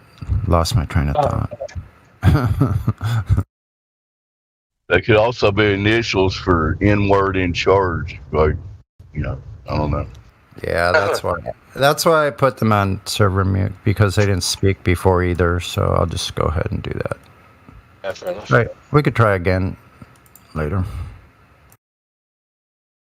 I agree with what you all are saying about the global argument. It's just gaslighting and trying to make you think you're an idiot.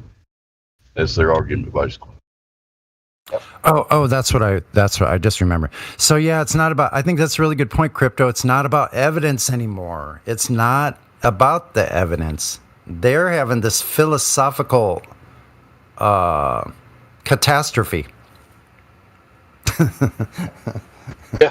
And they're trying to draw us in. They're trying to draw us into the philosophical, away from reality. That's their whole purpose. They don't care how they do it. It's no longer about evidence. Yeah.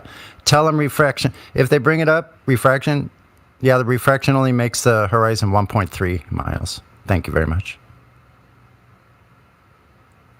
Bye-bye, Paul.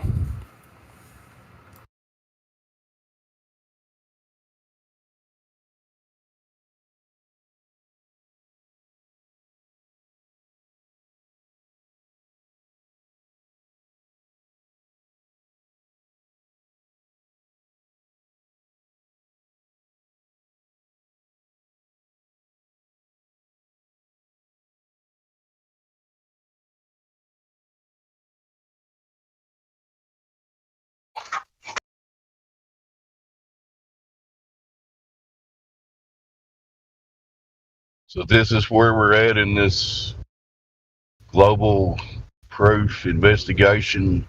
For me, going on 6 years, we still need measurements of curvature, motion, and the existence of this space thing. Y'all know about that. Not anymore. Now we have to teach them what it means to measure something. Just had an amazing moment of instant karma. That's why I was kind of like... So some guy, he's on a bike and I'm in a car, and he decides he's gonna. So I'm on the road and he's trying to get onto my road. Instead of waiting for me, he just cuts in front of me. So I have to brake really hard. You probably heard me go, "Oh, for fuck's sake!" Right? So I had to brake really hard, and then he's kind of cycling along, and then he decides. So he's got a rental bike. I don't know if you have these schemes in the US, but he's got a rental bike. So he's about to put it in the dock. So he's just cycling ahead of me. He puts it in, and he goes to put it in the dock. And as he turns left to go into the dock, he doesn't realise that the curb is a bit higher than he expected. He rides into the curb and falls off his bike. What? So did he go over the front handlebars? Did he go over the handlebars, like over the front handlebars? No, not quite, but he was thrown off his bike. And it was a bit like, yeah, that's Did you instant stop to help him up, Crypto?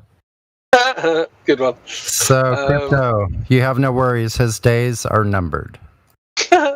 No, I mean, I don't wish harm on the guy, but it's funny because it's like, it's kind of a live by the sword, die by the sword moment. Do you know what I mean? Like, he wants to fucking cut in front of everyone and be the big man with the big dick, and then instantly fucking regrets it, sort of thing. Was he wearing a face nappy? It was actually, yeah. Oh, that's says a lot. That's everything you need to know. It must be why he thinks that an equal match is a metal car or his skin. Yeah, literally. Fucking hell. Anyway, just had to mention it because it's funny. It just happened. I'm gonna go against the car. Yeah, some people are retarded. But I'm covering my face so I can only see in a tunnel vision. Oh, there's some funny videos to watch. You look up instant karma moments on YouTube or whatever. That's just how it happens, man. As soon as you're like, better, but you're like, nah, I'm gonna risk it, and then all of a sudden the pressure's on. Now you know you better get this right, and that's when you fuck up. Literally. Yeah. Anyway, all right, guys, I got to head off for the evening. Catch you later. Later, Crypto. Have a good one. You too, man.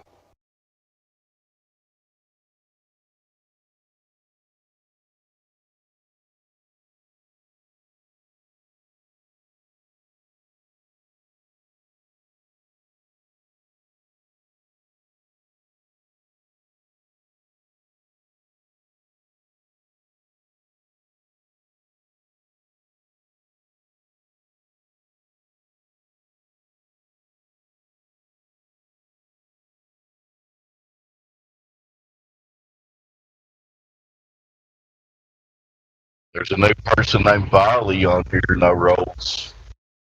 Unless I'm rowboat.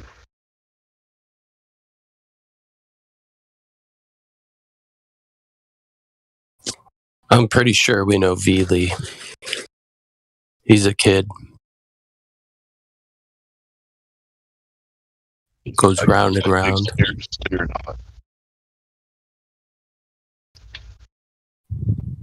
Claims he's from Sweden, I think. Yeah, he has no roles and interesting little tag. Is he trolling or is he taking anything seriously? He's playing Fortnite.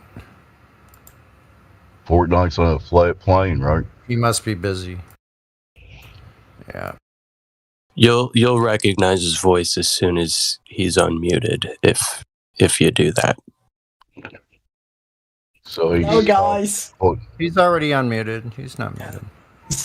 Wait a minute. Let me double check. I don't know. Hello, Veely. Are you serious about this subject or not? Oh, wait a minute. What? He is mute. Wait a minute. I'm not Viley. Viley is server muted. I'll unmute him. Hold on. Let's check. Viley. Hello, guys. Hello. Hey, Viley, why were you muted before? I don't know. She was I thought I having spoke a bad day. too much facts, you know. Okay. Calm down with the adrenaline. Everything's fine. What? him and Bi-Fi are buddies. No, you don't know his routine? I hate him. Yeah, same.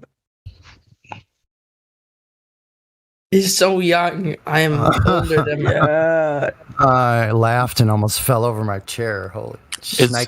We should just rename them to Harry and Lloyd. That was a funny one. That was a funny one. Oh my god, that's so funny. Oh my god. You know, like Harry and I had a good laugh right there. Yeah, that was pretty funny, man. Yeah. So are either one of you young men going to take anything seriously, or are you just here to laugh and troll? Oh, yeah. I'm very passionate about the word What are you being passionate about? turtle. The word being a turtle. I actually measured the earth. You measured the earth. How'd you do that? It's a turtle. Yeah, you're not serious then, are you? Yeah, I am. Y'all do whatever you want. I'll send you a pic of the turtle if you want. I took a satellite image with my own satellite that I built. You know what? Try to be funny. Can you? If you're gonna troll, at least be funny. You're not Yeah, being you gotta funny. be. Bring up the humor part. Like if you bring a little levity into it, you're gonna have to bring it up a couple notches on the comedy level. Because we're looking for serious entertainment. We're advanced viewers, and we need like some. Well, I heard them say that they got muted for coming out with too many facts. So I want to hear some of these facts. We're going to have to take one fact at a time then, though. We can't have both of them throwing facts at us left and right. That would just be craziness. So one at a time. When they were talking about Which one do you think has the facts? Bi-Fi or Villy or whatever that is? The one you unmuted said he was muted because he had too many facts. So I'd like to hear one. the Giddy duo. Okay, which one do you want to hear first? Let's do Villy. Villy. Okay. No, do Bi-Fi first. I'm thinking of jokes, you know. Okay, you better come up with something good because we're giving you extra time. Where's your proof? Do you have proof of something? All right, Bi-Fi, what do you got? Facts. Well, I got a lot of facts, guys. Mm-hmm. I mean, throw a question at me. I can answer it. On what topic are you speaking? Whatever. No. Okay. You said that you were telling too many facts. Just give us some of your facts. Oh, well, basically, the Earth is round. Show us the facts. That's fact number one. We need the measurement. If you're saying Earth is something, that means it implies some sort of measurement. So yeah, well, basically, if you look up in the sky. Where's the measurement? Well, let me explain then. No, you're not looking up if you look up in the sky. We're not looking up into the sky. It has a lot to. You're going to have to just chill a little bit. I have a question for Bi-Fi. A very simple one. How many times does the Earth turn in a day? Wait, I know this one. 365. That's not the answer. That's it. Okay, one day. We'll accept that answer. That's fine. Yeah, of course you will. Because So what is the alleged tilt? What is the alleged tilt of the ball Earth? Oh, 360 degrees. No, that's not correct. Yeah, it is. No. The axial tilt. Do you know what that is? One. Do you know what axial tilt is? Of course. Explain. You can come some noob or something. Explain, please. Okay, what is it? So basically, it's when this is so easy. You can explain it.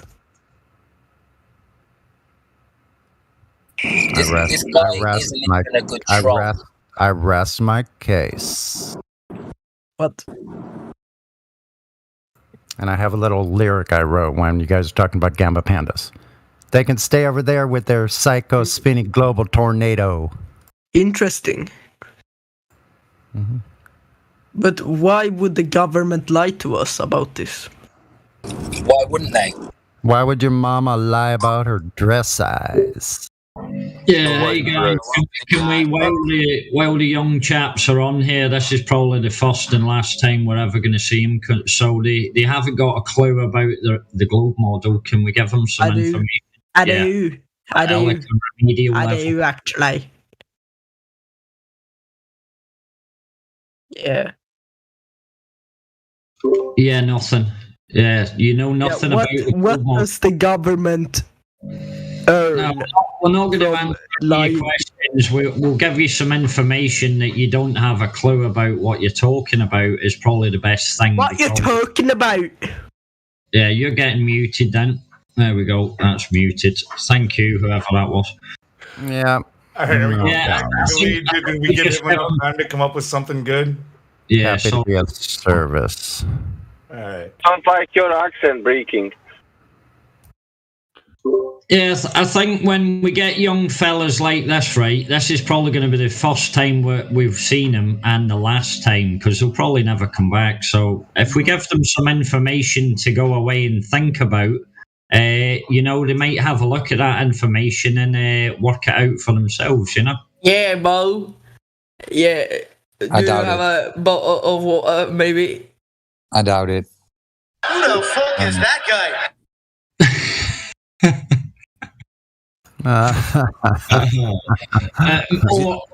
Or Sonny, maybe not, you know? What's that? Maybe not. If you don't know how much the No. Earth turns in a day, then you're pretty lost. Well, you guys still have a chance before you get, you know, perma-banned on here. You might want to look at the information that Breaking Down the Wall was explaining to you. So, obviously, we're not able to have a conversation with you.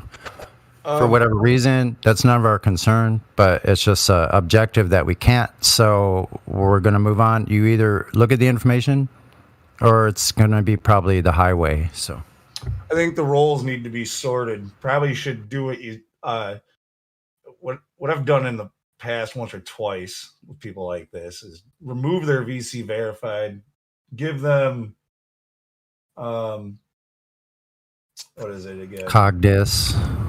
Well, not Cogdis because Detention. you see the other stuff. Like, wait, in Cogdis they can still see the information channels, right? I think so. I don't know. Anyone know? Someone knows. Because otherwise, yeah, you'd give them like not here to learn or something like that, and then just to tag them. Listening part. Yeah. Yeah. Like a highly Listening sus. pass and not here to learn, you know, something. Yeah, like or highly sus and listening pass. Yeah, something like that. But you can't do this to me. I'm so glad Creation is here. He's the best, man. Isn't there a clown role? I think there should be a clown role.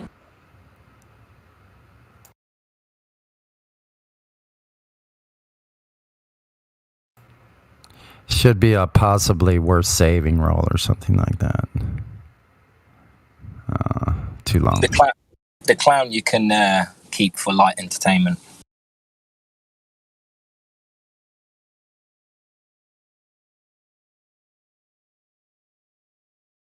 I was actually looking forward to hearing a fact.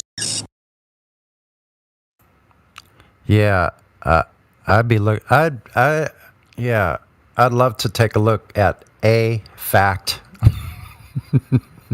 Just one. Yeah, one globe fact. Single globe fact.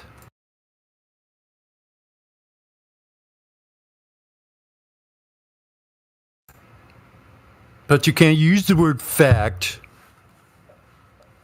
Right? Wait, you're looking for a globe fact? There's only one, right? There is no globe in the story. Peace out. Globe fact. Yep. So we have provable. We have all we need, actually. Oh yeah, plus all of reality. Yeah, I find it funny how these kids they come in here and they think that, you know, we're probably immature like they are and don't even take this seriously. So they don't even in their mind have an idea of, you know, that we could actually be teaching them something or that there actually is science going on here. Quite funny.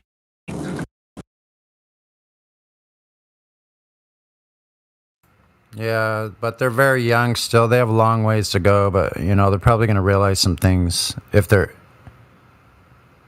It doesn't take much information to just go, wait a minute, those people a long time ago were telling me something back in 2021 on that server. You know what I mean? Like if that person go, holy shit, like I was so far off. Those people were right.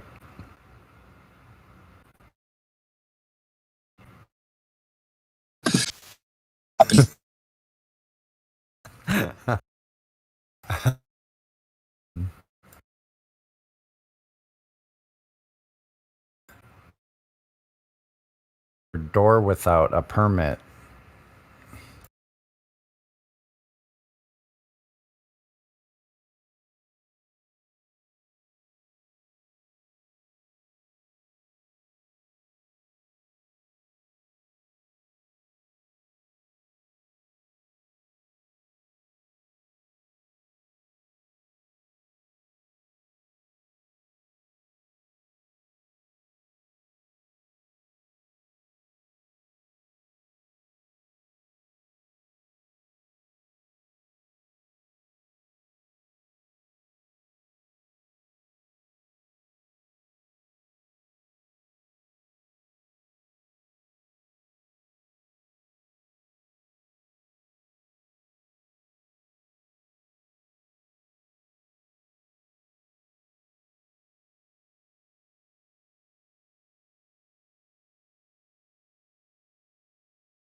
I've been meaning to ask, what do you guys think of Santos Bonacci?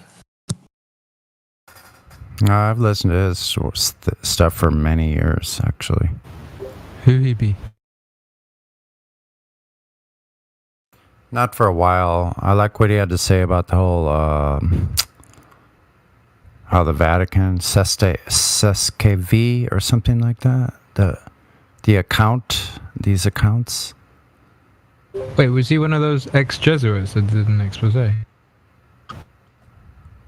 does a lot of different. He does a lot of different topics, but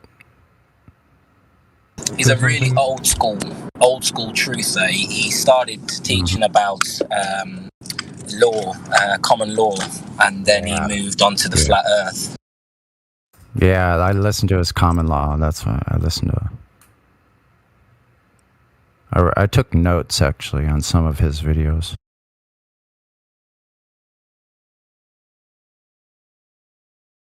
Yeah, he won some big cases. Yeah, like the SESKV, that's something that's set up where they own your soul. Pretty much.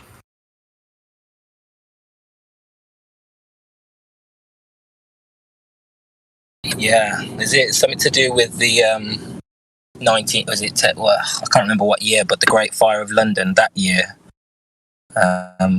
Maritime Admiralty law, something like that.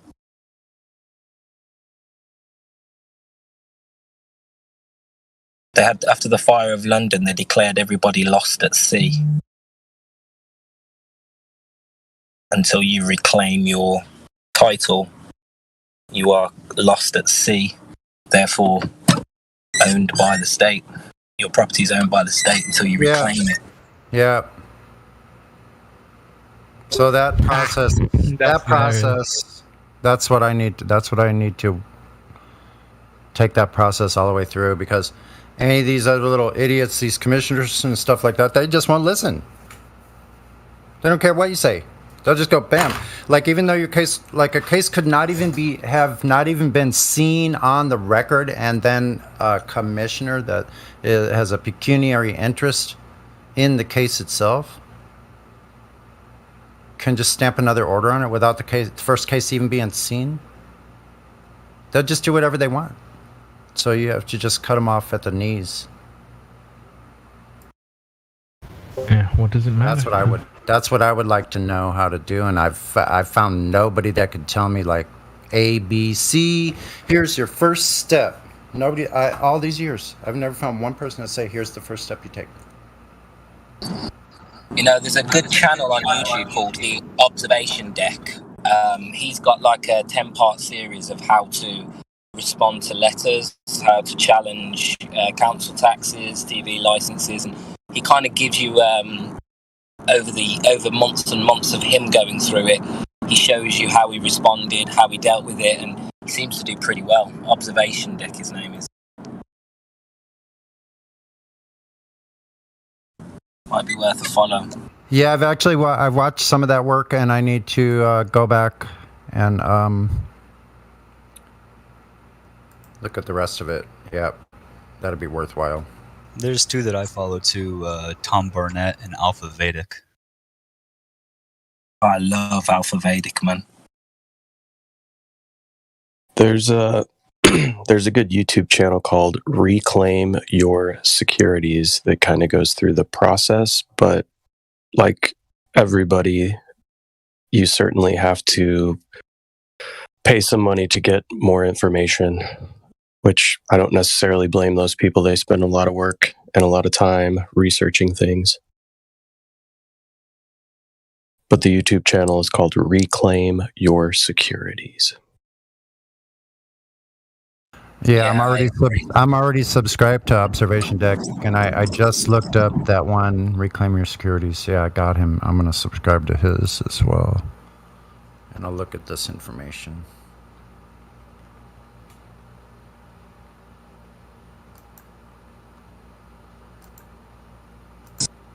Yeah, the reason why I brought up Santos Bonacci, though, is I watched an interview with him and Ken Wheeler. Do you guys know who Ken Wheeler is?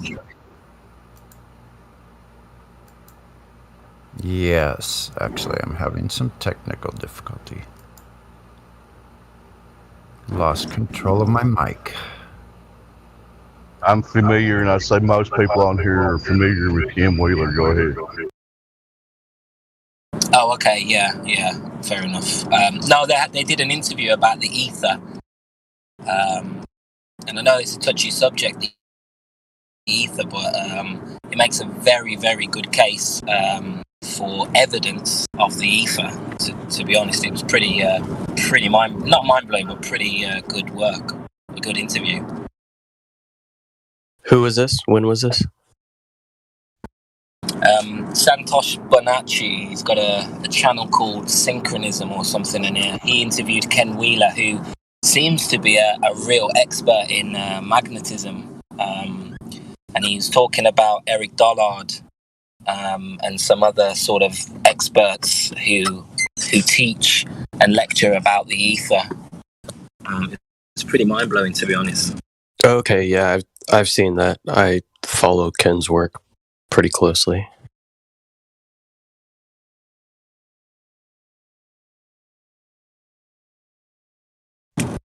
Yeah, Earther, because he doesn't seem to acknowledge the flat Earth in any of his videos. Don't want to lose all your subscribers. Yeah. Yeah, Universal Truth School. Santos, let me see. Yeah, Ken doesn't acknowledge the flat Earth information, but he did. I think he took a deep dive into it because he came out with the FLIR camera and did some testing of moonlight, which is an argument that you, at that time, you would have only seen coming from the flat Earth side. Yeah, well, this is what I mean. Most of his research is the research that a flat earther would try and undertake. That's the feeling I get from him. Apart from the fact he's an expert on magnetism anyway.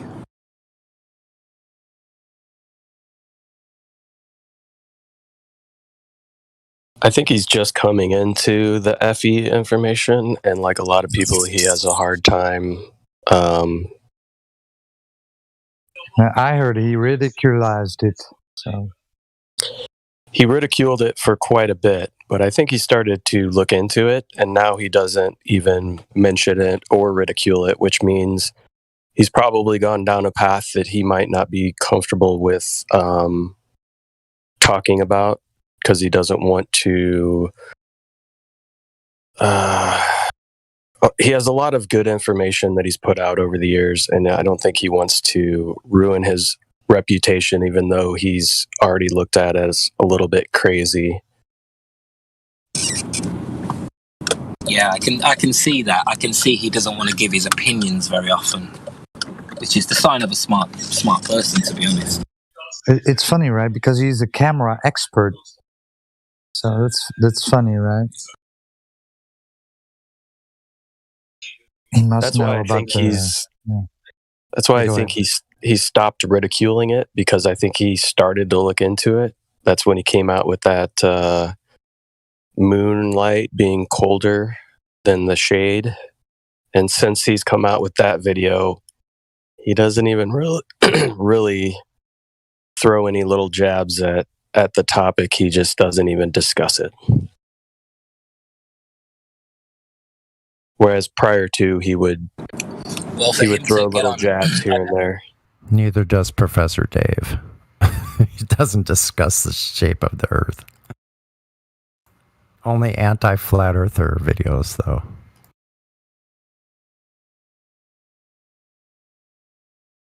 But kind of like Witsit talks about, a lot of the stuff that Ken Wheeler is proposing and has a pretty good working knowledge of is kind of a unified field theory that mainstream science hasn't been able to find, because it's kind of a touchy subject, because you almost have to look into and acknowledge the metaphysical in order to have a unified theory, which modern mainstream science will never address or acknowledge the metaphysical side. It's hard to talk about because there is the aspect of the metaphysical that can't necessarily be wiggled and proven. So it's a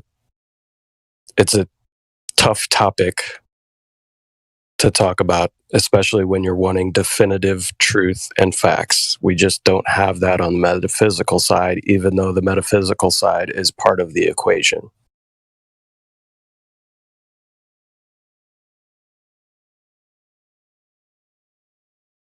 Yeah, I do think of Whitsitt sometimes when I hear him talking about the electrostatic nature of the universe. It sounds like he's using the same argument as Whitsitt, that is a force you can measure.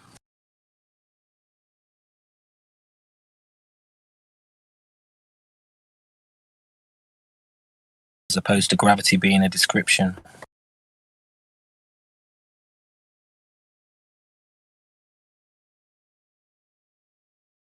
Who's Professor Dave? Can somebody drop a link?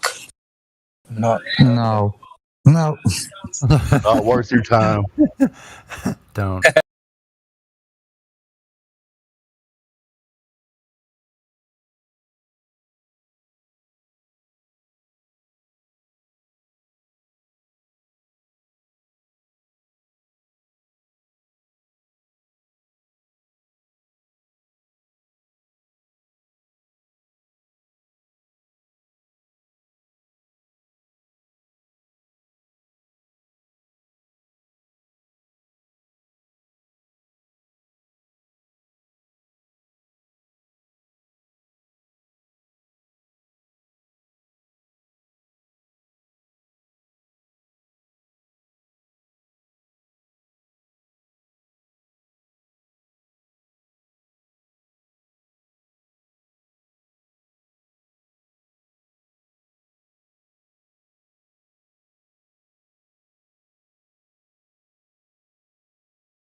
right now. I thought we were on some sort of lockdown. Most people can't even leave their house. This guy must live on I don't know, bro. Like, do you live in like some paradise island I don't know about?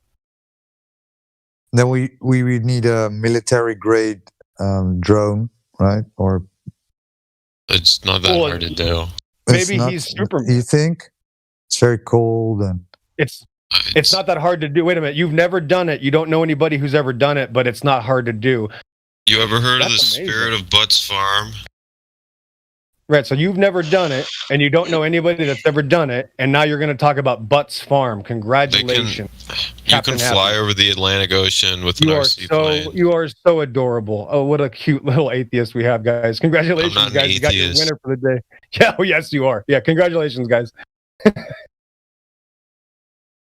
Bro, I think you're making a lot of assumptions about me. No, bro, you just went up. No, it's not. All assumptions aside, where's the Earth curve measurement?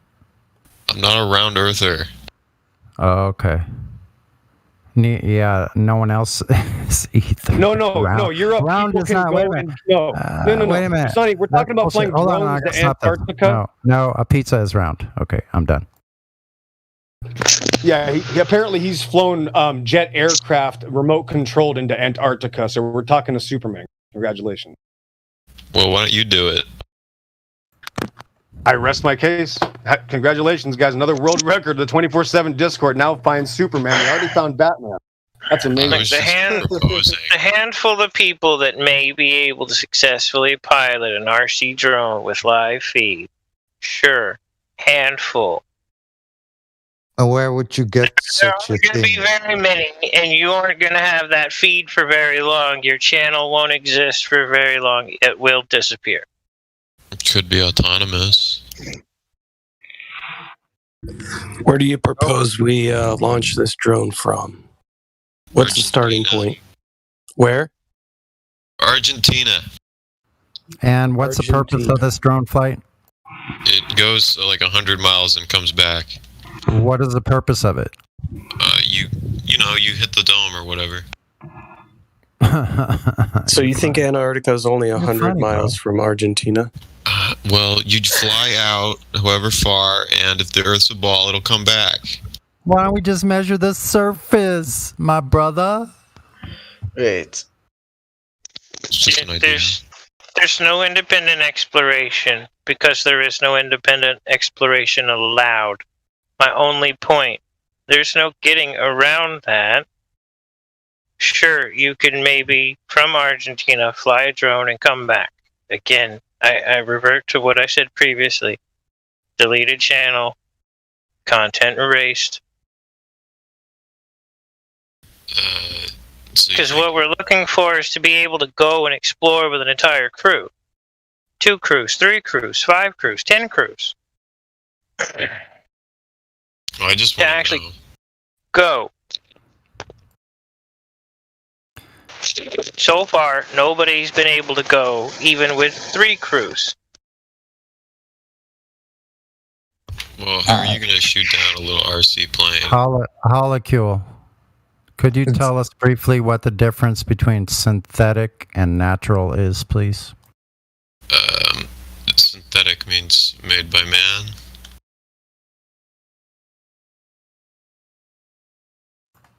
Is this a trick question? And the next part? Natural is created by nature. Excellent. What's so complicated about that? No, it's just a little preliminary kind of like questioning to see if we're kind of able to have a conversation. So continue on. That's all I wanted to say. Okay. Oh, I have a question for you, though. If there's such thing as a ball, doesn't a ball have to measure at every distance a prescribed or required geometric drop over distance if it's a sphere? Yeah. Wouldn't we be able to check that at various distances to find out if this is true or not? Sure. Exactly. Have you heard of the Mount Canahu, the Beyond Horizons photographers? Yeah, I've heard of it. Okay. They shot over 250 miles in infrared. Yeah, there should have been more than a mile of Earth bump in the way of the view of those far peaks. Yeah, it's funny, huh? No, not really funny. Yeah, funny meaning Funny weird? funny, not globe. Yeah? Yeah.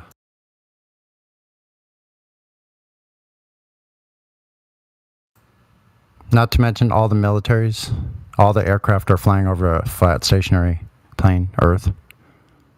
Yeah? Yeah. A military targeting using lasers of the distances are top secret. That's how far they can target with lasers now. And your lighthouses would be completely obsolete and useless if there was an 8-inch per mile squared drop. Yeah, but what do you say to people who say that light can curve around the Earth? That say what? How do you address the refraction argument? Are you talking to Black Swan? Are you talking about Black Swan? I'm talking about refraction.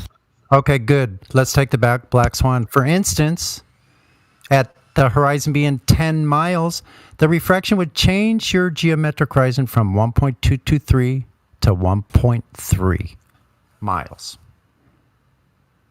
Say refraction, you say welcome to flat Earth. Go ahead. You can have all the refraction you want. Yeah. Welcome to flat Earth. Great. So you still don't have a geometric horizon, and it's not where you required it to be. Sorry. Okay. Let's say it's not. What if light just happens to bend perfectly over the curvature for an unknown reason? Show us the light curving. Show us it.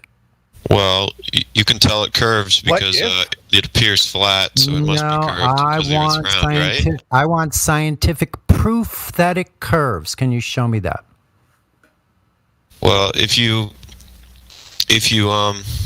when you start with I'm going to discount everything you say after. Be careful.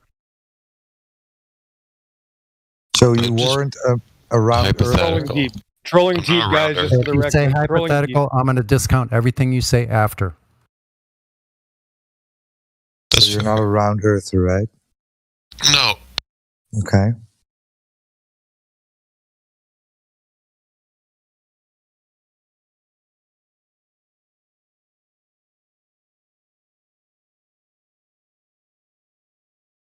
Anybody buying it? This question was, what's the stance that somebody educated on the topic would have when they becock refraction? What are the two media? You have air. More air isn't a second media. So what's the other media? And then boom, refraction's dead.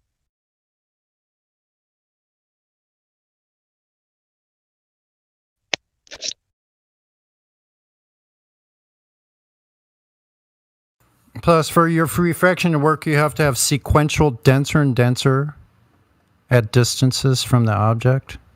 They would have to be denser. I'll show you. I have something I got from India. But that whole need for that like physical wall of something to be there, of glass or water, having to physically be in between you and it. That it's dead. Holocule, do you know what refraction is, and can you simply explain it? Explain refraction simply. Sure. Every material has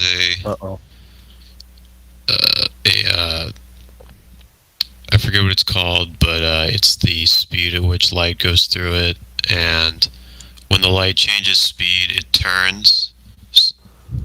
When it goes from medium to medium. What kind of materials? In conclusion, different materials with different speeds that the light goes through it.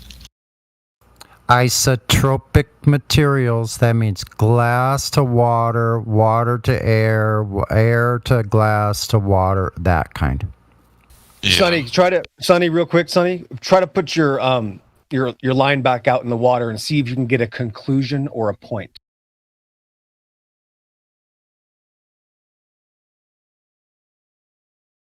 He's not giving you an answer. There's no claim.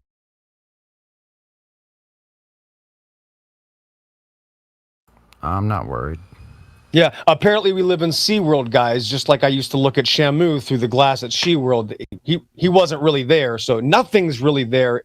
We can't trust our eyes. I love this guy. Okay. Well, where's the physical measurement of lack of curvature? Everywhere in history, that's everybody that's ever lived. Yeah, anything that's ever happened. Yeah, ever in history is dependent on a stationary surface. That's the point. I'm not saying otherwise. Hold on. You don't have a claim otherwise. That's why there's no claim. That's why I stated to Sonny. He confirmed it. You still have no claim. That's the point. Yeah, but every flat Earth measurement is dependent on light. Yes, that's the point. You admit you can't trust Why can't your you do eyes. something I physical? already stated that. Yes, that's the point. I already have a conclusion. I'm teaching students that this guy's admitting he can't trust his eyes. That's what this globe religion does to your psyche. It destroys your brain. So I'm already done here. I'm sorry. Thanks. Yeah, so when this image comes up, it's going to show you how bogus your refraction through air is. And hopefully you'll get a clue. Because you have to have vertical delineations from you and the object. They have to be denser and denser the further out from the observer.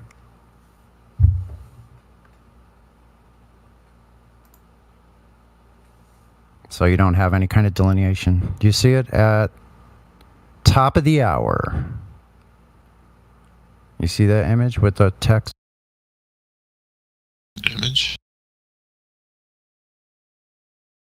Are you in the live stream voice text? Yeah. Yeah, at top of the hour. It shows a ball, shows a red arrow, some dotted lines. Oh, yeah, I see. Yeah, you're begging the question of the radius. Yep, so for light to travel around this curve from point A to B, the light would have to continually refract in a downward direction because it's a ball, right? Do you agree with that? You know, I'm just looking for something Okay, definitive. yeah, it's the right answer. For the light to keep refracting in a downward direction, it would be necessary for atmosphere to keep becoming denser, as shown in the diagram, from 1, the least dense air, to 5, the most dense air. The yellow and black dots indicate light moving from less dense atmosphere to, which is a misnomer. You can't have spherical gases. Gases don't have an inherent shape, period. To more dense atmosphere and refracting in downward direction. The black dotted line indicates the direction the light would have to continue to take if refraction had not occurred. The atmosphere is not layered in such a vertical section, so light cannot travel in this manner. End of my statement. And you still need a radius for this.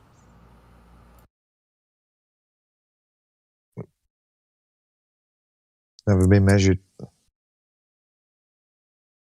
That's a good point. Who determined that radius, and how did they do so?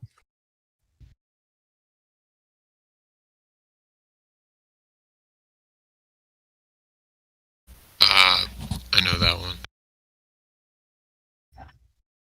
Oh, Baruni.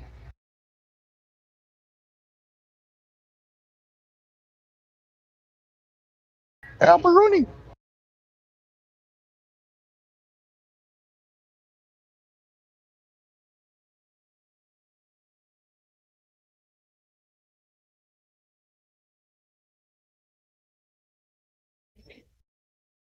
So you don't know who determined the radius? Do you just take the radius value on blind faith? Well, if you take sticks and you travel a certain distance, Take sticks to do the radius? That's a new one.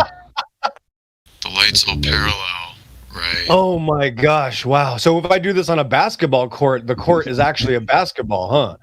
Wow, that's awesome. Yeah, congratulations. Yeah, here we are again. The hemorrhaging of the mind.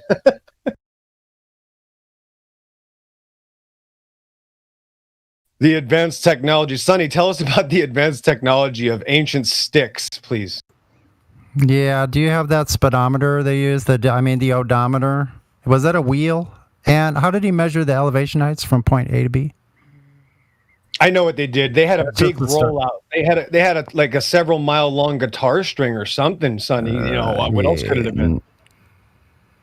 I don't care. I just want to know where the technology is, because obviously, if they're going from Eratosthenes, Sticks and Shadows from 200 BC and using that to go to space. Well, you can still do the experiment today, and you get the same number. Show me how it's a measurement of anything.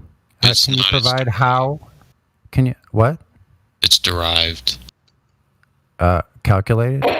Yeah. Yeah, based on a ball. It's assumed. Already. Before he left the house. Unbelievable. So these guys are like Nostradamus, and they were so advanced, the entire military-industrial complex cannot replicate what these guys are gods. Why aren't we worshiping them? We got to build statues of these guys. This is unbelievable. They are worshiping them, actually. Yep. You know, Holocule, if you got 2 pins and a flashlight, we can show you how to measure the circumference of your floor. Your flat floor, if you're interested. Yeah, there's no such thing as anything that's flat, Dave. No, there's no such thing.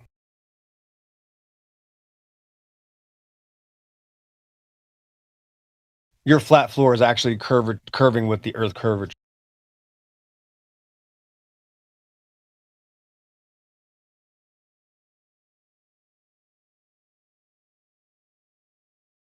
So if you want a sphere of gas, coming right up here is the only sphere of gas possible in reality.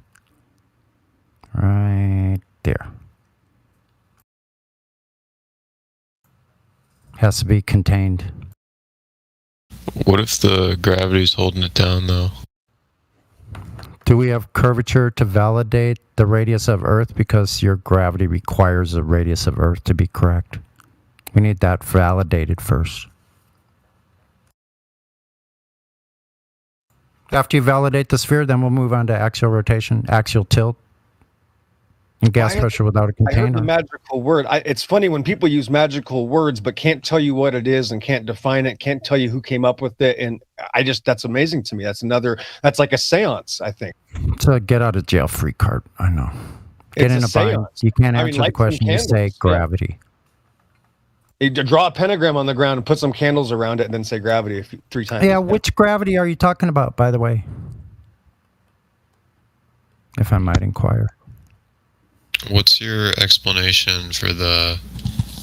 Never mind. Which gravity are you talking about? Hello? The downforce? Yeah, there's 2 different types of gravity. Which one? What do you mean? What's the other type? Story you want to go with me? Okay, I'm going to just give it to you then. Are you talking Newtonian gravity? Mass attracting mass? Yeah. Oh, really? Do you know that's 106 years out of date? You're a little behind on your extracurriculum. What happened there? You didn't know you were 106 years out of date? Are you saying that I have to be a relativist or whatever? Well, your priests are with general relativity, bending space-time. Well, I'm not religious. You're not? You believe in a globe? No. Now wait. No, you don't know very religious. Do you believe in a globe? Believe in the globe. Correct. Yes. Do you Yeah, believe believe in in? the globe. Hold on. Let me That's answer the faith. question. Let me ask, and I'll stop. Do you believe in the globe? Do you believe you're on a globe? No. Oh my God. He's scared of his own religion. That's what Negator does. It's okay. So, do you know the Earth is flat? I don't know. Oh. Okay. Yeah, but what about these space pictures, man? They showed you on your screen, right? Ball with the water It's sticking obviously out. fake. Okay. Okay.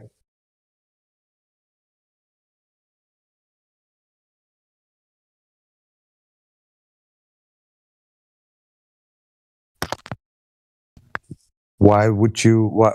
How did you come to the understanding that the Earth is not a ball, Holocube? Well, Go ahead.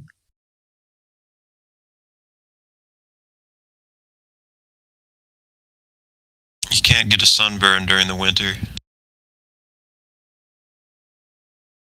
Roger, this is the latest form of trolling. The people pretend to be, skeptics and flat earthers. And that's know. how they can get in here. This is just the newest I tactic. don't need sunglasses in summer because the sun is so far it's just away. really weird. I just cringy when people are scared to death of their own belief system. It's what type of possession is that? That's just really awkward. How did you come to the understanding that the Earth is a flat plane? That's my proof, is that you can't get a sunburn during the winter. I'm not trolling. I'm serious. You have less solar energy. It's that is a simple. lie. If BattleMod was here, he'd be cleaning this up. This guy is clearly. I mean, do I have to tell you guys? This guy's not. Nobody can be this stupid. I've been sunburned in the winter. So I don't. What is this guy talking about? Get some sun. Get outside and you'll find out. XO, I'm with you. I heard this argument earlier and wanted to step in, but I was busy. Especially if you've ever been to the mountains. Okay, so all you have to do is go up a few thousand feet, and you will find yourself sunburned very quickly in the snow. Absolutely. This guy, come on. He jumped. Unbelievable. Yeah, I asked him in the beginning if he was around Earth. This is the new atheistic tactic. I think it's for a few months now. I've just been seeing him pretending to be. I mean, BattleMod will tell you. I've seen him call out a few. I mean, when we had the one guy, a month ago? What was his name? Don't say his name. Pretending to be something. I mean, this is the new thing. Yep. Welcome to the new Legion. Then he dipped all of a sudden, or did something else happen? What the heck? He's just left. So that's the most obvious part when they do that. Especially you heard in his voice going like, couldn't answer anymore. I mean, didn't he realize quickly that none of us believed any of his crap when he says he's not a round earther? Right. Yeah, exactly.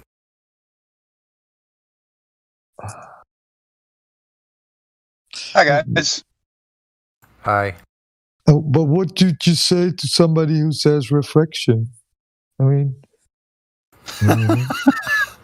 And I'm supposed to be someone asking that as a flat earther. Listen, I know you guys think I was jumping the gun, so let's rewind it for a minute. His first thing was that he's going to fly a drone over the Antarctica. Right, yeah. Why don't you? That's how we started off. So I was like, okay.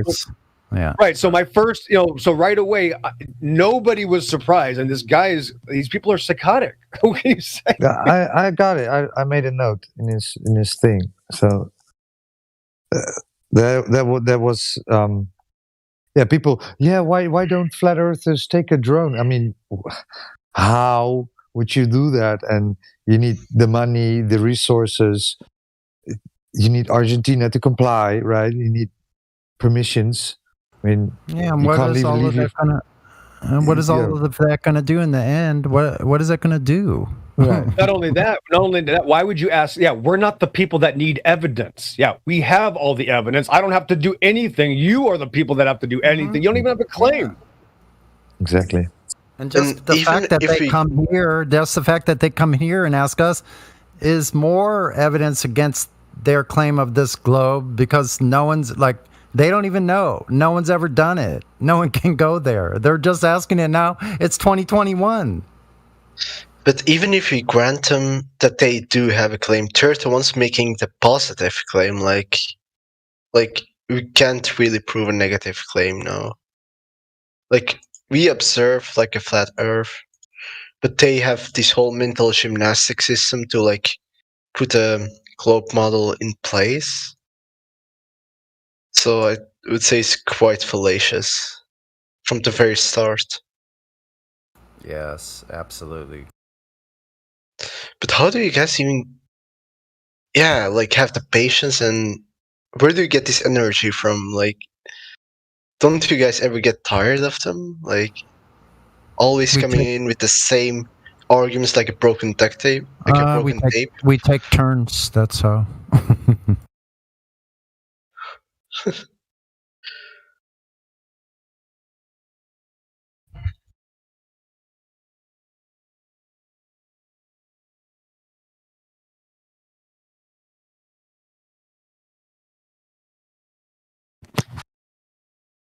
You don't get sunburned in the winter.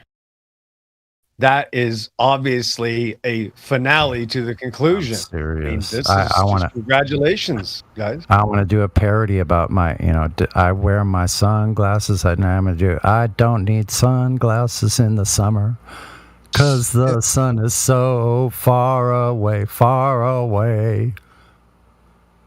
Yeah, we can do. We can clip all these moments where these people lie, and then tape it together. And then why would they lie, right?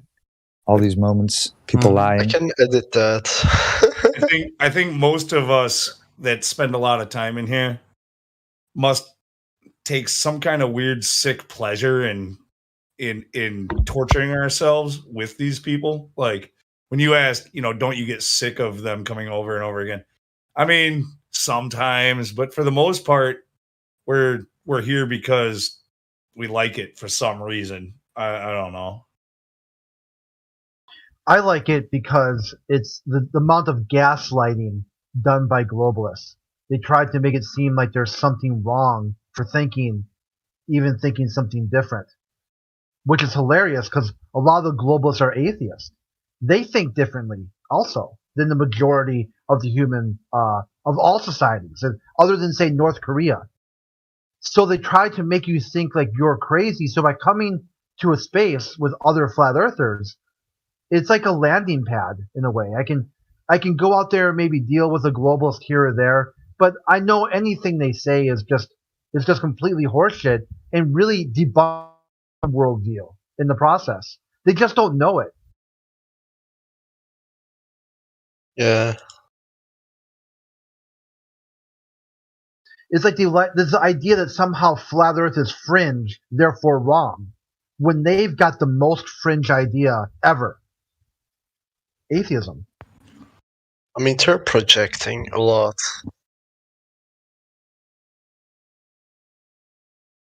And even still, like, I'm okay with atheism because it's powerful. It was powerful when Voltaire presented it. It's powerful when George Carlin presented it. What made it goofy is when you had like these 4 horsemen of apocalypse or third wave atheism. Dawkins, talking about mild pedophilia is just fine. Like, that's cringe, dude. That you shouldn't be representing atheism that way or yourself that way. I haven't really been able to pinpoint it, but what you're saying is like it does feel like from the 90s till now, there was some kind of a shift that happened. Like the people that I associate with here and in these types of conversations, I feel like in the 90s were probably leaning towards the left and they were atheists. Now we're like believing in a creator and ultra conservative for the most part. Like it's kind of weird how that happened. Like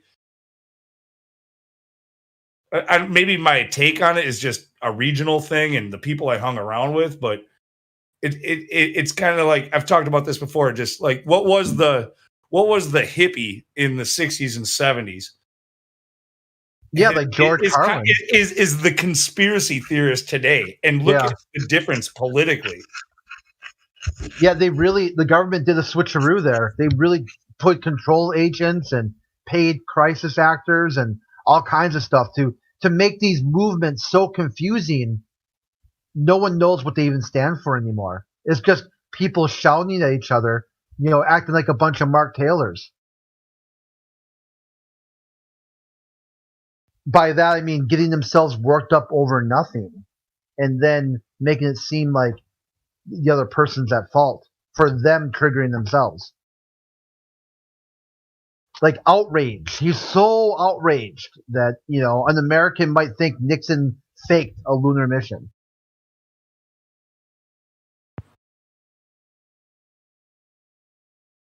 Like when I think of George Carlin fans back in the 90s, they were also like Bill Maher fans.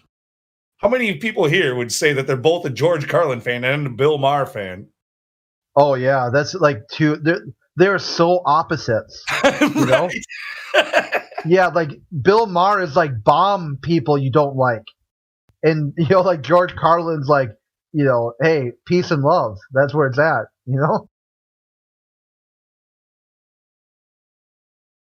Like like you ask a Bill Maher fan, what's wrong with the global war on terror? They say not enough nukes, more nukes.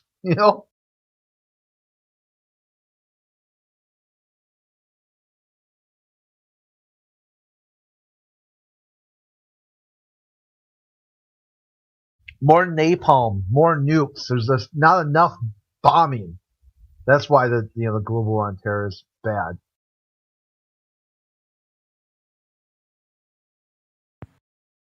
Well, Bill Maher, I don't know if that's really his take on it either. Well, he had a blowout with Ben Affleck about that, which is pretty hilarious. When you got the Ben Affleck neoliberal, right? Like arguing with something. Well, I picture Bill Maher being a like ultra liberal too, but one that supports the military industrial complex, right? He's like your Obama who says I'm going to pull out, but then drops more bombs than anybody in history. That's your Bill Maher.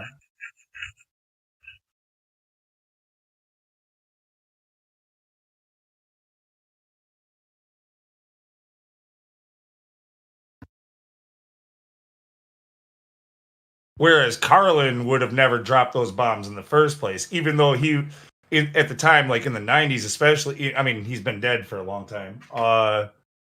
But he had a very Democrat liberal audience, and he was all about anti-government, anti-war. It's just ever since, I don't know, I guess 9/11-ish time, the Democrats became all about war also, but they still like to talk like they're not. That's why it's so confusing, because they talk out of both sides of their mouth. This is why I can't ever understand why anybody would ever be a liberal. But I at the same time, I don't understand, or a Democrat, I should say. At the same time, I don't understand why anybody would choose a side and be a Republican either.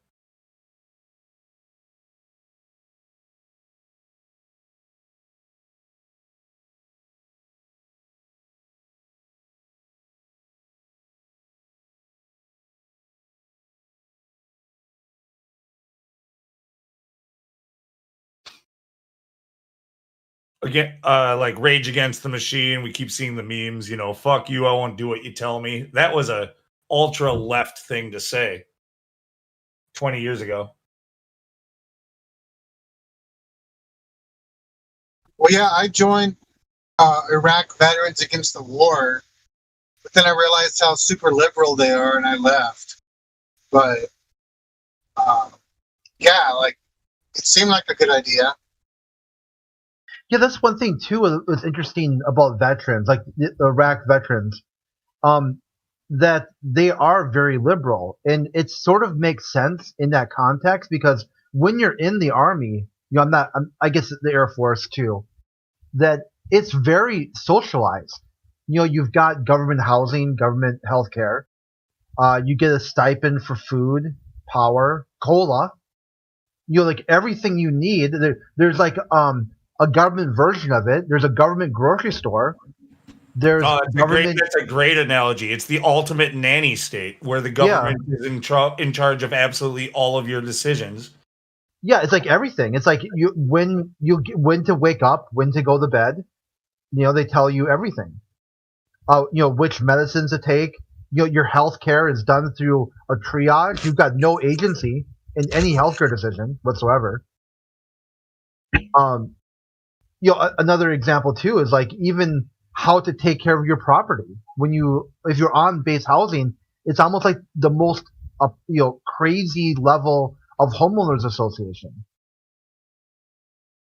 They tell you like even how much alcohol. Like there might be a legal limit, and anything over the limit is considered kind of criminal, right? Like being drunk and disorderly.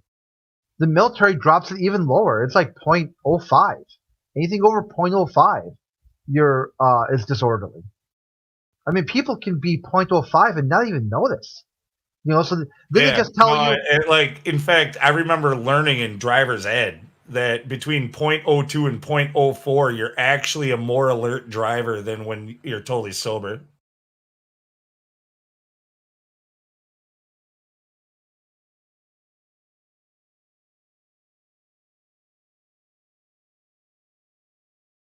Well, that's another thing about the military is they used to be somewhat conservative, but now they've been taken over by a lot of liberals.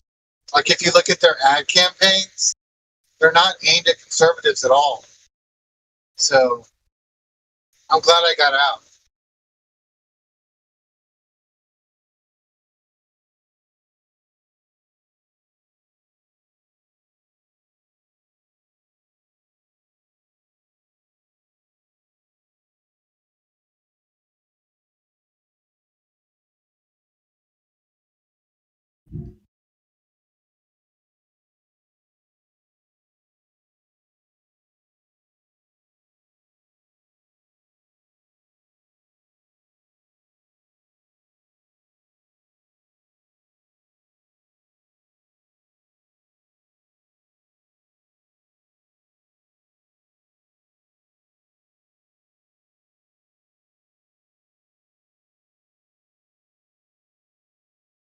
Cuddles, I'm going to assume the more you know was the public service announcement about being between 0.02 and 0.04.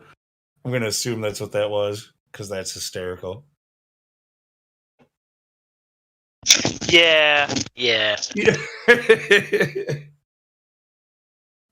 Well, what's funny was my driver's ed teacher was also my health class teacher my sophomore year. And he taught me that in health class, not actually in driver's ed. I sort of screwed up my story. That's hilarious. That's the same thing. Yeah, that happens a lot, The health teacher is also the driver's ed teacher. The other guy was, there's two. The other one was a track coach. And basically, he was in name only. The same guy was also a gym teacher. I forgot about that. Yeah. Oh, that's so hilarious. It's like... if it didn't help...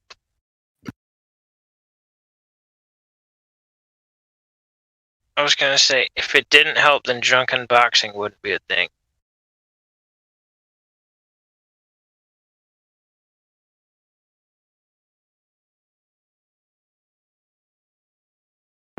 I can only imagine what they teach in health class these days.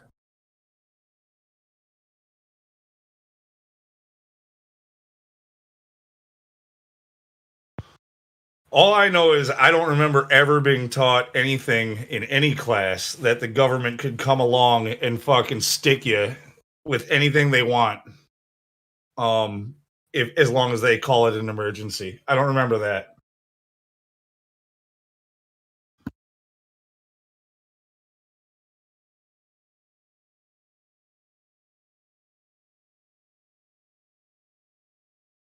In fact, I remember being taught my entire life to fight against tyranny. And then they come here and they throw it in your face and don't even try to fucking hide it. This is a test. Now, just go back and listen to what Yuri Bezmenov said. Go listen to that dude. Has anybody heard Yuri Bezmenov? Yeah, he's pretty good. Well worth a listen if anyone hasn't heard him. He explains exactly how it'll take place. And he was explaining that back in the 80s. And it's all coming to fruition. Oh, I didn't know who you were talking about. I think I did see some of his stuff now that you mentioned it. When you say back in the 80s, I thought you were talking about somebody kind of new. Is he the alleged KGB defector? That middle-aged Russian dude, obviously with the name Yuri. Usually like bald on top, but now glasses, I think. Yeah, alleged Yeah. KGB defector. Yeah, I know at least one video of his. Yeah.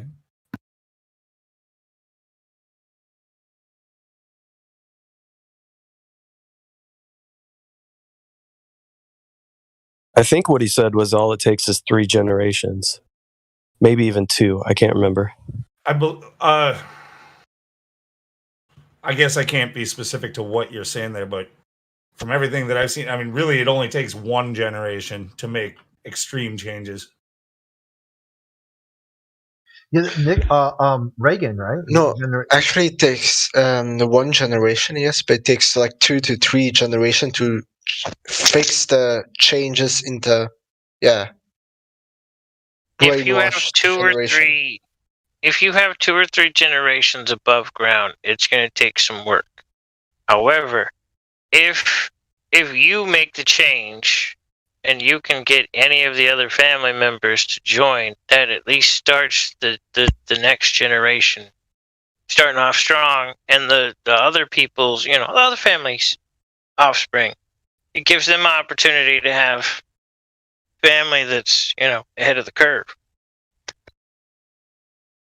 Well, there's some evidence that that the nature of reality, flat Earth or whatever, was being taught just 3 generations ago, right? Yeah. So within And some states too. within 3 generations, nobody believes it any longer. Nobody has the understanding. Within 3 generations, nobody is sure of anything. I mean, it becomes a tall tale within 3 generations. Right, but you have to progressively shift other things in order to change that narrative. So that's the trick.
It's just so fucked up.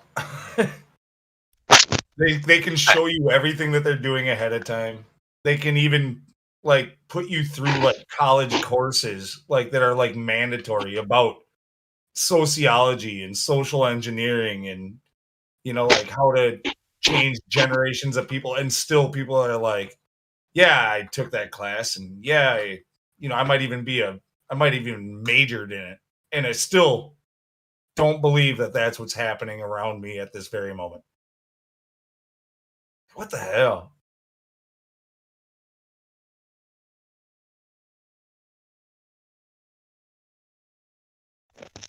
Dude, you could be the top of the subject, whatever the subject is. You could be the top authority, or at least on par with all of the so-called top authorities. Somebody's still going to challenge you. And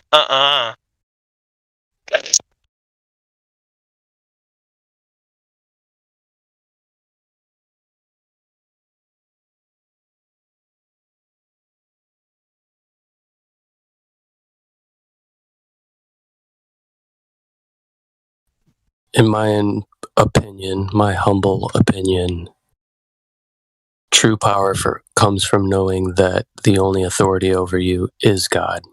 Period.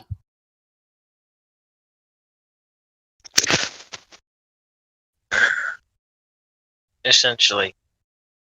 Well, the Satanist rulers of us, they question even that, which is kind of like our instinct is to question everything, right?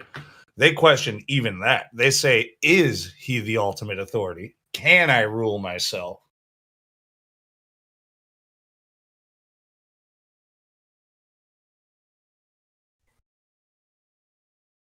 But they want to push ruling. That's why historically anarchism has come from the left, but they push the ruling as more of a do what thou wilt kind of ideology. Yeah, So before basically, that, instead of what I said, where they're asking, is that true and can they? They are being defiant and saying, I will, even though I probably can't. Like, I'm going to try at least. One of those type of it. Sort of like that mentality. Just being a defiant teenager.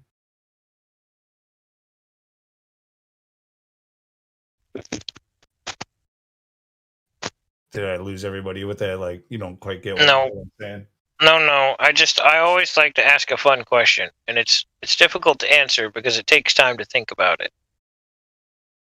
But it's a different perspective of what's going on to a point, right? 500 million people. You have to lead them from point A to point B. However, you can't give them shortcuts, cheat sheets. They have to self-realize the things along the path from point A to point B. They have to have that epiphany themselves. But you can squeeze, you can press, you can motivate, you can rally, you can do clubs, you can whatever, in order to try and get them to push that one direction to be.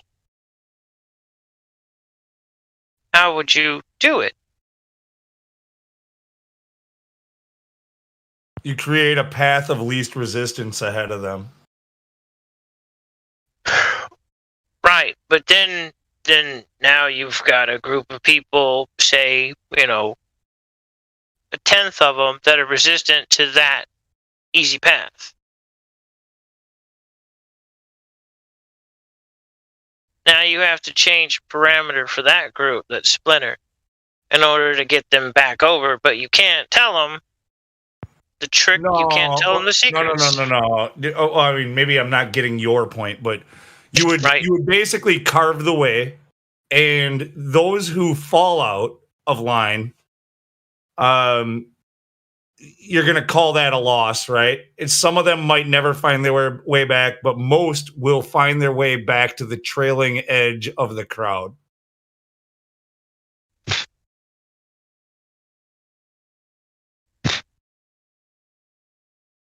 And I know sort of allegorical the way we're talking, but you go out in the field, you look for the black sheep in the herd. You can never find the black sheep. Why? Because he done took off.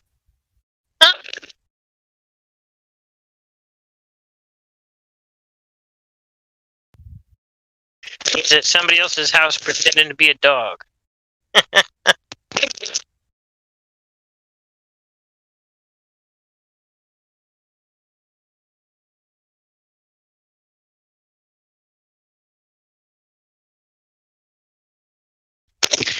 It's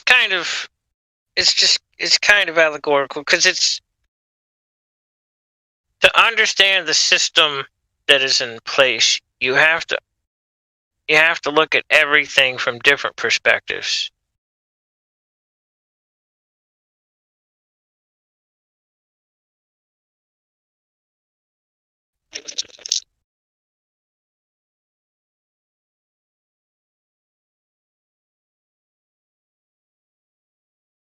I mean, I guess my point earlier was like, you can take psychology and you can take sociology, and they will tell you as like a 101 like mandatory class about how easy it is to steer you and your peers.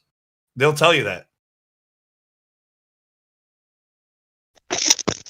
And then it happens. And everybody's like trying to like break it down. How did this happen? Well,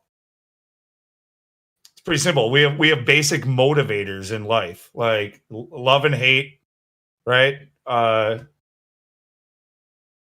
And I mean, we just want to live. So we're trying to avoid we're trying to avoid conflict whenever necessary, whenever we can. So they challenge us with those things, those very basic drivers, and then they steer us in certain directions.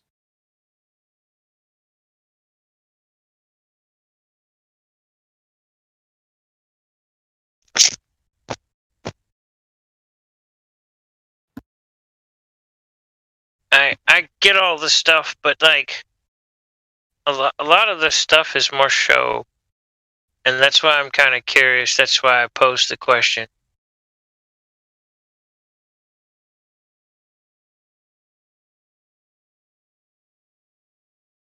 The government loves us.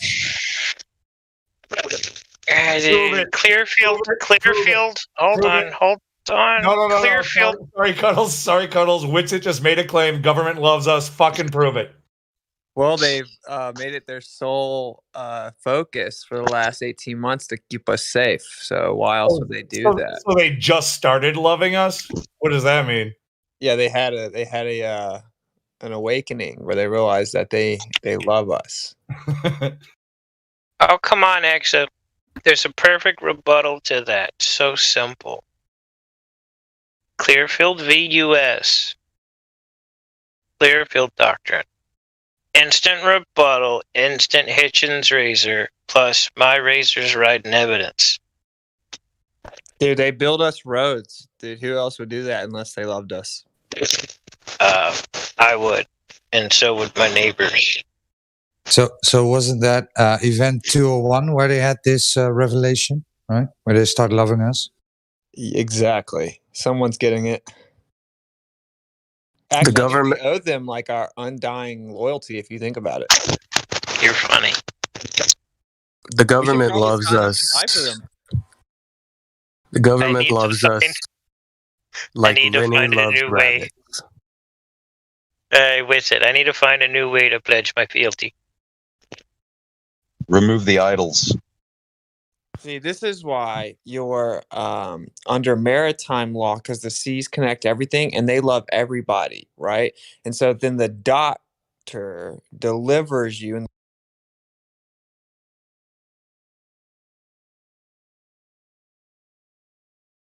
Oh, Bro, you lost signal. they got him, guys. oh, sorry. I was doing my daily government prayer. Well, a minute ago you said they'd build us roads, but I gotta point out that almost all of our like infrastructure, whether it's highways, or railroads, or canals, or communication wires, or any of that stuff, was all funded by private companies initially during the Industrial Revolution for their own gain, for their own profit. We are only maintaining that stuff that was originally done by private industry. You're sounding like a real domestic terrorist right now. And the only way you know about the Industrial Revolution is the government-funded textbooks. So you should be thanking them once again. Textbooks. So they delivered us, they birthed us on the dock from the safety of the horrible storm out at sea into the loving arms, the loving arms of the Admiralty. Dude, that's what I'm saying, right? So the sea connects everything. That's why we're under Admiralty maritime law, because they love everyone. And then the doctor delivers you in a delivery room through the birth canal, and then you're put on a birth certificate on bond paper signed by the doctor. And that's why we make deposits in banks and have cash flow and currency, because they put us under maritime law out of love. Hey, what's it? Hey. I was trying to send you something, but I can't. What do you mean? Well, we had this conversation, like 3 weeks ago? 2 weeks ago? He said send you something, and I don't track down emails and stuff like that. I normally just keep it to like I was sending you something, but it's DM blocked. DM blocked. Right. I can't message you unless we're friends. Oh, just a second. Oh, damn, that's a risk I don't know if I'd be willing to take. Fuck. I accepted it, man, because I know that if you betray me, the government will save me.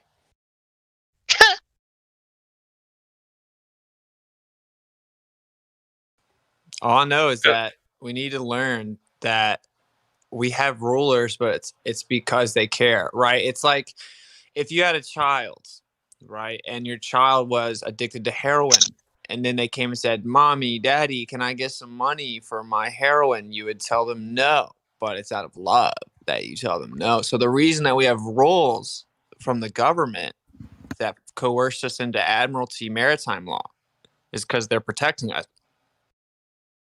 I'm just saying. Are you telling me that you won't die from cold turkey quitting heroin? You shouldn't just give your kid methadone instead for a little while? Or that's a risk that I'm willing to take. Okay.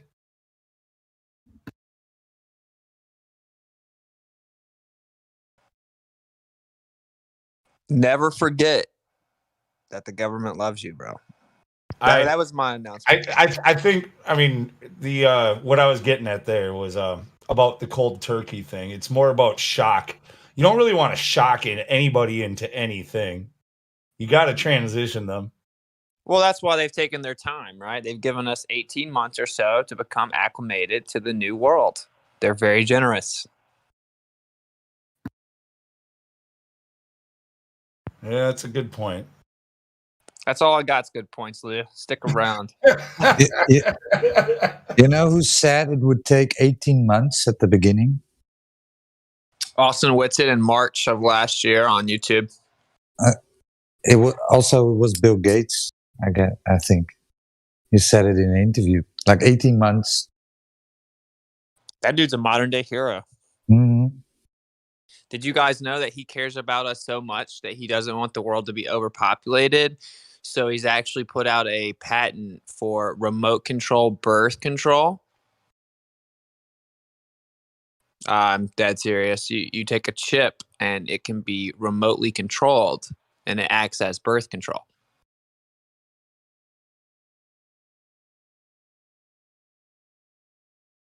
That's because he loves us. Hey, Whitsitt, there was a video that was shared a few weeks ago in the admin chat that I know you probably missed it, but it's not that important. It's just kind of like a teaser trailer to 6G. Like they're talking about 6G in the year 2030 and showing you all the amazing things that they can do with it.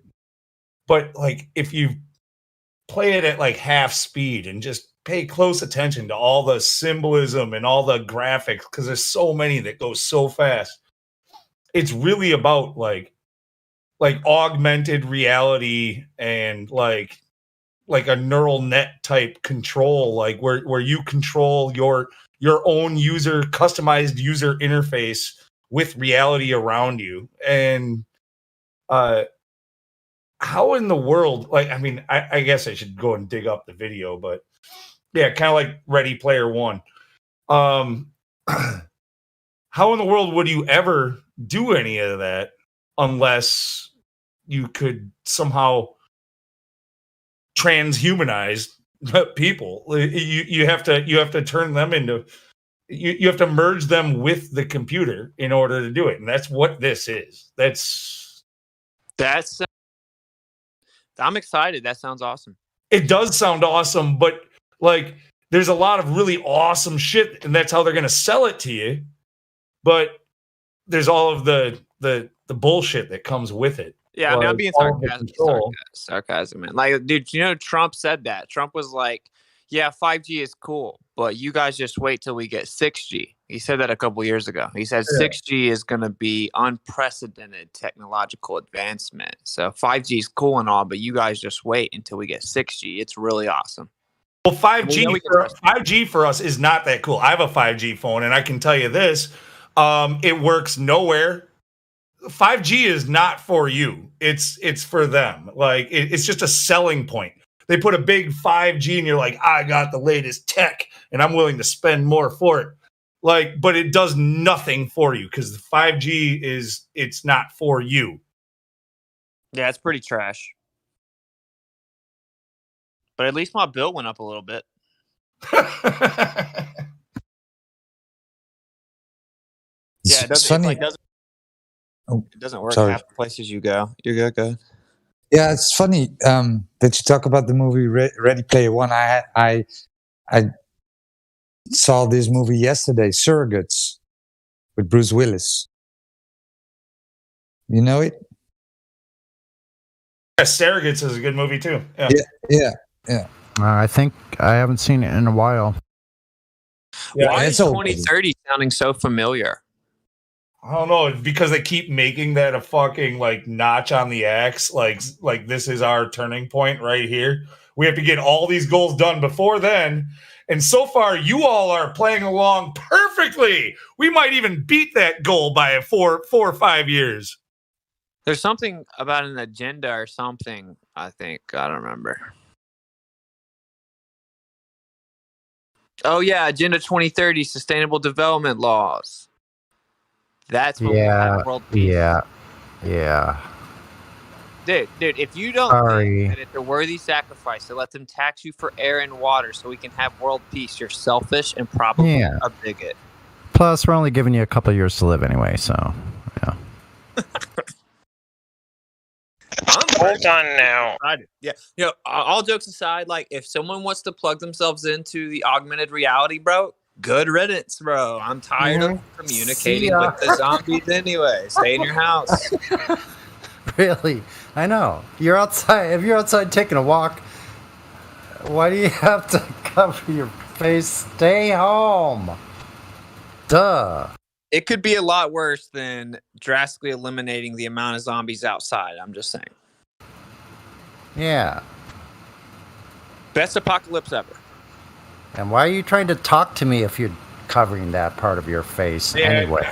No, that all sounds good, but they're not okay with just moving on without us. They want to destroy us along the way. No. They love us, dude. That doesn't make sense. That's contradictory, dude. I think they're looking for the next fight, kind of like how we just armed the Taliban again.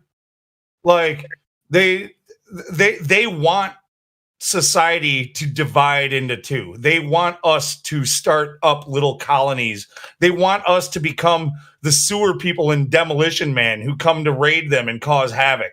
Then they have a reason to call us terrorists and the enemy and to fight against us and to push more propaganda amongst those who already believe them. What I do know is that the Taliban banned opium in 2001 or 2, and all the Taliban controlled areas, they burned all the opium fields, and the amount of opium in those areas in the Middle East went down 90% decrease in opium. So America had to instantly go over there because you do not play with their opium. You know, perfect example, the Vietnam War, the Himalayan foothills, tons of opium. There's an entire thing in history class called the Opium Wars. It's not like it's like foreign to history. All I know is if I'm going to look at it from the outside perspective, we have one group of people that are like, we need to go fake a war so we can get control of the opium. So then the opioid crisis can hit America right after that. And then we have another side that's like, ban the opium. It's hard for me to pick the side that's pro-opium. I don't know. You know what? I got to agree with you there. It is hard to pick. So the Taliban's racist then? Yeah, that's what I'm saying. I'm saying maybe we need a little more Taliban in the States. If we say no, saying stuff like that is going to get us all put on lists. Opium heroin is that Yeah, dangerous? my man, I'm all over the list, Lou. I am the list. Oh, you mean 4 years later I should be worried about it now? Oh, man. It's I want to know which list I can get on. It's a personal challenge. Why didn't you tell me back then? What if I told you? But really, yes. What the Taliban is doing in Afghanistan, from what I can piece together, is no less than what you would expect a former patriot to do in America if a foreign enemy came in to occupy your land. Like they are doing nothing more than being patriots and freedom fighters for their own country. Yeah, let me give you a meme that sums up the whole Taliban issue, okay? Guys, is opium heroin or is that different than heroin? Heroin is an opioid, which it's 100% derived from opium or opioid or opiates. Blah, blah, blah. Poppies. You're not making heroin. Poppies make every opiate in the world. There's the whole Taliban ordeal summed up in a meme. So they throw people off rooftops. I'm like, the only problem I see with that is they may not have tall enough buildings. I'm kind of joking, but at the same time, do you not realize how backwards everything is? Where we've invaded a place where like 100 million people were slaughtered because they said a couple thousand died when planes did things they can't do, and still did things that it doesn't do. And then we reinstilled the opium over there, brought it over to the States, opioid crisis. The people that have PTSD from going over there come over here, get addicted to those drugs, then die. No one cares about them. Well, stop being such degenerates and stop doing opium, and they're the bad guys. Which the opioids that we're talking about too, they are the problem and the solution to this. Like you have a heroin pandemic, right, where people are getting addicted to that. So they get in trouble with the law. The law forces them to go into a rehab program where they then take methadone. Methadone, also derived and now created by the big pharma, is the treatment. Synthetic. And so it's they win no matter what. And the beauty of it, right? So the morphine where they treat the patients with also comes from the opium plants, right? Right. Anything that's in the class of opioids, right? Like so, any painkiller, whether it's Percocet, methadone, a morphine, and I might get one or two of these wrong. One of these might somehow fall under a slightly different class because I'm not a fucking pharmacologist. But they're almost every painkiller that every big pharma company has is derived from the poppy seed. Or synthetically created. Yeah, wait, there's a caveat. Or synthetically created. Number one grower of the poppy plant. And not just by a little bit. They outgrow the next 9 competing countries. The number 2 competing country is just south of our border. It's Mexico. Yeah, and we had to build a wall, to keep us safe and trapped in here. But what I do know is that you're told to hate the Taliban. So instinctively, I'm like, maybe these guys get it. Maybe they get it. This is a big boy conversation. It's not for everybody. But all I know is there were some dancing Israelis seen cheering whenever the buildings blew up. We got weapons of mass destruction intel from, you guessed it, Israel, right? Whatever happened to the dancing Israeli video? Because I've been trying to find it for years. And hold on. I have it. Someone I know recorded it. I'll send it in a few minutes if you want. Yeah. My DM, please. Sure. Shows the pictures of them with the lighters and everything, right? But all I'm saying is we got Israel. What pharmaceutical company is the number 1 distributor of opiates? Let's just say the owner has a Stein at the end of it. If you think it's all a coincidence, right, then, you're a coincidence. I'm just saying the Taliban doesn't look so bad nowadays. They don't let you cut your penis off.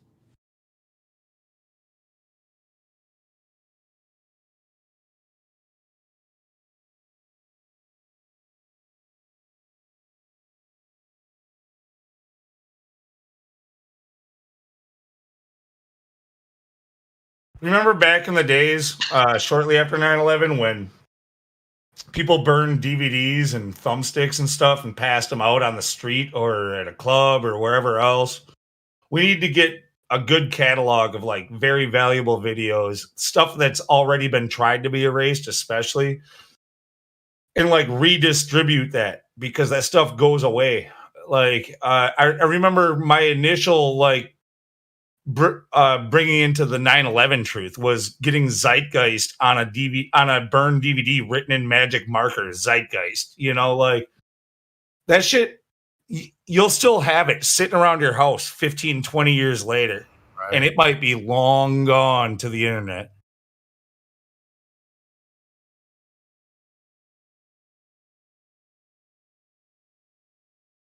One side doesn't let you cut your penis off. The other side glorifies it. Who's the bad guy? Well, no, you got on the. When did I cutting get the a penis- say? When did I Bruce get a say in Jenner. that?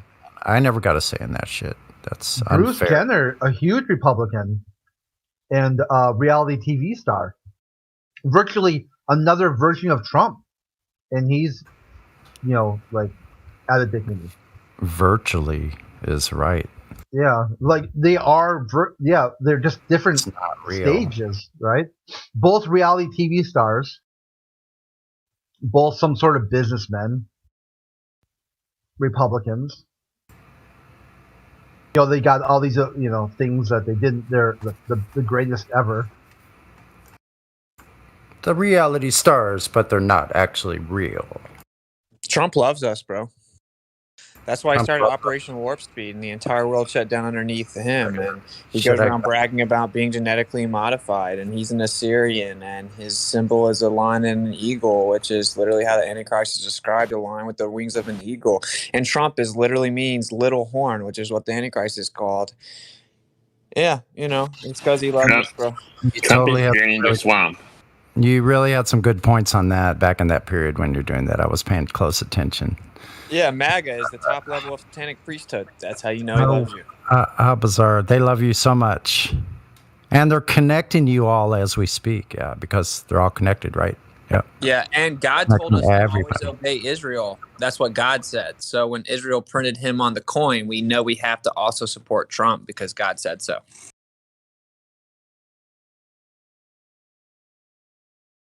Too far. What a psyop. Too far. Wonder, is it real? The 66th floor has Apollo painted on the ceiling. Oh, It has man. the two Gnostic towers, and the above as below mirrored symbology, and has an angel taking a woman, and has an Apollo painting on the wall. This is how you know that he's here to save you. Oh, come on. He just loves art. Yeah, exactly. And he's such a Christian that when he was asked about forgiveness, he said, I don't like to ask for forgiveness. Then he looked in the sky and said, I'm the chosen one, on the same day that he retweeted that the Jews love Trump like the second coming of Christ. He is the king of the Jews. That was really weird. That was really, really bizarre indeed. Yeah, the fact that MAGA is the top level of satanic priesthood, you can go to the churchofsatan.com. It'll tell you that. So, you tell me what's going on. I just found something today, just while I was listening a little earlier. One of the military bases, like if the buildings, I think it's a dormitory or something. It's right around here. It's in the shape of a swastika. They named like 5 streets in Israel after Trump and made like 2 or 3 coins with his face. Yeah, and literally on the coins it says anointed, which is the word Moshiach in Hebrew, which is Messiah. I guess the swastika was not in line with the topic. Sorry about that. And he moved the embassy to Jerusalem 70 years later, which fulfills prophecy 70 years after Truman, T-R-U-M. And of course, you know what the Truman Show is all about. These are all coincidences. You're a coincidence theorist, man. Gee And it says, whiz. and they use Cyrus, which is the king that appointed them to build the temple. And of course, they will build the third temple, and it will be spearheaded by the Antichrist. So they have Trump saying he commanded me to build the third temple. They built the embassy in Jerusalem 70 years after it was founded. This is because Israel is here to save us, and that means Trump is here to save us. And the modern church goes apostate, and they love Trump. Well, yeah, that's, just like the Catholic Church pretends to be Christians, the people that own and operate all the nations have stolen God's land. That's not the real people have got anyway. That's why when you use the J word, you're going to use it incorrectly, because obviously if you're grafted in and, part of the family, they're not going to prove their lineage anyway.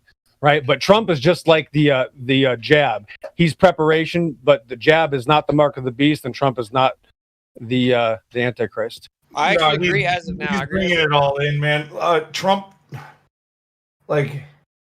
shoot. Trump would have to take a final form to be the Antichrist. He is not the Antichrist as is now. Final. What is this, Dragon Ball? Hey, it's all Transformers. computers, bro. That's all. Trump is draining the swamp.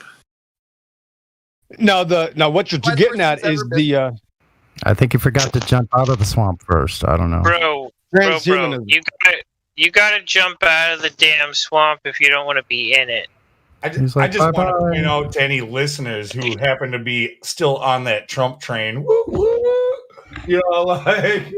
any of you guys, this is the same guy. The first thing he did in office, in his first month anyway, was promise the Chinese that he would fast track their 5G, across the United States. He's a hero. And then to finish off his fucking term, he promised to fast track Operation Warp Speed to get this fucking vaccine in everybody, where the virus supposedly came from, according to Trump. It's the China virus. This motherfucker, all you guys who are on the Trump train are anti-China, but Trump is big for China just as he is big for Israel. Yeah, and he was bailed by the Rothschilds for $4.8 billion in 1987. That's how you know you can trust him. And he won the Tree of Life Award. Dude, to talk about what all is wrong with Trump, we'd have to have a couple hours. It's a joke. Well, the biggest joke about it is how the supposed truthers, or the supposed I guess they're not real truthers. They're the diet woke, whatever. These people who they want change. They want a difference in the world. They see problems, and they've been suckered into believing, well, this big ass Trojan horse, fucking orange Trojan horse that pulled into America. Yeah, dude, he loves it. Yeah, so whenever he said, I strongly suggest you take the jab. I took the jab. He's actually speaking in code about getting the pedophiles. So if he plays golf with the Rothschilds, he's no good. What if he's an outlier? Not putting any money on a double agent, motherfucker. What if you just got out of the swamp after realizing you were standing in a swamp, and you were just out of the swamp, and you just left the swamp alone? Yeah, you drained the swamp. That's why it's worse than it's ever been. Yeah, but dude, Kennedy said it. Washington said it. Every president drains the swamp. Every single dictator drains the swamp. Every ruler everywhere, when they come into power, they get rid of the people who disagree with them, and they put in people who agree with them. That's how it works. Always has worked and always will work. All I know is the swamp is overflowing, ladies and gentlemen, if you weren't paying attention. It's like I'm going to drain the swamp, but I didn't say it. The last minute plot twist. I'm going down the drain too. Lunatic, you're talking about infighting. Oh, I'm really not. I guess to a certain extent I am. Yeah. These people still have the same ultimate goals. But see, they're pitted against each other also. They're fools like you and I are. Too often conspiracy people think that everybody in a position of power is in the know. And most often they are in that position of power because they don't know, because they will never know, because they are useful idiots. And they slept with the mind. You have useful idiot fighting useful idiot for a bigger fight. It's illusory infighting, though, right? Because you have Hillary Clinton on the second row of Trump's wedding. So... No, that was before he knew it was bad. That was before he decided to put on his Captain America outfit. I think you're right, though. A bunch of them are just stupid, psychopathic degenerates that bumble around and they don't know what they're doing. That's why they're there. Yeah, dude, that's the only reason you would ever put any of them into power. Like, take a closer look at any one of them. I mean, even the ones that look like they're doing good. Like, look at DeSantis in Florida. You know, like his shit. He's got a job too, man. Look at Resolution, whatever that fucking was. In his bill that he got all kinds of praise for about not letting private businesses or businesses discriminate based off of vaccine passports and stuff like that. Lots of praise, which that sounds great because that's the headline. Yeah, everybody should praise that headline. But in that same bill, it says that if the health officer or any of his deputies, which he gets to just choose at any time, claim that you might be a health risk, that they have the right to kidnap you, incarcerate you, and hold you down and jab you. Okay? That's in that same bill, or that same law. Out of love, Lou. Only if you're one of the Swamp Things. Oh, that's how the Homeland Security Act and the Patriot Act and Homeland Security itself came to be, is because in the name of a threat, we have finally empowered ourselves to defend ourselves. But from the very beginning, the conspiracy nuts have told you that they won't do it for that reason. They will use it against you. And now here we are 20 years later, and you standing up for constitutional rights is labeling you as a terrorist and putting you on a watch list. That nobody saw that coming. Because there was one law that was broken that ended up breaking two laws that ended up allowing this to happen. Dude, it's called the Patriot Act. If you don't agree with it, you're not a patriot. No. One law was broken, then another, because of that first law that was broken. And now this has allowed to happen. It's been allowed because of the first law being broken. So simple.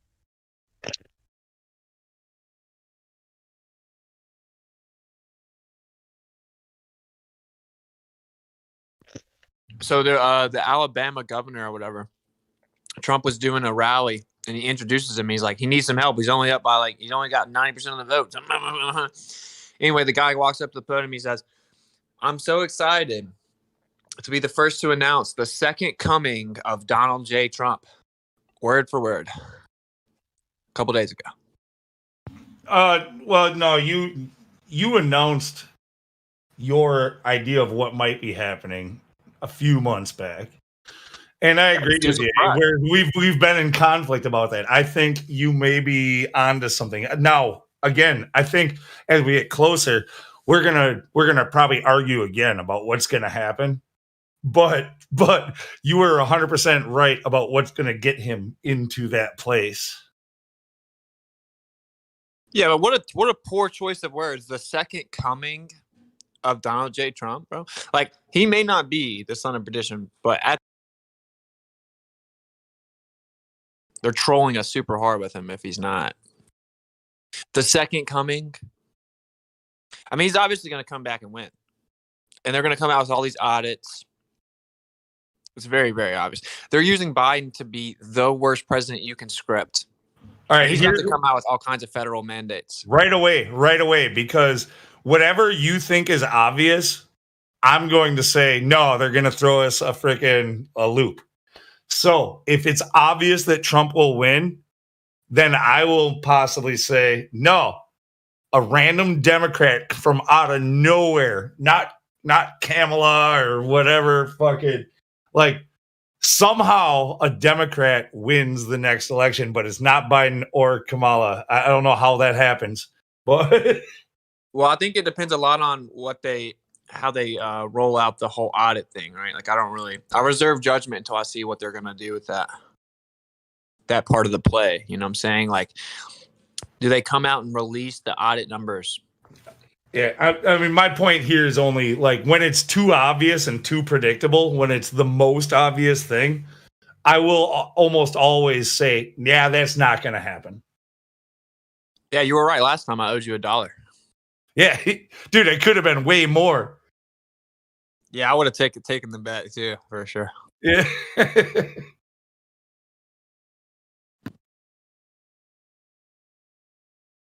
Like economically, we had to have this hyperinflation. So if they had Trump in office during the hyperinflation, there goes their whole sales pitch that he's like an economic hero. So you have to put Biden in there, be like, oh, the gas prices went up because of Joe Biden. Or it's because you printed off $6 trillion in 1 year, maybe.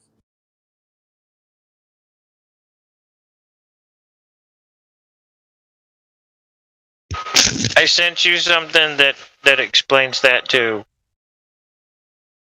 That subject matter.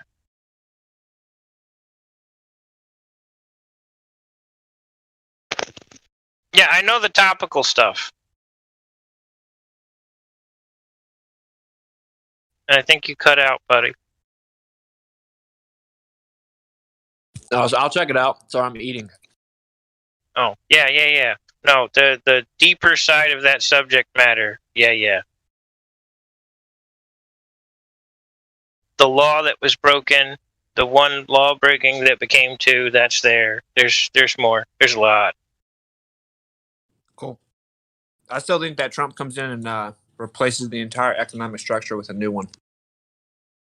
That's not out of the question, but it's just too predictable. That's the problem that I have with it. It's not out of the question, but it's too predictable. It's predictable within this room, but go ask everyone on the street if they think that Trump could come back and replace the entire U.S. economy and see what they say.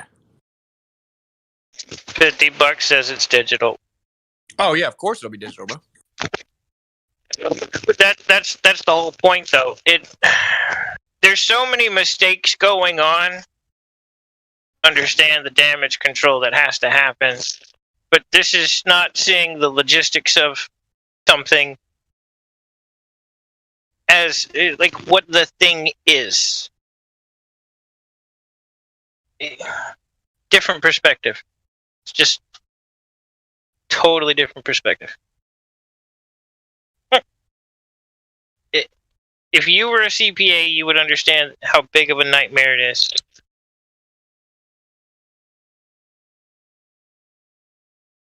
Or heck, even watched any of that stuff.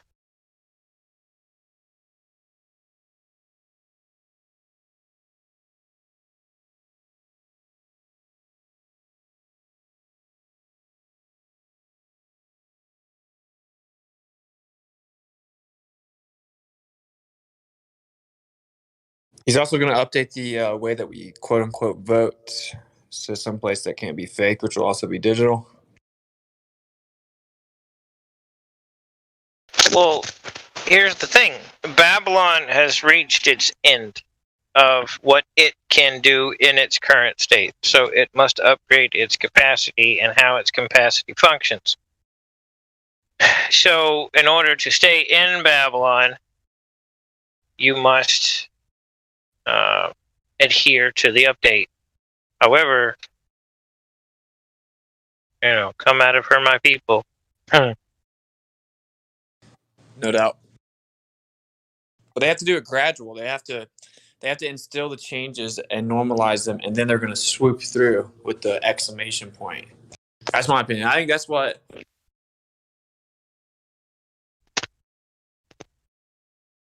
Because now UBI is basically normal, right? Like there's only some states that pulled out of the federal unemployment. Tons of them have it.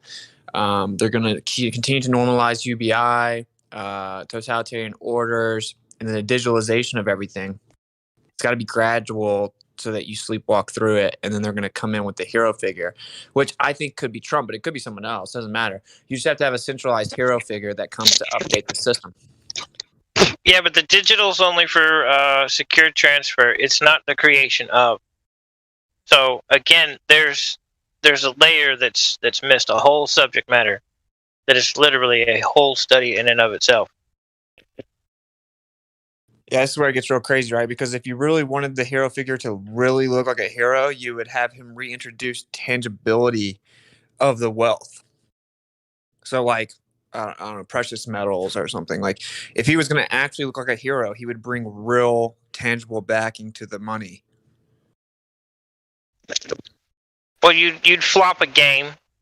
You'd flop a game. But again, the transfers are going digital for the security. Yeah. There's no doubt that the transaction process will be digitalized. There are other Ponzi schemes at play that aren't supposed to be happening. Glitches in the system, if you will. But the mistakes cause some of the glitches, so it's just it's a layered nightmare.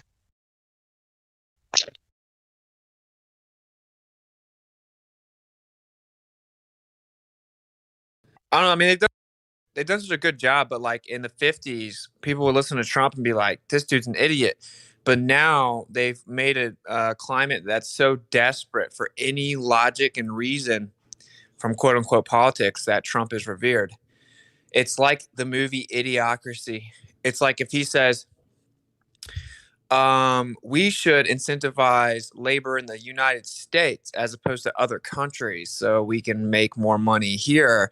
People act like he's a hero. A third grader could have told you how to do that, though. You know what I'm saying? Like it's all about the it's just about the spectrum. They've decreased the spectrum of logic so drastically that now Trump just utters like seemingly logical statements and he is a genius. For those who need rulers, they have a system where they can pick and choose their rulers. However, the warning has gone out that if you pick and choose your rulers, this is what's going to happen. Welcome to the party. People revere Trump like he's some kind of genius. If you compare speeches from Trump to Bush, remember all the ridicule Bush got for Bushisms and being an idiot? Bush sounds way smarter than Trump. Oh, we're remember though, we're in a room full of people that consider Newton, Einstein, Aristophanes all to be numpties. Trump is not a genius. He is not playing 5D chess. He's not doing none of that shit. Like, that dude is a tool. But he loves us, bro. Yeah, just put down the idols and step back slowly. Try not to panic. All I'm going to say is I don't remember the story ever saying Yeshua went and voted for the leader.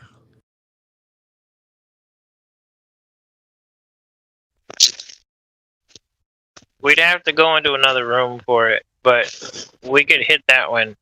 I could show you something interesting. He ridiculed all the leaders. But, you know, it's whatever. Yeah, no, I love whatever happened to the WWJD bracelets people were wearing back in the day. Remember them? Like, what would Jesus do? Like, what would Jesus do? Well, Jesus would probably deny everything that your government fucking says is right. Like, Jesus would like. Dude, I was on the strip in Vegas doing the activism, and there was a guy there with like a Jesus poster, right? Like, you know, the typical you're going to burn in hell thing. And I'm really real patient with them. I looked at them like they're on my team, but the guy was wearing a mask. And I was like, what would Yeshua do? He said, do not fear, like over and over and over. And he healed people of lifelong death-threatening ailments. I don't think that he would tell you to be scared of the air and have no faith and then blindly comply to the beast system's orders. I don't think that's what he would say. So we're that lost now, where people will, in the name of Yeshua, tell you to be scared.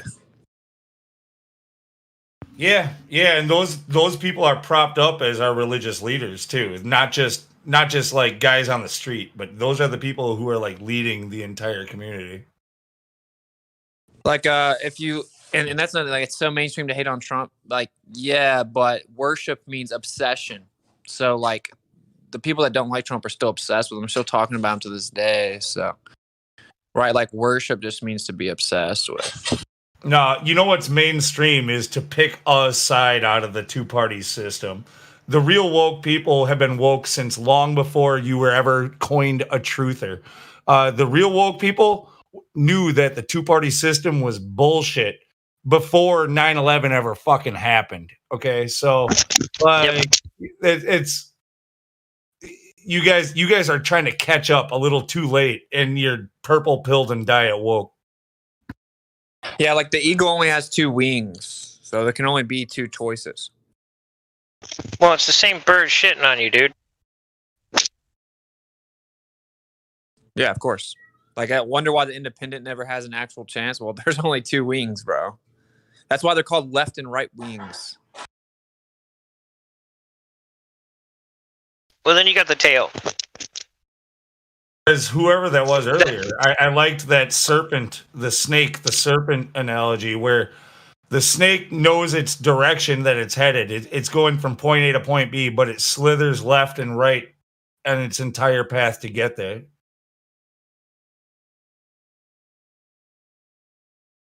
You're welcome, Lou. Yeah, it's a great analogy. It's awesome. The Sidewinder, something interesting too. Well, what does the snake have to do with healthcare? Why is it in the symbol? What does that have to do with anything? It goes back to Roman pharmakia.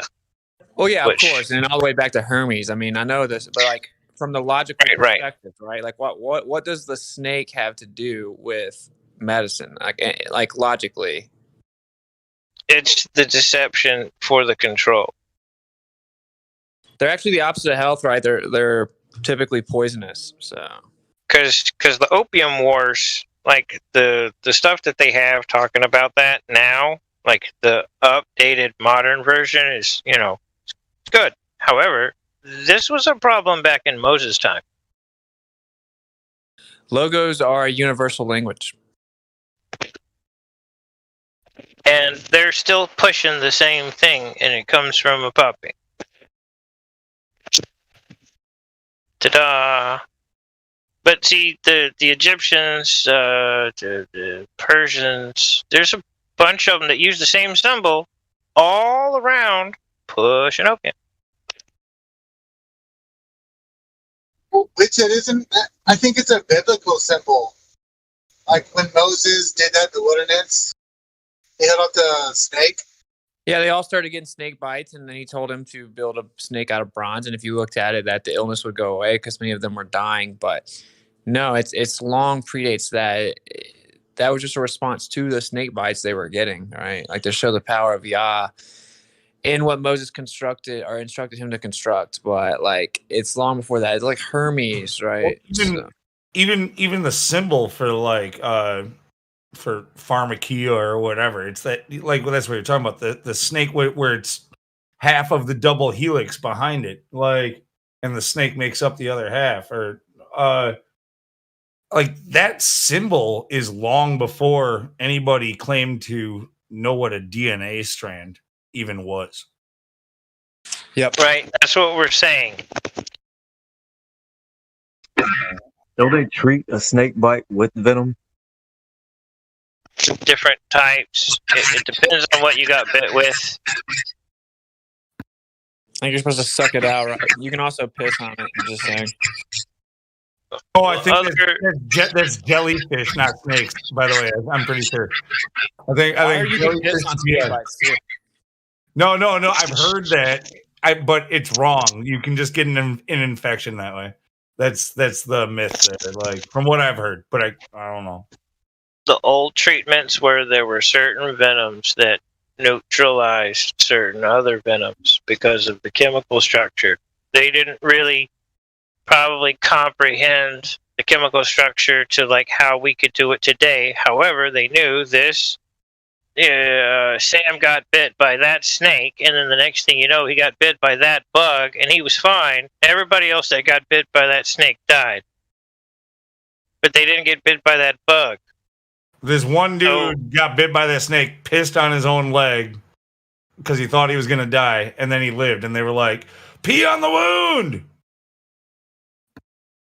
That's science.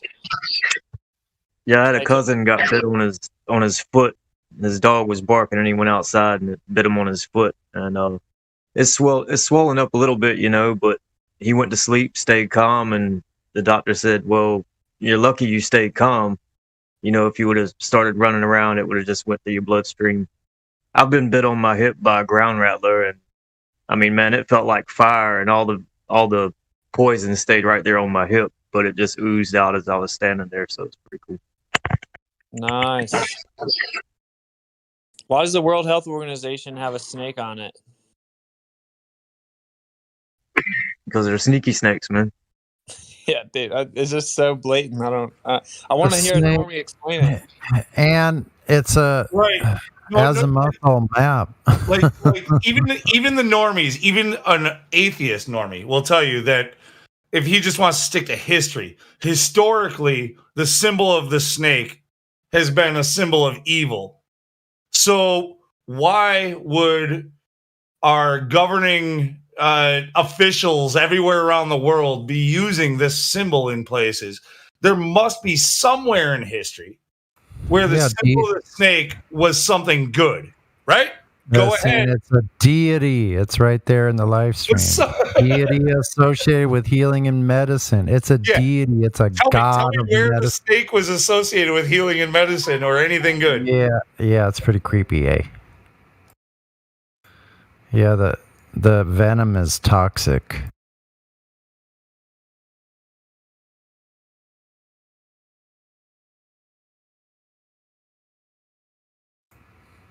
Why they got to put a flat Earth map there, yo? I just got this one from my sister. Here, hold on. I got a new meme for you guys. I just got this one from my sister. This is good. Never get to finish a freaking thing. Oh, I'm sorry. Just kidding. Just kidding.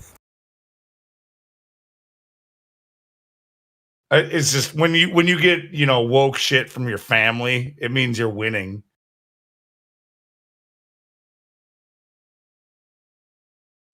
What is the world? Now the flat Earth is winning. That goes back to different kings in different periods in a lot of different times, which is quite interesting. So why is it? Yeah, I keep coming back to this. I keep seeing it, looking at that symbolism there. They obviously have the flat Earth right there, and so what is this staff and this serpent with the controlling olive leaves around it?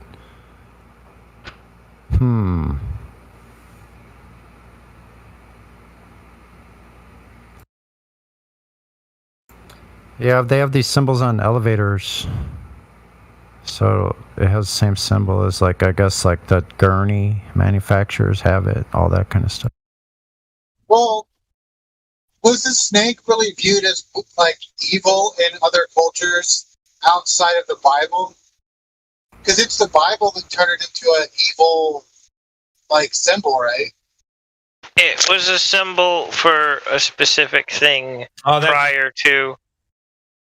The Bible is a major one, but all I'm asking for is, instead of saying, was it always demonized or evil? And I'm sure you can find a tribal society in the jungle who revered snakes, or Baptists who dance with them, or whatever. But for the most part, almost everybody everywhere fears them. Chong, I'm going to unmute you. And you're going to have a solid 5 seconds to show that your little green dot's not going to be just going crazy the whole time. If you can't tell us how to Earth's a ball, I'm pretty disinterested.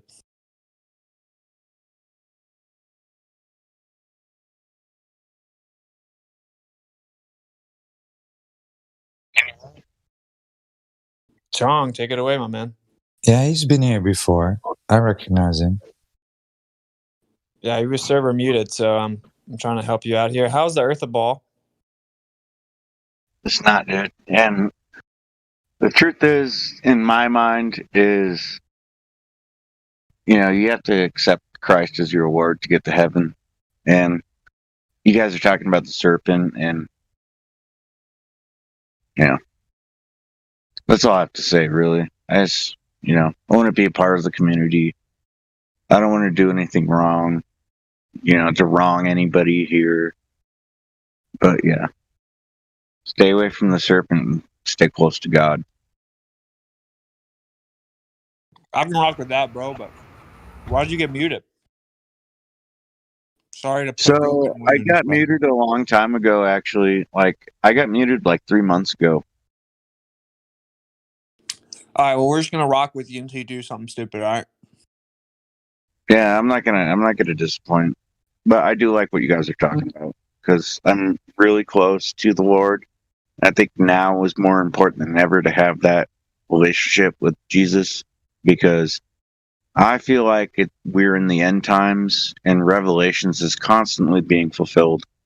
So, you guys talking about the serpent.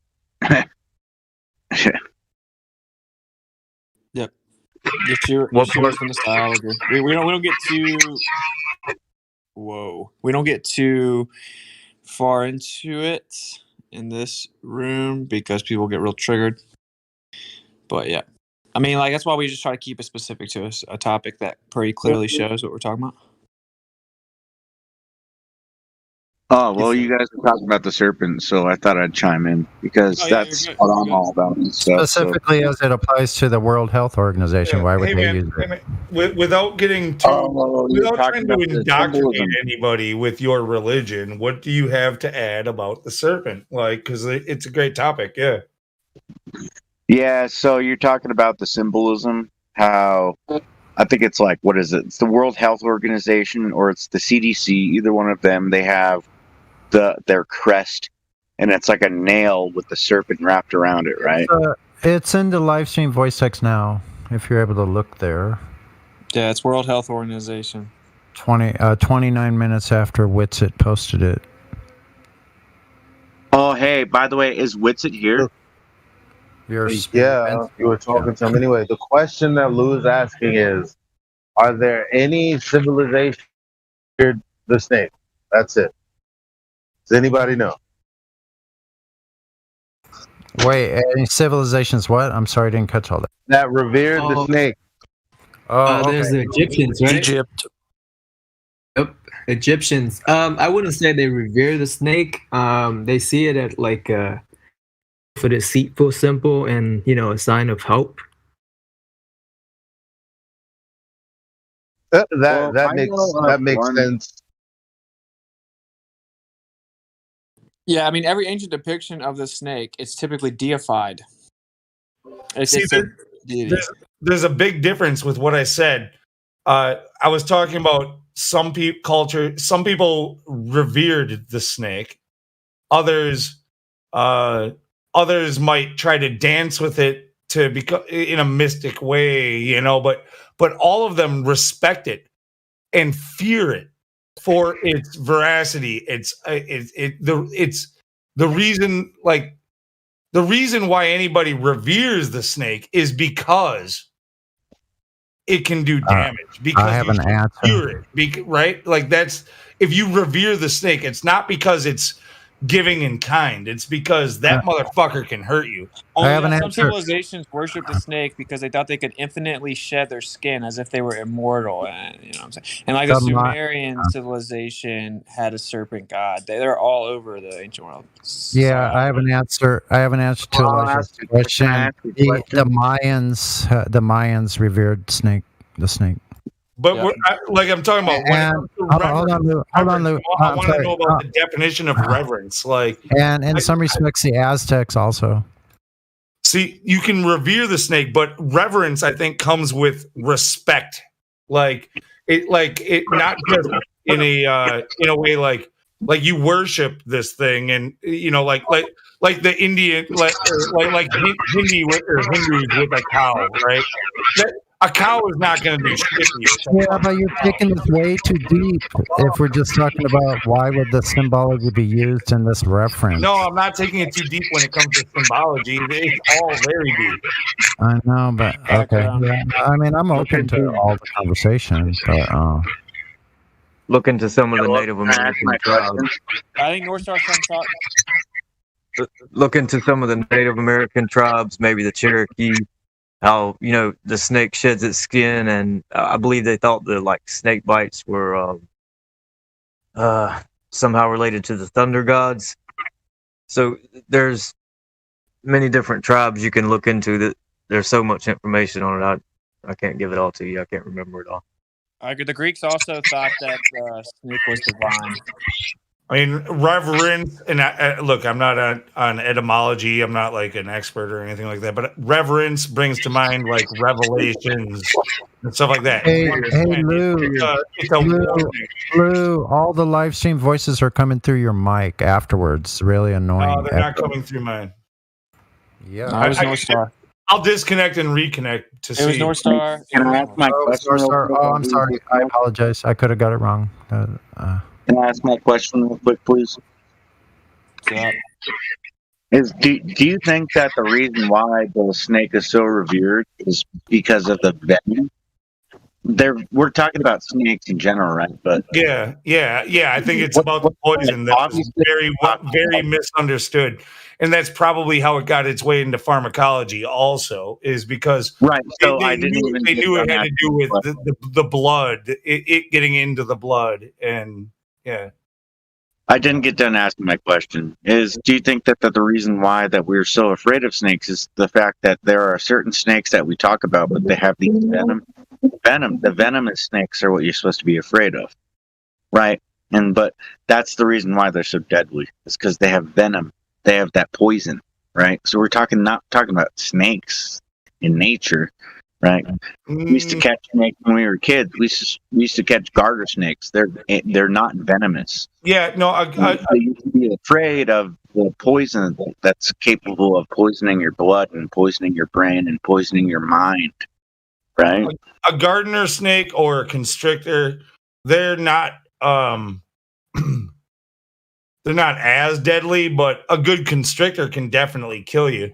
So I think my point is more along lines of just snakes in general has always been a symbol in humankind. Even if you're a Glober who believes in evolution, like while you were a chimpanzee in the trees, you were afraid of the snake that might bite you or fucking suffocate you, right? There's no reason to be afraid of a snake. There's a reason to be afraid of the venom that he has that can poison you. Guys, I already answered the question. Okay, so it started as a symbol of immortality because snakes shed their skin. So it was once interpreted as if they could infinitely shed their skin and continue to live. It was a symbol of immortality. Okay, the Greeks had a serpent god. The Sumerians had a serpent god. It was often attributed to divine immortality. And like the Ouroboros, the snake eating its own tail, destruction in the beginning. And that's supposedly a symbol of time and infinite regression or progression, right? And then, of course, you get into the pharmacy aspect of it, and it has to do with the idea of the venom, right? But it started as a sign of immortality. So there's no doubt that there's like a deified undertone of the snake through all recorded history, and that is why it is on all of the symbols. Of course, we also know what the serpent is supposed to represent.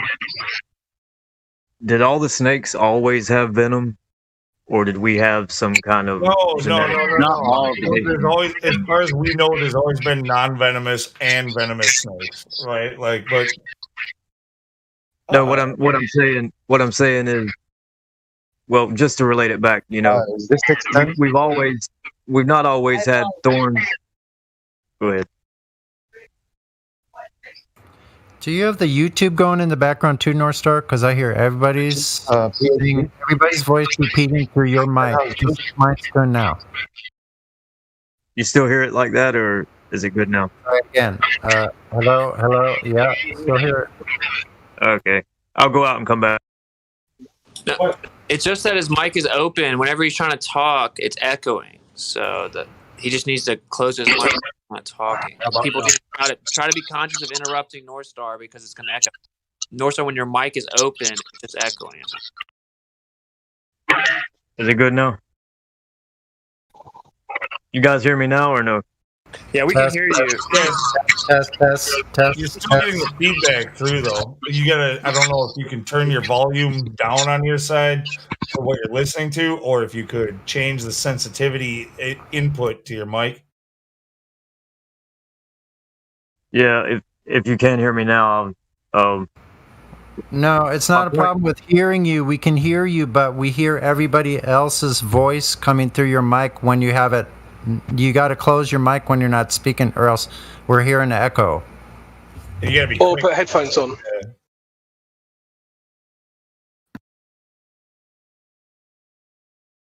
Dude, can we? I'm gonna start asking normies, why does the World Health Organization have a snake on it? I just want to know. That's a good question.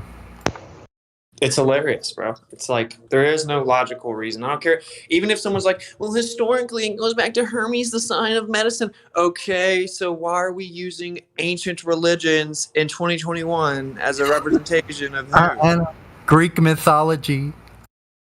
Yeah, Hey, it's associated with the. I'll chime up. Yeah, so there's a lot of symbolism, and a lot of the symbolism is really old, and that's kind of their way of displaying themselves without directly like talking about themselves. It's they have to like tell the truth without telling the truth. You know, they have to put themselves out there. You know, that's why all the symbolism in this numerology comes up. And by the way, Witsit gets it. I'm a fan of yours. Thank you, man. Well, yeah, like of course, the actual answer is these people are psychopaths that, you know, they're Gnostics and they track their belief systems all the way back to ancient times. So, like, we know why. They throw their symbology in front of everyone because logos and symbols are the universal language and they're telling you what they're doing. And pharmakia, synthetic introduction to the body. Pharmakia actually is sorcery, right, which is where we get the word pharmacy. So we know why, as woke people, why. But I'm just trying to understand how a normie, right, I'm plugged into the system, would think that that's logical. That in modern times we would still have a deified religious symbol of a serpent in all of our modern medicine, and how that isn't just blatantly weird. And that's why I brought up the venom. That's why I brought up the venomous snakes, is because they're trying to inject that venom and try to, like, you know, corrupt you, is what it is. Trying to corrupt your mind. Yeah, there's the eagle symbolism too. Like throughout most of history, it's always been the eagle versus the serpent. Yeah. The eagle everywhere got too. the snake in its talons or in its beak a lot of the time, right? Yeah, I just looked up the World Health Organization logo. I've never seen it before. That is creepy as fuck. Yeah, it's like how can anyone look at that and go? Like, how can anyone look at that and go, yeah, that's legit. Yeah, no problem. Like, seriously. Yeah, it alludes to the what is it? The national, what is it called? The national. Everybody meets there every year. What is that called?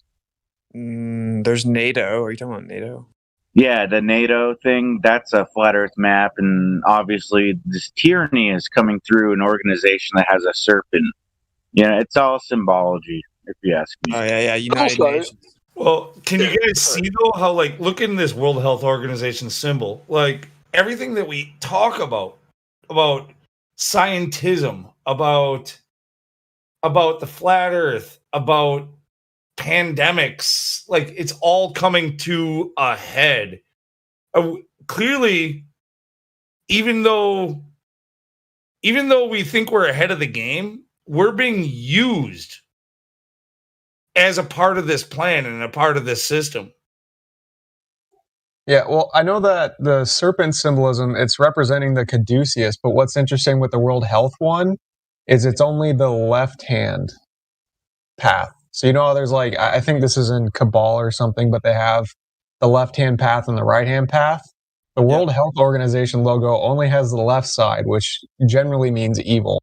Yeah, it's the dark side. That's why, like in masonry and stuff, you have the light and dark path. You're supposed to fully understand both sides right? But this is showing you that the the pharmacy and the serpent is just the dark path.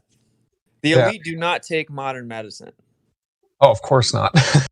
Does anyone think it's a coincidence as well that snakes have got like 2 teeth to puncture with, and that the jabs have got 2 doses? Does anyone think that there's symbolism in that as well? Nah, that might, definitely a there lot of could be, but that symbolism might be a stretch. I don't know. Where do we draw the you line? you say that, but which vaccine in history has ever required 2 doses until this one? That's true. Oh, and on the boosters as well, right? No, at some point though, you got to go. Okay, well, that one is just a coincidence. Is it? There are coincidences. How do you that know? happen, though, but don't you think that plays into their symbology? But don't you think it's weird? It's like this is the first vaccine in history where you needed 2 doses that I'm aware of. 2 doses for the least effective vaccine you've ever heard of in history. Yeah. It is actually interesting, right? Because now they're coming out with boosters or whatever, but the original rollout was that you have to take 2. It was never at one point take 1, see how it works, and you might have to go second. From the jump, it was like you need both of them. You got to take 2. And then if you look at what it looks like, if you combine 2 of them, I mean, you know, it's pretty interesting. It could be the fangs of the serpent, though, right? It could be the fangs of the serpent. Yeah. Well, that's what I was saying. Like that was exactly what I was saying. That symbolism is kind of built into the rhetoric. Well, I posted that video of, you know, the world acting exactly the same way only a few decades ago. So nothing special about this at all. Unoriginal. There's nothing new under the sun. Crypto, with your analogy about the 2 fangs. So before you move past what I said, Lou, the video that I posted. I'm still trying to stick with the thing that was said just before, but yeah, I'm talking about the same thing. I'm talking about this thing and how effective propaganda is on the American people. We know it doesn't work. So what? no, okay. Without detracting from what you're saying, so go ahead and after I say this, continue with what you're saying. But with cryptos, when he's talking about the snake and the 2 fangs and the 2 shots, like it wouldn't be a stretch if the logo for the World Health Organization had the snake facing towards you with an open mouth and it was showing its fangs and it just had 2 showing. Then I'd be like, yeah, it's in your face, you know, but like it's a little bit of a stretch because it's not like put there that way. Okay, I don't really think the logo's that relevant. I'm talking about the fact that the snake punctures your skin in order to inject venom. I know. Like, I'm just. I don't care about the logo really. But anyway, yeah, Elijah, what were you saying? Just that I posted a video not too long ago. And it's about the swine flu. Remember that, y'all? Yeah. So that was going to kill millions of people as well, wasn't it? Yeah. And so the government mandated that. And the government got sued billions of dollars. So for the thousands of people that did get, well, the thousands of people that were able to prove it or bother to do anything about it or had enough power to speak up and get heard, you know, it's just interesting how the propaganda is like, okay, for instance, right now there's a commercial of this dude, right? It's like some hustler on the street with like some chains and a watch and all this. And he's like, yo, I'm out here hustling every day, but in order to stay safe and keep my business going, you know, I had to make sure that I got the vaccine, blah, blah, blah, blah, blah. So back then, they used like famous black boxers to if you look at the video, they're like, yo, you know that there's this thing that can lay you out. And he's like, what, the swine flu? He's like, yeah. So you know what the best defense for that is, right? What, the vaccine? Yeah, I'm getting it, blah, blah, blah, blah, blah. It's the same bullshit. I don't know what kind of dog whistling they have for the various different, you know, backgrounds, but for me, it's extremely annoying. Come on, vax that thing up. Master P, like, bruh, That It's a little you a different, big right? fine woman once you vax that. That's crazy, bro. Like I don't know how they don't know that. That's crazy. They So got this their one's a little entire different, right, Eli? nursing Like team. it's the first one that's synthetic mRNA, and then this is the first time they've Oh insinuated yeah. you won't be able to act in society with that. It's like an updated version of it for sure. Like they've done this again, like just like the 1918, they were giving a meningitis shot out, and that's what got everyone sick. And then everyone got sick overseas. That they send the army overseas, and then they were like, they're coming back. You need to get shot too because they're gonna get you sick, and so they always roll out these shots. But now it's just a little bit more extreme. It's like the updated version of it, you know. Terminator Part 3. But I got a good point actually.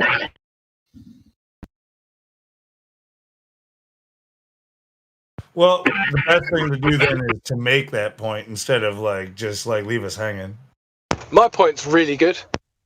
No, actually, I do have a point about the swine flu that Elijah was talking about. The anticipation's killing us, bro.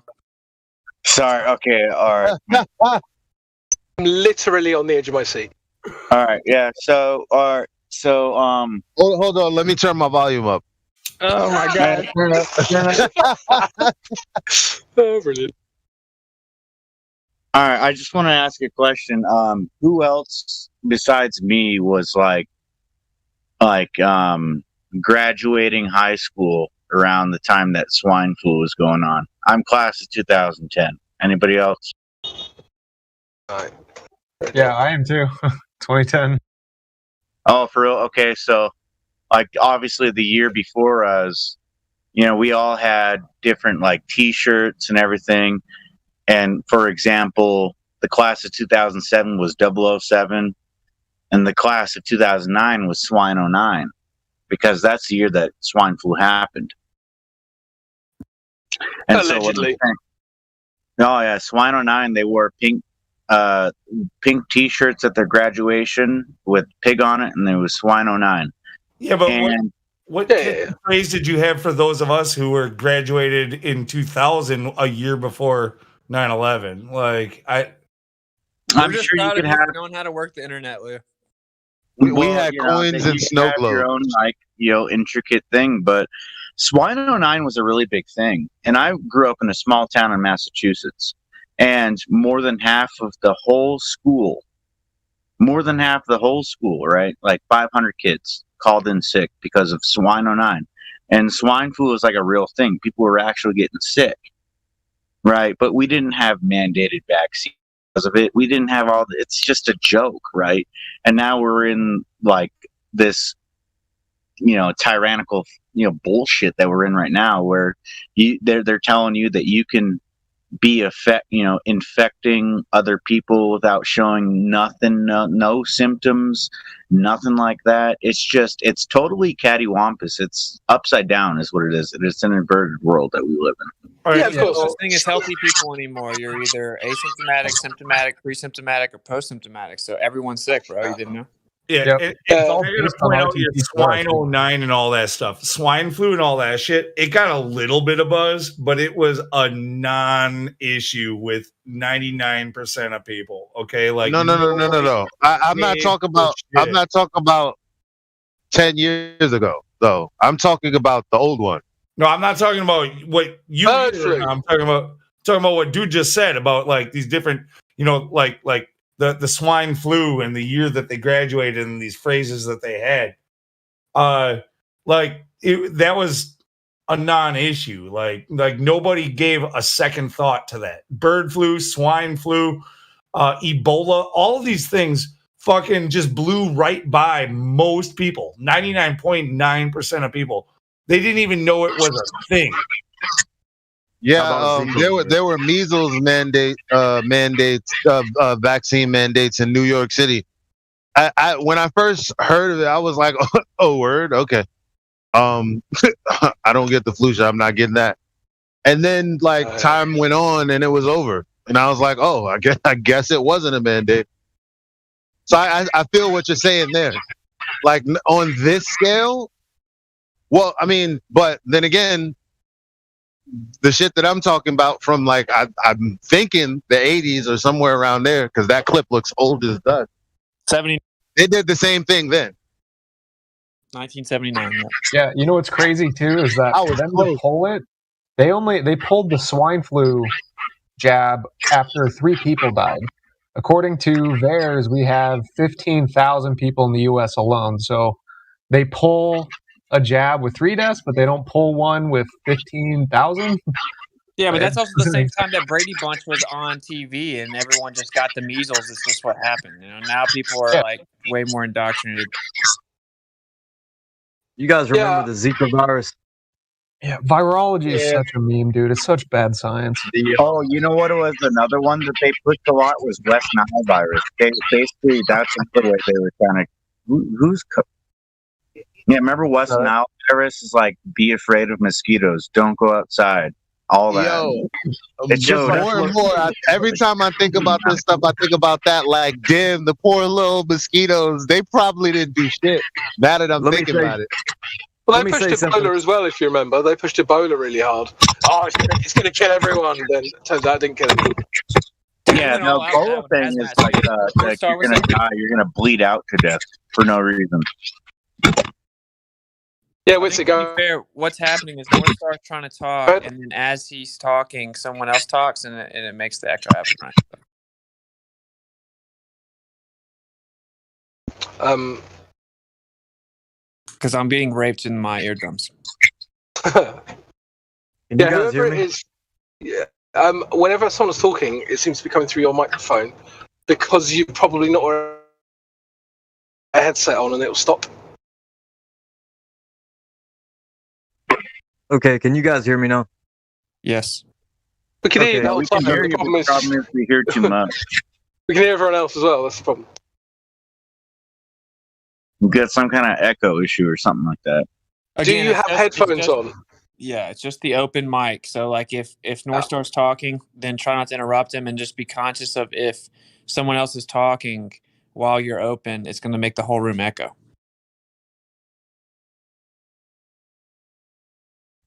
Yeah, thanks, man. I try to mute whenever someone else is speaking. That would be kind if everyone could do that for everyone else. If you can hear me, I was just trying to point out something about the Zika virus and mosquitoes, and it's funny you brought up mosquitoes, right?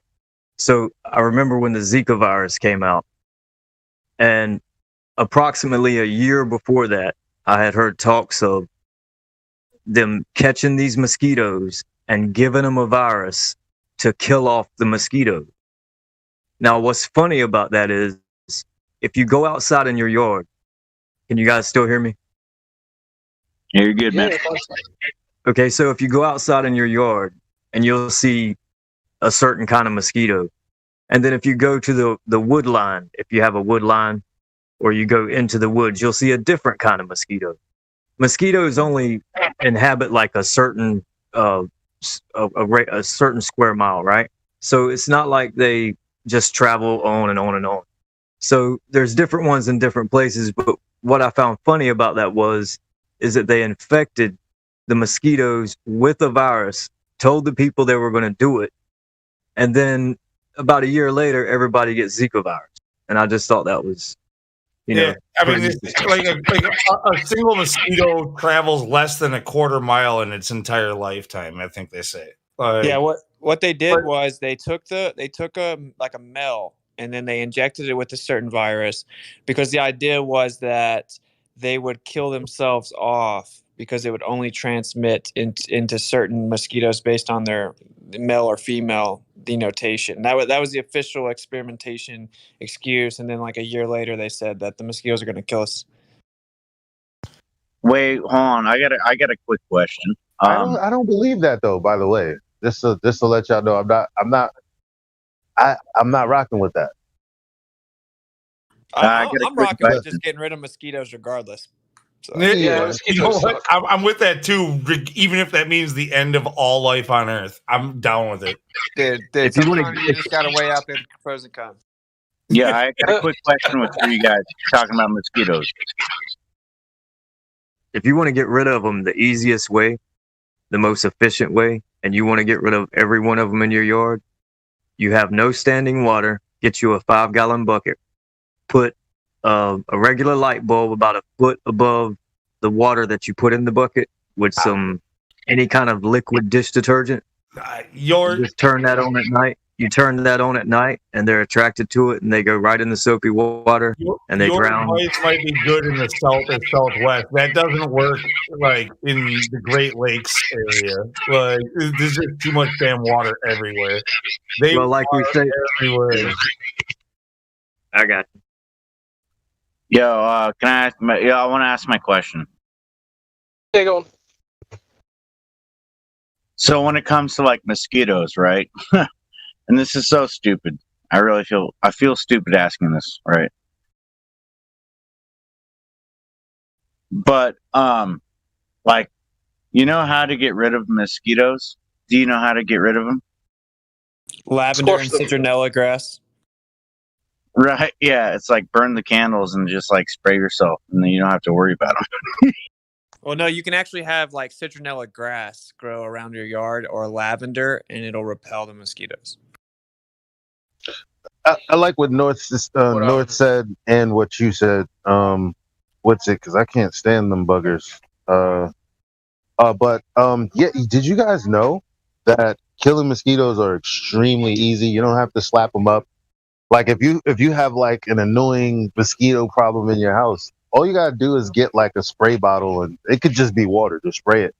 They go down real fast. Around here, you've got screens on your windows. The mosquito problem is outside. You don't get mosquito problems in your house. When I was up in Michigan, it was terrible, bro. Near the Great Lakes really is bad. I have one of these little like tennis racket things that are like they electrocute them, and I'm just swiping that thing left and right by the Great Lakes. That's why, like, I'm thinking about, I'm gonna get a crib in like the southeast. I'm gonna put citronella grass and lavender and even rosemary like all around the house. I don't play with So is anybody in here from Florida? Yeah, Florida's terrible as well. Well, does anybody remember how they were going to weaponize mosquitoes in Florida? Like it was approved in Florida or something like that. Yeah, Bill Gates. Bill Gates did this last fall. Actually, he released billions of genetically modified mosquitoes into the That's what I'm talking about. And yeah. But again, you know what the official It was excuse is? It's that it was going to kill off the mosquitoes. It's that it makes them where they can't reproduce is the idea. That's the official story. Is that it's going to? No, I thought that he was like weaponizing the mosquitoes to like vaccinate people. I thought that's what it was because they're going to bite you, right? Well, that's a future possible use of them, but more likely right now. Because I've looked more into this CRISPR shit. Like you guys got to look into CRISPR. CRISPR is identical to the mRNA vaccine. But what they've used it for up until now has been tests. Like they're trying to make it so that mice have a certain like thing in their blood that kills off ticks. So when a tick bites a mouse's ear, it gets this thing into its blood, and then it passes it on to other ticks.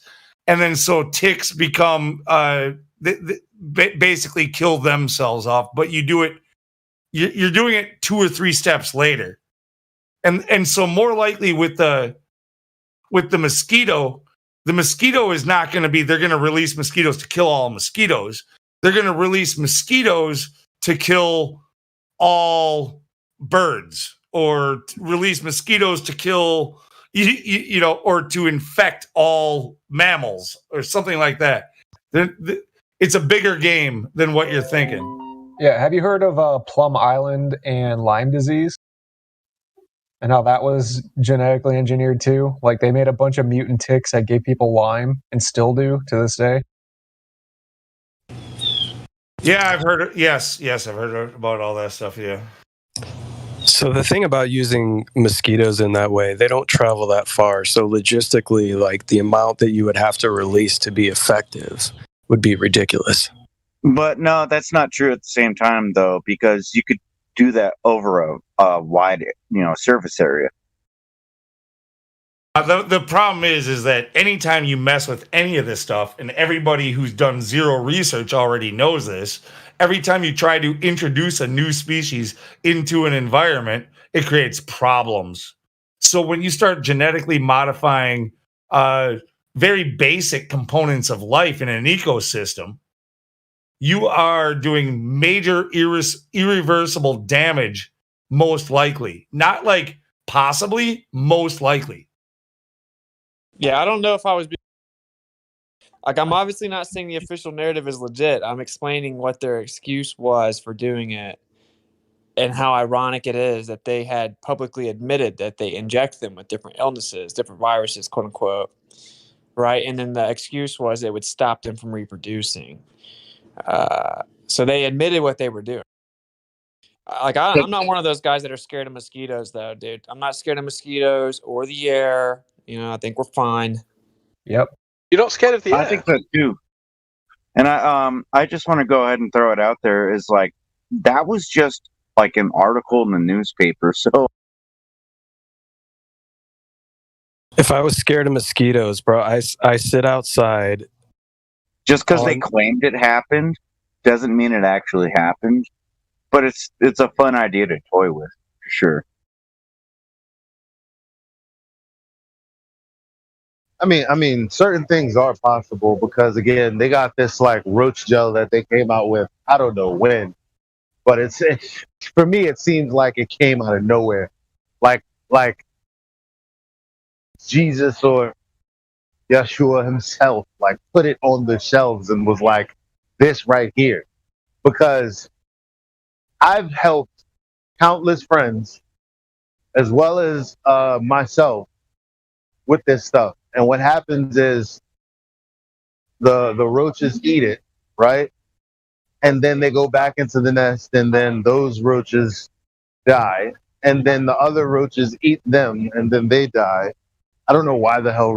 That's why you shouldn't. That's why cannibalism is bad. But so it really works because you can go from a complete infestation to no roaches at all. I was totally blown away. So here it is. According to the study, researchers have bioengineered male, whatever, mosquitoes to mate with the wild female population. Females are known to bite their prey and cause malaria. The genetically engineered males carry a gene that passes to their offspring and kills female in early larval stages. So that's what they said they were doing. So like that was their way to be able to come out and publicly admit what they did. Now, my only even still, where are the environmentalists on this? The left wing environmentalists should be all over this. Like, really? The left wing is totally inoperable right now. Whatever they, No, am I the only one who thinks that the left and the right wing are two wings on one bird? Oh yeah, for sure. But I think what Elijah's saying is that traditionally the left were environmentalists as well as socialists, as well as a few other things, right? Whereas I actually think nowadays that the left are literally just government compliers. So they will literally just like in terms of the not who votes Democrat. I'm not saying that. I'm saying about the literally what we have now is people who will comply with the government no matter what they say, and people who won't. And that they seem to be the two political kind of factions now, rather than people who like the working class and people who like the middle class, right? I don't think that really exists anymore. Yeah, you call them complicity. Well said, actually. You got to call them complicity theorists. You should have seen the pushback on the jab from the left when it was Trump in office. The amount of people coming out saying, "Oh, I would never take this rushed thing from Trump and blah blah blah," and then the minute the regime changed, they were all on board for it. Yeah, Operation Warp Speed. Give me a break. That shows you what I've already been crying about for forever. So let's say I am left. Let's just say that, right? I am nothing like what everyone else sees on TV. And there are a few of us. I'm still confused as to what happened. What crypto is saying right now, like, I don't know where everyone went or if they ever actually existed. Like, you know what I mean? Like there was this It's mean more that push. they didn't even exist. Yeah, they were just going along to get along. They were NPCs all along. Do you remember the liberals from 2008 with Occupy Wall Street and how they were against the government, against all the corruption, all the bankers, and now they're all basically kissing their feet? Yeah, it's weird how it That's flipped. what Bernie like, Sanders was about. That's probably why. That's probably why everybody woke up to go. Word, someone saying fuck the government. Yeah, the left and the right. Fuck. He ain't even saying fuck Trump. He's like, that's irrelevant. Fuck Hillary. I was like, yes. You know what I mean? Hey, you guys want to hear fuck something all of crazy? it. All on anarchy. You want to hear something crazy? Is that everything nowadays, just look at COVID, everything is manufactured. They could literally manufacture as many likes or dislikes or opinions on social media as they want. These people aren't even real people. They're not even, like, calling them NPCs is not even like accurate how to like talk about these people. No, I agree. I've talked about that. I don't even like the term, but I use it because people get it. You know, like, but Well, people on Facebook, people on Facebook, I was just on there today thinking the same thing. Yeah, I was thinking the same thing today. Like, I was like, these numbers are insane. Who's sitting here liking Hillary Clinton talk about the moment of silence in New York City for 9/11? Like, I was outraged. Or the people, or like every time, again, like, I don't know why they keep putting black people in front of my face talking about I'm a doctor and the V is very, you know, all this and all that. But and when you look at the likes and everything, you're like, come on, bruh. But when you scroll down through the hundreds and hundreds of comments, everybody's like, y'all are tripping. Every single This shit comment's is bashing crazy. it every time. That's the funny part is like you see all the likes and shares and you go to the comments and every comment is just like, you're a psychopath. What's actually, that's not even realistic. That's just somebody who's a content creator being, you know, selective on what they're looking at. Most of the comments, the real comments anyway, are from people going, they're all psychopaths. You're right on. But they get drowned out by these click farms where they're bots, dude. They're like, it's AI, man. AI and bots, and they're out there just to spread fucking stupid shit, just nonsense. Yeah, but Lou, here's what I'm saying. That there are so many people that disagree that they override it. Like if you go to Facebook and you look at the comments, almost all the comments are actually I could bashing only the official narrative. imagine on Facebook. I haven't been a part of Facebook for almost 10 years. Like, But not only that, there's a lot of That's censorship. the boomer platform, Lou. It's made for you. Right. It was made for me to fucking quit. That's what it was. I'm just saying, like, it's really funny. Like, if you go to White House published things on YouTube now, they'll either remove the like or dislike, or it'll have like 90% dislike, and all the comments are just bashing them. So it's like we don't have a real representation of the people. The people are way more. Well, if you ask me, that is the perfect example to have controlled opposition through AI and these bots that just spam this stupid fucking shit, man. Because they came up. So I'm sorry, I didn't mean to cut you off, but I'm just like what's saying, like about the comments. It's like he thinks that there's some kind of fair game. Like they came up with so many ways, especially on Facebook early on, like back before I quit Facebook, with shadow banning and stuff like that. That's not something that's new to 2016, 17, 18, 19, or 20. That's something that's been around for a decade now. And we landed on the moon, Lou.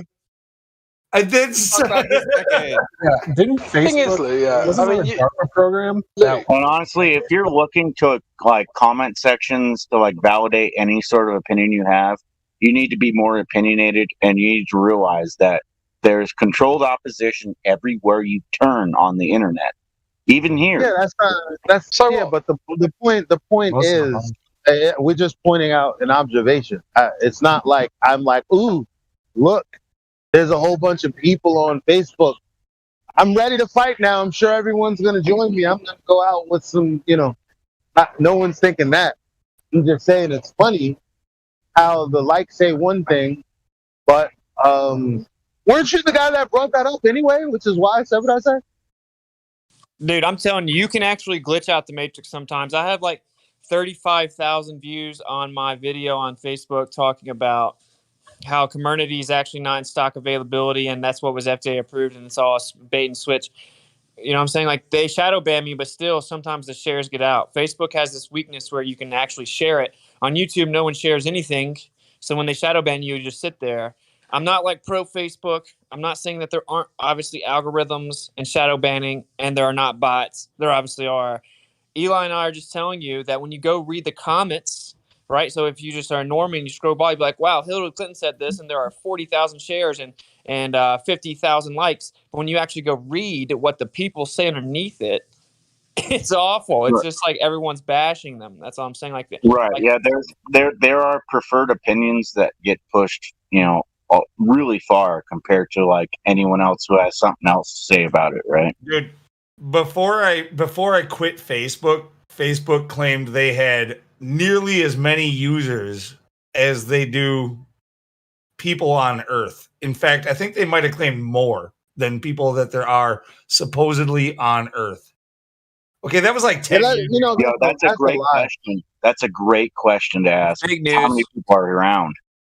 Fake news. You know what's crazy? Remember the election map, the electoral map, or whatever? When they said Hillary Clinton won the popular vote and that was it, that was all the context they gave. And then I looked and I was like, oh, so the million people that they're talking about, that people are outraged about, that all of them are from California. What the fuck? And then you look at the rest of the map and it's like mad empty. And I'm like, yeah, that's all that space that you can give to all the homeless and all the people who can't, like, what the fuck are we doing bunched up in these cities with these fake ass opinions? I think there's a lot of people out there with space between their fucking ears, is what it is. And they're not capable of, critical thought. And they're actually, if you look at the system and the way that it portrays information, it actually does not want you to critically think about anything. So I think that a lot of people are just lost. They're just lost in their own mind. I mean, there are a lot of people out there with no internal monologue, like, at all. What is that about? Like, wait. That's In other words, that's there's a lot of something dumb that when it comes up, every time someone says that certain people don't have internal dialogue, that I'm very intrigued by that. I think that's because fake. I mean, you have it, right? You talk to yourself in your head? Yes. What do I? You tell me. I don't know. I'm not in your head. I don't know if it's me. I don't know who it is. Let me just. Do you have a voice in your head when you answer think, the question? It's not crazy if you do. No, it's crazy if you don't. Yeah, I think the voice. I definitely have an internal monologue, like, for sure. I think the voice that fake news. Yeah, I think the voice in my head is the voice of the creator. I think because sometimes I catch myself like thinking shit. Oh shit! You just took something normal and turned it into something crazy. You can't fucking tell me that the voice inside of your head is God every fucking time. Okay, so where does information come from, Lou? Because guess what? My thoughts are supernatural, aren't they? Oh, Smoked like barbecue. Oh. Like, everyone has. Hey, I just do something in live stream voice check. Everyone has auditory thoughts in their head, and anyone that says differently is fake news. And there's the one gamma male that wants to jump on and say, "I don't have this." Yes, you do. Yeah, right. I think that a lot of your, questions can be answered through God, but that's another discussion for another day. But anyway, I threw something into the voice text, live stream voice text, and that's the chemtrails. They make a perfect cross in the sky. To me, that's God. That's God talking to me. God talks to me all the time. I talk to him. I talk to him all day, every day. I love him. dude. Hey, For Austin. me, it's a thought that you don't consciously control. What's up? Yeah. I was curious. Like, I've heard this description of the Trinity before, like the Father, the Mother, and the Son. So, like the Father being just thought, the Mother being thinking, and then Christ being the thought thinking itself. Have you ever heard that? Never heard of it. No, but Trinity's pagan, has nothing to do with anything. That's real. That's my opinion. And so, I'm not trying to make having thoughts and thinking to yourself. I'm not trying to make that crazy as hell. No. You're accidentally doing that. I get it. Like, okay, so to me, when I look up at the sky and I see that, I think that they're talking to me. I think that God is talking to me. And he's telling me that I'm correct. And knowing that I have faith, you know, and I know where I'm going. Let's just call God truth then. I mean, because nobody can deny what truth and like is truth objective? Yes or no? Yes. Okay. Yeah. Lou, do you disagree or agree? No, that the truth is the truth, no matter what. But can we know the truth? That's the question. Yes, you can. Because every time you have a dialogue in your mind as to make a decision, the very first thing you think, I think, is the correct choice. And then you start negotiating whether you want to do it or not. What do you think that is? I have an opinion. It's not going to be a popular Imagine if you did everything that you didn't, quote unquote, feel like doing. Even saving pennies from when you were 4 years, every thought that you were like, I should be disciplined and do this. You know what kind of life you would have if you just did the thing you knew was true every single time? Okay, so you're talking about this moral obligation you have to this temporary world that you're living in. No, I'm talking about what you're supposed to do while you're here, unless you have no purpose here. But this is a temporary realm. Do you understand that? Yeah, but what are you supposed to do while you're here? Sit on your ass and die? No. What I'm saying is, temporary like, what doesn't mean it's insignificant. There's a reason why you're here. There's a significance to it. I think that there's a great reason why I'm here, and it's to serve God. Okay, then we're agreed.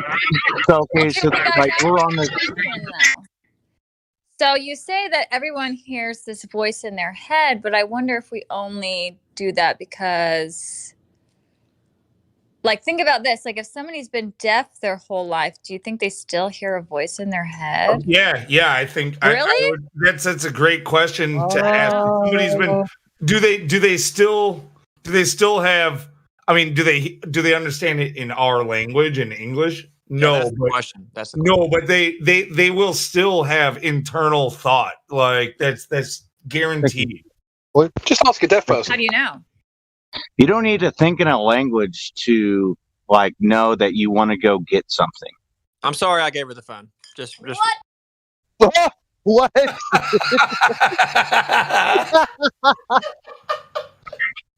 So thoughts come from your mind. Yeah, so am I with it.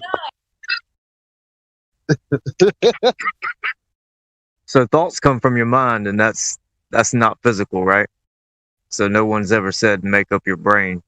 So are we talking about an audible voice or? It's audible. No, the question is about internal thought, not whether or not you're hearing the voice of God. Okay, so like internal thought. The argument is whether or not everybody has internal thought. I heard I'm not about that. You're right. A study where like 10 or 20% of people say that they have no internal thought. Well, there's way higher percentage of gamma mel, so that's fake news. Like but if 10 or 20% of people, that's like 1 or 2 out of 10. If you got together and really questioned 10 friends about that, and 2 of them said, "No, I have no internal thought," you'd be like, "Yeah, but you're the dumbest motherfucking stack of rocks in the fucking group, and you have no idea what I even asked you." They lost their mind, bro. You know, we just talked about thought, where it comes from, the mind, right? And that's not your brain. So they must have lost their mind. That's actually not a terrible point, North Star. Yeah, like, right? I try to make them every once in a while when I can get in.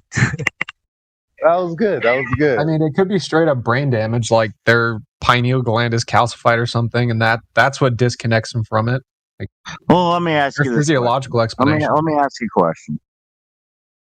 All right, let's say you were born deaf and fucking blind, but you still have that internal monologue going on in your brain.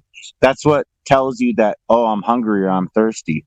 Whether or not you're able to like communicate with the outside world effectively is irrelevant, because you're still going to tell yourself, oh, I'm hungry, I'm thirsty, right? I think so. The friend of yours who says that he has no internal thought is the one who also wets his pants and shits himself like all the time.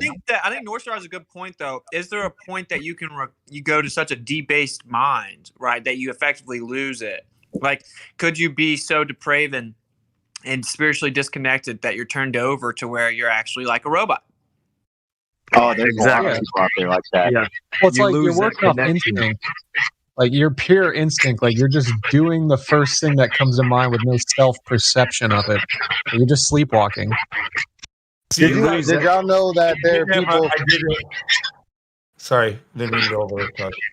We do that. Did y'all know that there are people that go ahead, Lou. Now I got noise in the background. No, I was just going to point out, like, I think most of us probably have, like, one really big numbskull friend. Like, he's probably, like, really big and strong and good looking, but also a dumb fuck. And maybe he was good at sports, but he was good at getting ladies, too. And, you know, one of those just big, dumb, idiot fucking friends. Did you? I got one of those that I had since high school. And you just always shook your head at him. You just always face palmed. And but this dude, you know, when he got really wasted, he would black out. And once in a while, he was known to like piss in the corner of your living room or something like that. Like, you know, but that's what happens when you have no internal thought. You know, like when you're that big of a fucking moron, a douchebag, and an NPC. And maybe you still have it, but maybe it just goes. Yeah, they have Charlie Brown adult thoughts. That one made me laugh. Wah, wah, wah, wah, wah, wah, wah. But yo, okay, so my girl put me onto this. She told me that some people dream only in third person, and I thought that was the weirdest thing I've ever heard. Like, what? Who dreams in third person? Yeah, I dream in first person. That's crazy. Okay, that's if you want to go into dream state, like most often it's almost always first person, but I have had one or two occurrences where the dream went from first person to third person temporarily. Did you see yourself walking on the moon? Well, hey, Lou, I had a question for you. Have you ever done psychedelics before then? Oh yeah, I've done it. All right. And so, did you have an out of body experience? Okay. While doing mushrooms, like my first time ever tripping, I was 15 years old and I took a nickel. I took a nick of mushrooms all at once. How many? I was 16 when I did mushrooms my first time. But my point being is like some people, I don't think they're capable of like creating that out of body experience that others would normally like, you know, have, right? Yeah. Yeah. Has anyone had a sleep paralysis before? Yeah, scariest thing I've ever. All the time. Yeah, I've had it in a car ride. I fell asleep in the car when I was like 15 years old, and there was this big black being outside the vehicle following me. That shit sticks with you. Yeah, and it's like, okay, well, that's kind of an exception, but like you kind of need to experience something before you like experience it over and over again, right? Otherwise, it's just kind of one of those things where you just kind of play off. You're like, oh yeah, and right? when it comes to like what you guys are talking about, like the third person, like viewing things in third person. You have to be able to separate yourself. That it's the separation of the ego, and most people have never found a way to do it naturally. This is where a lot of artists and stuff like that, they talk about drugs to do it. You don't necessarily need drugs to do it. Other people talk about meditation, Breathing. or like, or even finding just religion. Right? You should not be pushing your essence outside of your vessel. That's not a good idea. He's correct. But the point is that many of us have found different ways. Like, I think a lot of us here, all of us that are respected in here, like, have a pretty good separation from the ego, and we're not unbound from it, but we have taken steps towards that unbinding.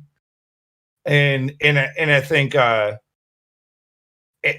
sometimes it's chemically induced, whatever, but it doesn't have to be. But it just takes another type of thought. And I would love to say that you can do it totally naturally, but most people probably never will be able to.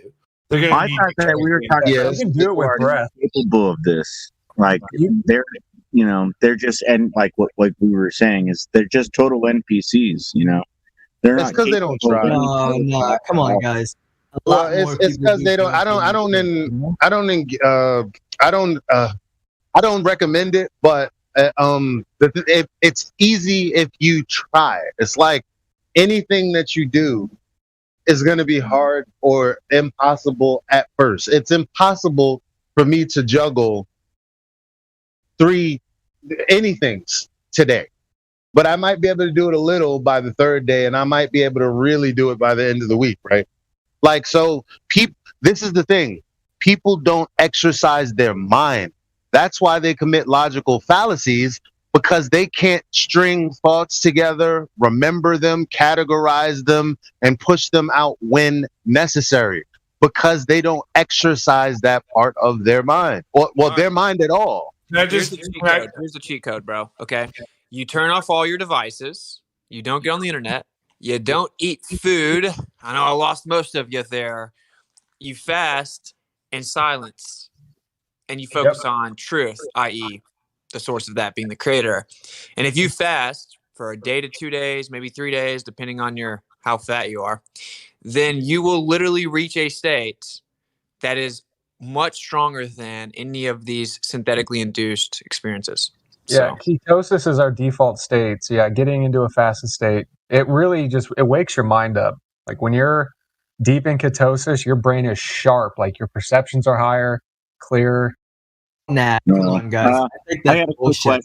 question. It takes so much work to be able to get into that state with meditation. It's much simpler to just smoke some DMT. I got a quick question. That's what's. No, I get it, right? I get your point. It's easier to be Drago. Are you telling us to stop eating food while you're eating food? That's awkward. You have never reached that psychedelic state while meditation alone. I'm sure some monks have reached it, but none of us meditate that long, or because we have so much. No, going on. it's not the length. It's not the length too, doesn't it? Like, isn't breathing pretty important for that? I sort of want to take you guys through, like, if you're conscious of your breath and you are able to maintain that state the whole entire day, then yeah, you're technically meditating. So I've gone through all that. Yeah. That's what I do. I got a quick question on the topic, actually. Is how far into that what we're talking about right now? Like, how far into it are you, like, in survival state? Meaning that's what your brain tells your body to do. You become this survivalist kind of state. That's not something you're actively trying to do. Like, we're not trying to be like, oh, well, I'll just try to just survive. No, your brain is telling your body to just straight up survive at that point. Like, you don't need food that much, man. Yeah, you really don't. Like, ketosis, that's your default metabolic state. Like, think about this throughout history. Mm-hmm. Before refrigerators, before we had fruit and carbohydrates year round, like, we were not eating carbs 24/7, 365. Like, we always had gone periods without having food. And you can call it a survival state, or you can just call it the default metabolic state that humans can exist in. I think Dolan's right, and that's why they push the whole like 3 days, 3 meals a day bullshit on you. You know? Yeah, So- exactly. Right. Yep. That's what the whole food pyramid is bullshit. Having to that's eat what 3 woke me times a up. day is Hey, Elijah, bullshit. Dude, that's the what food woke me pyramid up. got thrown out like 10 years ago, and they replaced it with a pizza. Dude, that's what woke me up. Is I was like, why did they change the food pyramid? Oh, everything changed from there. It's a slave diet. Like it's a literal slave diet. It was 8 to 12 servings of fucking bread, right? They're just and selling you pasta. bread. I mean, Yeah, you need meat. Like humans need meat for optimal health.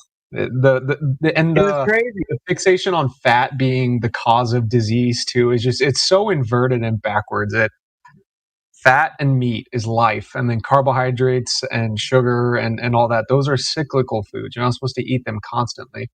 Yeah, that's one of the things, like one of the words that you just said is like how everything is so inverted. And that's how all this truth thing, it all started with the food pyramid for me personally. But like that's what brought me back to God, man. What you said, Crypto? I was just going to say, I mean, for me, it's like I used to eat all the time. And what I've learned as I've gotten older, like I go through periods where I'll eat like maybe 4 or 5 times a day. And then there'll be other times where I can easily not eat for 3 days. And I won't even get hungry, you know? And I think it's just about listening to your body, knowing what your body actually needs. Like I feel like not a lot of people. Well, actually, maybe a lot of people. A lot of people eat because they think they have to. It's lunchtime, so I'm going to eat lunch. Like, well, are you hungry? Like, and you know, it's about asking yourself, are you actually hungry? Do you actually need this food, or are you just eating because it's lunchtime, right? But even having that word lunchtime is funny, isn't it? Because it's like this is the time when you eat lunch. Oh, you don't have to. Right. So it could just be 12 p.m. No, breakfast. What you're talking about is you're talking about the structure in your life. Most people in the U.S. anyway, I think if those of us who have a regular job, full-time job, most of us probably skip breakfast. So lunch is actually our first meal of the day.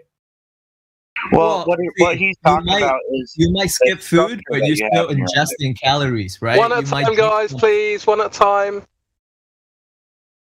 Right. So yeah, you might skip food, but you're still ingesting something that your body has to digest, right? Coffee, something like that, right? Yeah. I'm drinking coffee before I have lunch if I don't have breakfast. Damn sure. Yeah. Yeah, coffee has no calories though. It doesn't raise insulin or anything. What? It's not about the calories, right? That's where you. It does have calories right? if you're putting sugar in there. Oh yeah, It's the sugar in the milk. black coffee. Yeah, it's black the sugar coffee in the is milk. He's talking about the pure coffee, not the sugar in the milk. Right, exactly. Even that. If you're looking to lose weight, that's all right. You know, you're still in ketosis, but it's about, you know, you're not digesting anything. You're still digesting the coffee. Trust. If you're fasting to lose weight, then you're not going to have the experience. You have to fast for the actual reason. Right, exactly. So coffee will still not cut it because you're still digesting something that's not water. That's correct. Just drink minimal water too. You guys I did do this, it. and I got something to say. I did this, and I got the most shredded I've ever been in my entire life, to the point where I was well. I won't bring him up right now. Never mind. But Yeah, I you gotta was make sure shredded the as water's fuck. quality. It has to be mineral water. I didn't have that. I ain't gonna lie. The water, it was sketchy over here in New York. I'm not gonna lie. Don't drink the tap water, dude. Don't do it. No. I haven't. I have not. I will smack a glass of water from tap out of anybody who's around me. It's like that's disgusting. I'm not gonna lie. I drink Essentia, but I really feel like something's wrong with it. I don't feel right when I drink 2 bottles of that. My stomach feels real funny. Yeah, something dude. wrong with that, man. I don't know. There's something to water memory. I got Like some- where I you got get your some. water.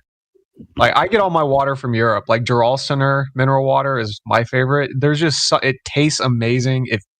It's high in mineral content. Like you got to be careful drinking waters from the United States because pesticides are heavy here. They're in the groundwater. But And they've Elijah, had, we like- spoke about the they've essential. had, It's like, the pH of the water. overpopulated, Sorry. Hold on 1 second. I just want to get back to Elijah because he was talking about the essential water. We had spoken about this last time, Elijah. Remember, I was talking about the pH of the water and how the higher the pH is, it counterbalances your gastric acid and bile. So then you feel awkward because you can no longer assimilate nutrients. Yep. And that's all. That's all. Oh, so that water is worse for me, is what you're saying. Yeah, you do not want high pH water. Say it again. Super high pH. You do not want high pH water. Yeah, exactly. That's it. Yeah, Thank because you. like Sorry for human interrupting. stomach acid is like 1.1 pH to 1.5. Like we have lower stomach acid than vultures that eat rotten corpses. We have some of the lowest stomach acid in the entire mammal kingdom. If you want to call us that. Yeah, carbonated water also neutralizes your stomach acid. And another thing I was going to add to this fasting for 48 hours thing is when you get to that 48-hour mark where you haven't eaten anything, you've only been drinking water, the human body has the ability from that point onward to produce stem cells. Maybe some people have a like, cause some people fast for like. First of all, I went on. No, well, okay. Someone define fasting, but after I go back to Crypto's point, because I think it was. I don't think it hit the crowd as hard as I wanted it to. So, who are we? 5? Or what are we? Hey, it's breakfast time. Okay, now I'm gonna go to my slave job, and they're gonna tell me it's lunchtime, and then I'm gonna go home and it's dinner time. Like our whole existence is That's set what I'm trying to talk about. to fill ourselves. Yeah, but let him finish. Let him finish, man. Come on.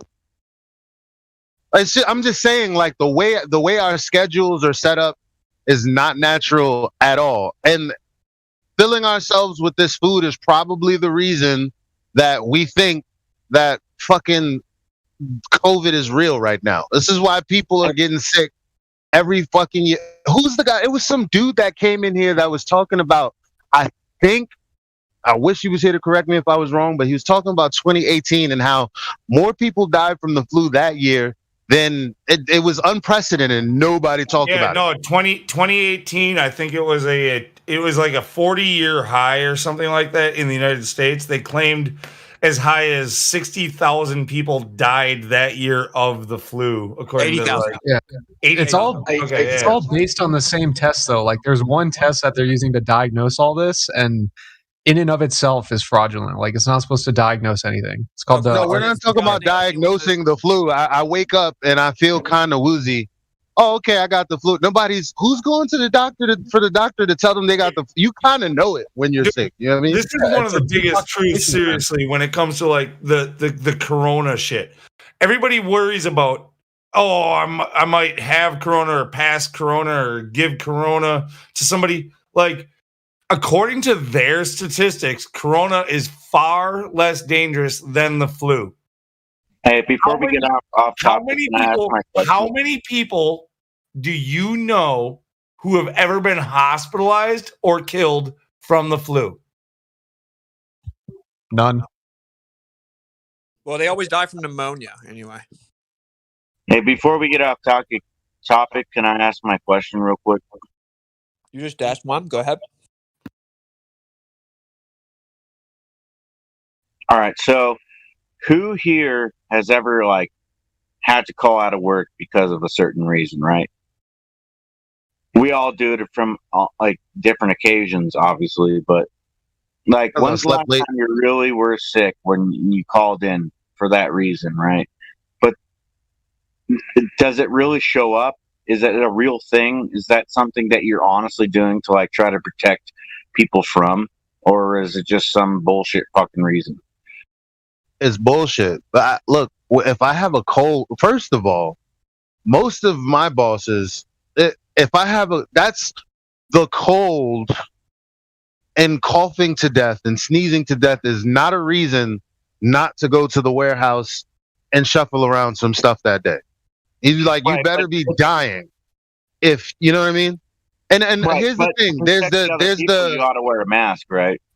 No. That's what I'm going to get to. So the numbers came out from China after they were talking about these super spreader events, and the numbers basically showed no. There are all of these events, high populated, high dense situations The in which population density. the numbers didn't bump up at all.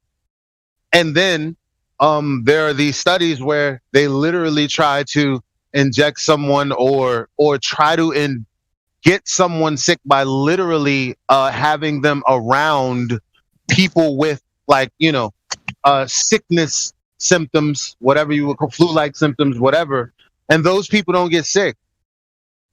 We already know that, right? Like, I might get sick. The year before COVID, my girlfriend's boyfriend got sick, and then I was like, I don't never get sick. I can help you out, Larry, no problem, because I already know that when other people get sick, I don't get sick. But then I got sick, and then my cousin said the same thing. I haven't been sick in 10 years, cuzzo, please. And then he was sick for 3 days. Same exact sickness, but guess what? My sister did not get sick. Like, so it's not a thing where if you could pass on a sickness and it multiplied person to person, we'd all be dead right now. Right. Your girlfriend's boyfriend? It's amazing. Like, I mean, my sister's boyfriend. As well. My bad. I was like, hold up. We like to make connections, right? And so often you're like, oh, I was hanging around so and so, and he had the sniffles, and now I got a sore throat, and blah blah blah blah. And but then you might have a daughter that you only see on the weekend, like myself, and she doesn't get it from you, or she comes to you and she has it, but you don't get it, and you were in close quarters. It's like, so we love correlation when it comes to viruses and germs and whatever else it is. Like, when it comes to sick illness, we love correlation, but correlation, as we know, is not causation. And we can't seem to isolate how this is caused. Whatever it is that people think is going on is misunderstood. But also, the correlation would be very, very weak anyway. Let's just say that you are ill and you see 10 people. Like, are 2 of them going to get ill, maybe? Okay. No. A 0.2 correlation. Yeah, no, listen, just let me finish. You can criticize when I'm done, yeah? So a 0.2 correlation is considered very weak. Yeah. So obviously it's more complicated than that with regards to statistics, but like, this isn't even a strong correlation. It's not even close to a strong correlation. Okay. What's the point? Hey, my wife's boyfriend has a different. I was talking to Lou, but I don't know if Lou wants to respond. Yeah, no. I agree with you. Yeah, what they're giving us right now with this shit, like, it's a stretch of every imagination. Like, it's not just correlation; it's beyond that. Well, the thing about sickness is pretty simple, right? Like, if you get sick and your family member gets sick, you're not passing it on to them. It's just they're in the same environment that made you get sick. You get what I'm saying? Yeah, that's the point that Lou and I were both making. Is that if you ever been? It's very simple. There's not even statistical evidence for contagion, basically. Yeah, right. Well, they proved this in a science experience in, is it 1912, 1918? I can't remember. But they tried like 100 times or something to spread influenza, and didn't happen. Let me try to find that. Yeah, they tried really, really hard. I mean, they had people go up and cough in other people's faces and all sorts of disgusting things. But why do you guys think the Bible warns us against consulting somebody who's going to divine the future for us? And why does the Bible say, do not curse somebody? I mean, who knows how things affect, other things? Well, the Bible says don't curse because words have power, right? Yeah, don't lay a curse on someone. Vibration, like if you believe that your body is mainly made of water, which is this, right? Then words can do a lot of harm, and it also can heal you, right? What if somebody has a deeply held grudge against somebody else, and they ruminate on that, and then they constantly curse that person in their mind? Right. Exactly. You can do that. that should be possible. And that's where like curses and stuff come from, you know? You can't believe in one and not the other, right? I'm starting to think that modern communication is screwing the whole place up. All the noise and all the words and all the sound. I think the plane, this place that we inhabit, should be much quieter. Yeah, I like sometimes when I listen to music, I don't know, I started to feel like I started to get annoyed with it, and I turn it off just so I can sit in silence.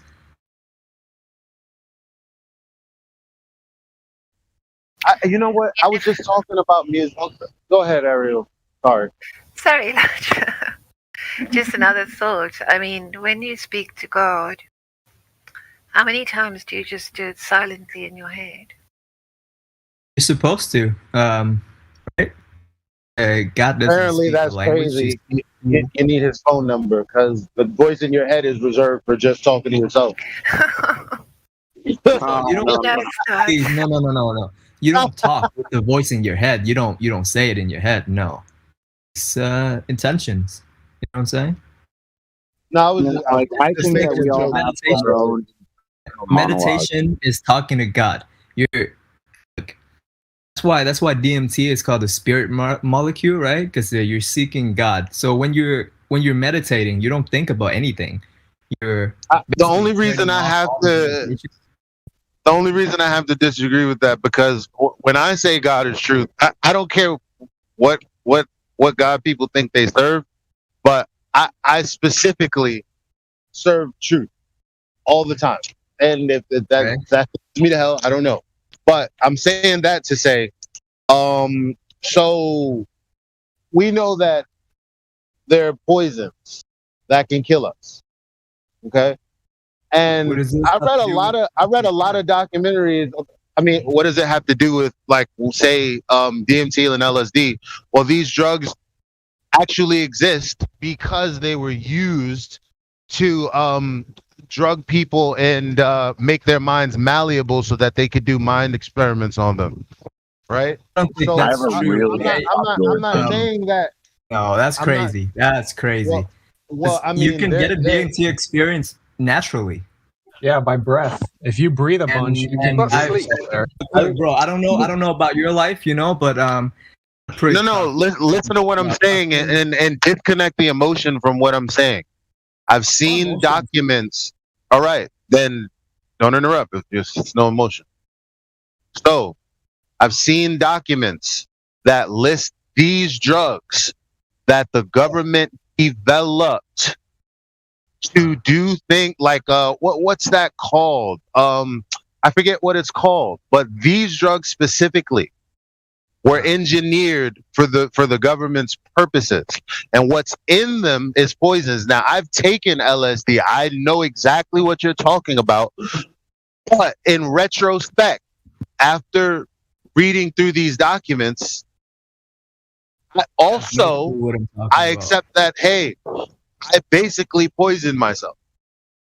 Dude, listen, mate. They microdose Navy and Air Force pilots in fighter planes before they go out to flight with mild hallucinogenics. So they do this, like they do all kinds of testing, and they know how these drugs work for the most part. They're willing to take risks also because they don't always go well. But yeah, like when it comes to hallucinogenics and shit like that have been demonized, they use them to alter your senses and make them more responsive and make them to make you somewhat superhuman. Like, yeah, more in like kind of like more in tune with the war, right? Yeah. So yeah, well, I think it's just you're regaining what you've lost. You're not gaining anything more. You know what I'm saying? Like Elijah, if you only done LSD, I don't hear any disagreement so far with what I said. See, look, no, I'm always what you're saying. Look, yeah. what you're saying is all these drugs because you saw in some documentary that it's all bad. That doesn't make sense, man. Like, have you done ayahuasca? I said I've seen the documents. Second of all, is ayahuasca LSD? No, we're talking about DMT. No, is a mushroom LSD or DMT? No, if okay. Why don't we just more generalize it with a mild hallucinogenic? They're different. I mean, the compounds are kind of I'm similar. not speaking against. Well, I mean, if you're going to argue that synthetic is just as good as natural, go on ahead. No, bro. definitely not. Okay, so then we're not really arguing or anything. Listen, like I said, I've done the same thing you have done. But when it comes to the things that were engineered by people who meant to harm people for mind experiment, I use that term loosely. That's all I'm elucidating. That's it. Unless you're saying, no, they didn't, we have nothing to argue about. Yeah, I agree with that. Like LSD is not comparable to ayahuasca or mushrooms. Like I don't think you can make the comparison between them, between the natural and I would given ones and. I've microdosed on LSD before, and I find that like if I microdose LSD, I'm getting like a better workout. I can go more. So I think they kind of mimic what you get with mushroom without like. Sometimes I get a little bit of nauseous using shrooms. LSD is more clear-headed. I'm focused. I just feel like I can go nonstop. Any of you Depends guys on the like dose, though. 'Cause I if you did it take for a too month. much, you freak out. Yeah, I did the microdosing thing for a month, and it made me manic. I did not like it. It gave me delusions of grandeur. I'll say that. Yeah, that happens a lot with people who like just get started into like the spiritual and psychedelics and stuff because it's the ego, right? So to correct whatever was being said earlier, I'm pretty sure the government didn't invent LSD. I'm pretty sure it originated from mold growing on bread 300 years ago or something. Yeah, LSD. Let me pick up this tab, and I'm sure it just came from some loaf of bread, right? Dude, or is there a synthetic version of it? Our use of it. Point. Use of it. Here's or is there a synthetic version of it? Yes or no?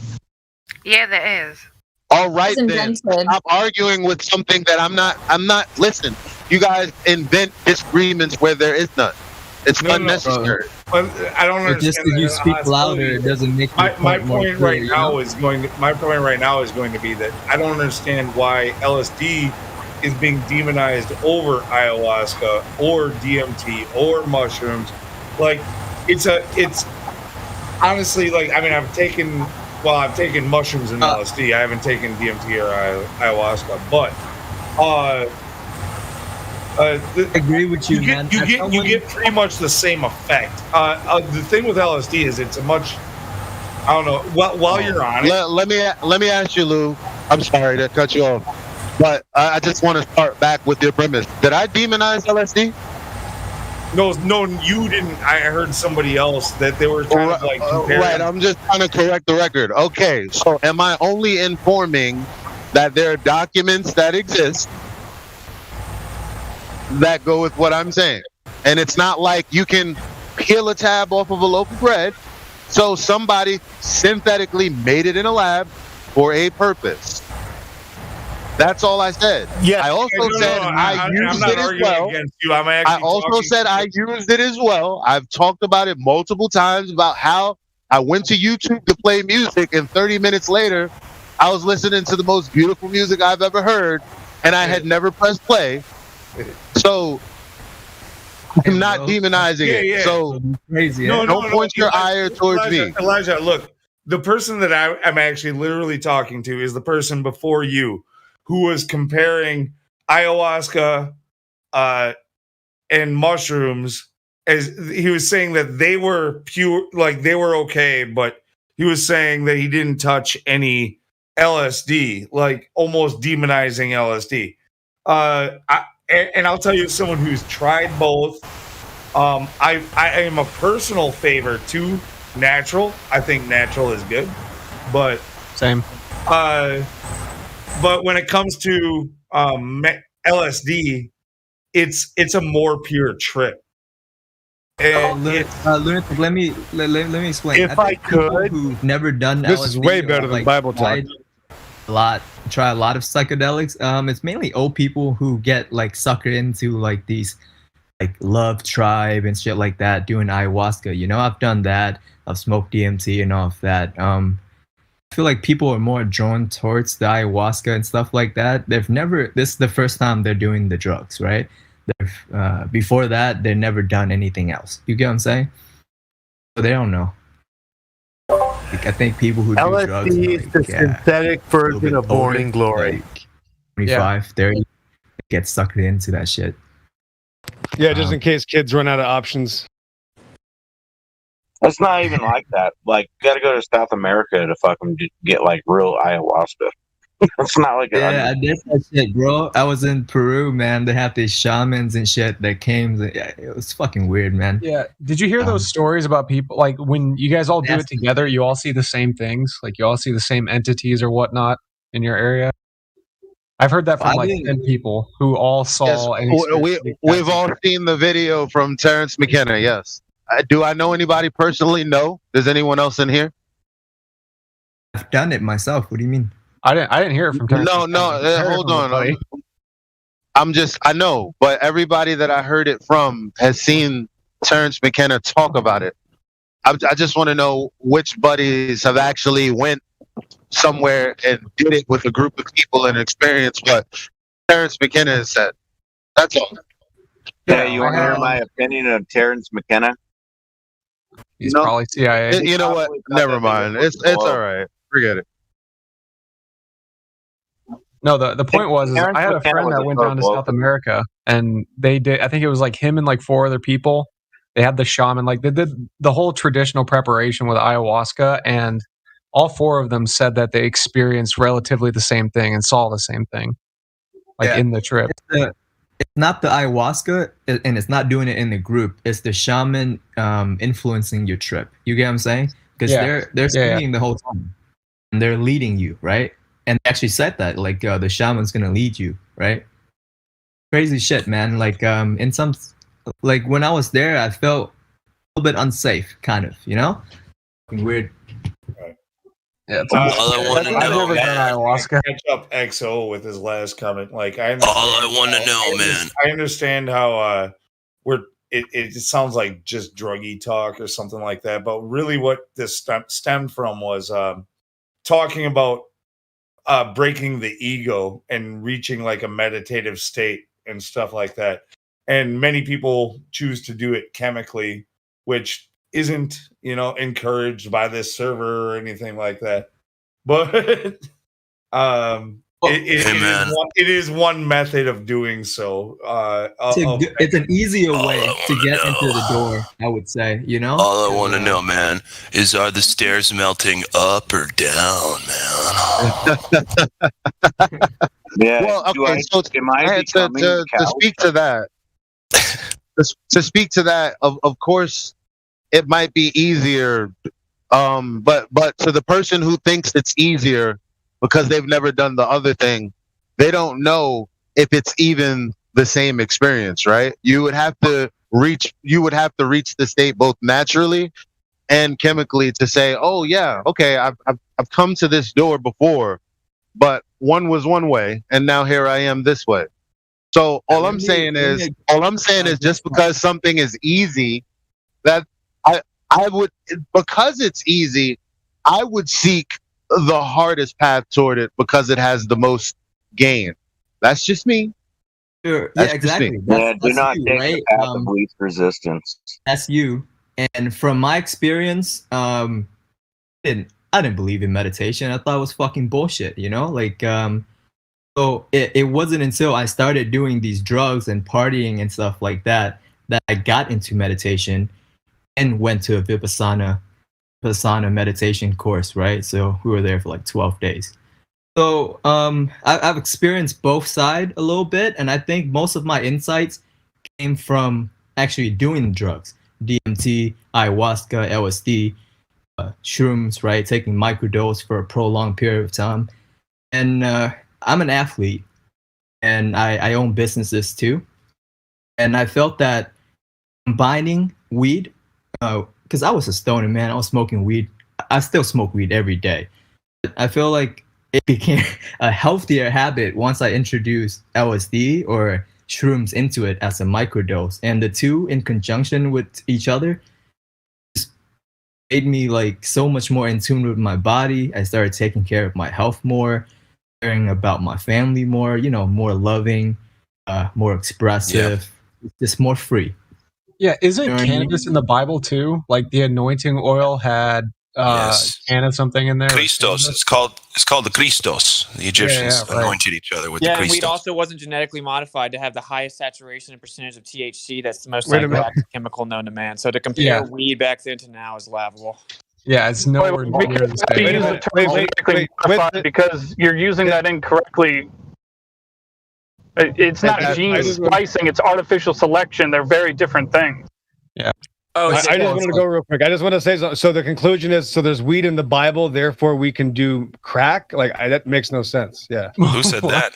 We're talking a lot more about weed. You're not just talking about cannabis. You're talking about everything else. Let's slow it down. No, we're not talking about everything else. Let's hallucinogenics. You guys have been talking about. I know that's what it is. Yes, that's all right. But now I want to take a hat to weed.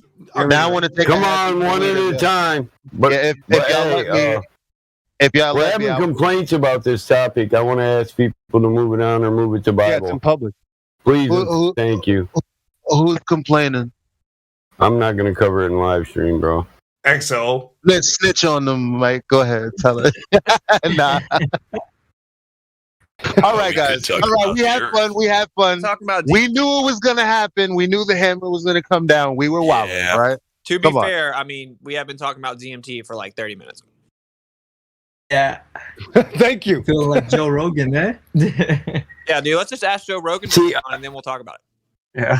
No, how come Joe Rogan gets to talk about it and all of these other various? Let's just put a little disclaimer. All right, never mind. Let's all.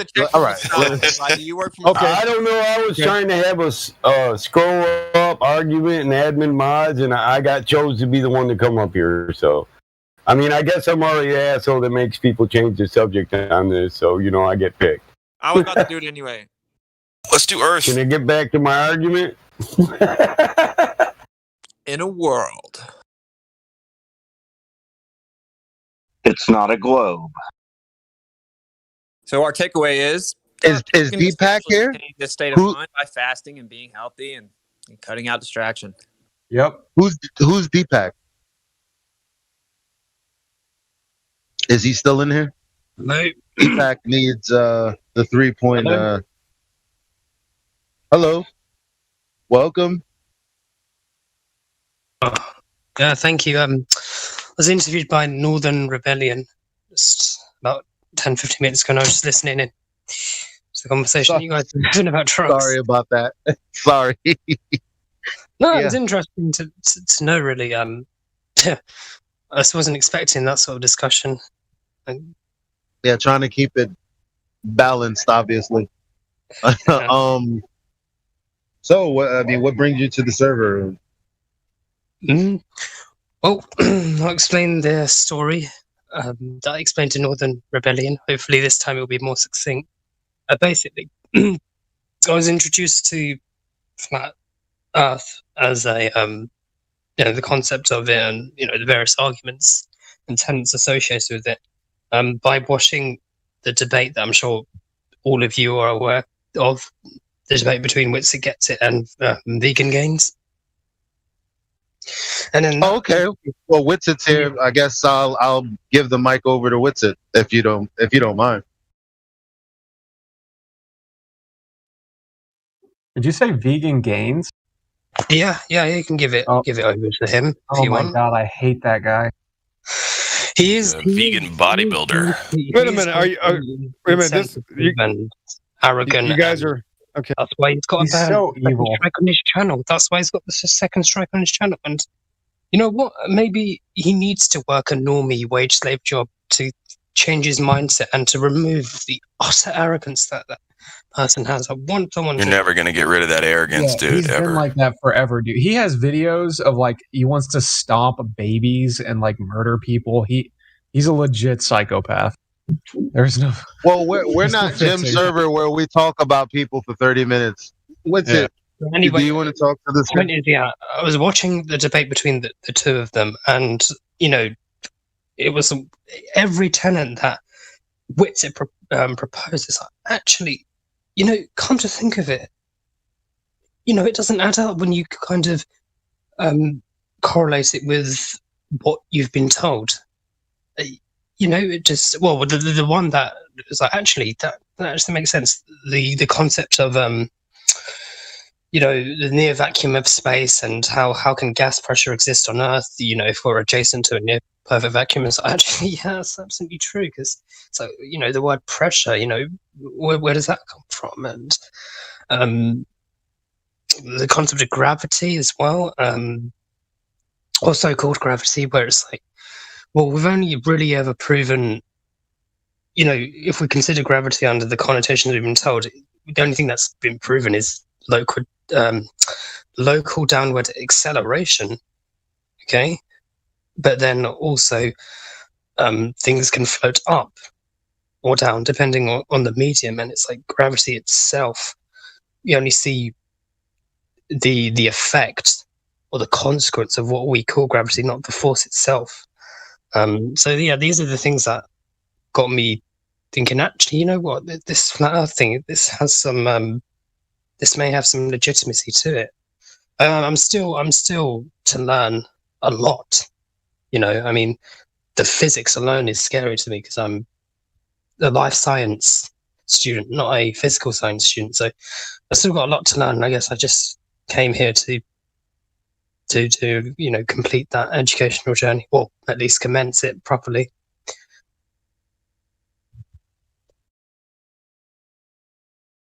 Physical measurement proves the Earth's not a spinning ball, dude. We physically measured it. It's impossible to be what they said that we lived on. There's no proof for axial rotation. You can't have pressure sitting next to a vacuum. Second law of thermodynamics. The physics are pretty simple. Water finds its level. That's why we know that the ocean water is level. We physically measure the surface of the Earth. It literally cannot be curving at the rate it's supposed to be. You can't have gas pressure without a container. So the physics aren't too complicated. The complication of physics comes when you're trying to prove something that cannot be proven, and it's pseudoscience. Okay. Well, Deepak, real quick, how about this? The words you use, Deepak, can you hear me? I just want to ask you something. Yeah, I can. Remember when you said near vacuum? In what sort of world has something that exists been near something and almost something, or almost pregnant, or something like that? Just the philosophical mind-bending words that you have to use show you that it's just pure insanity.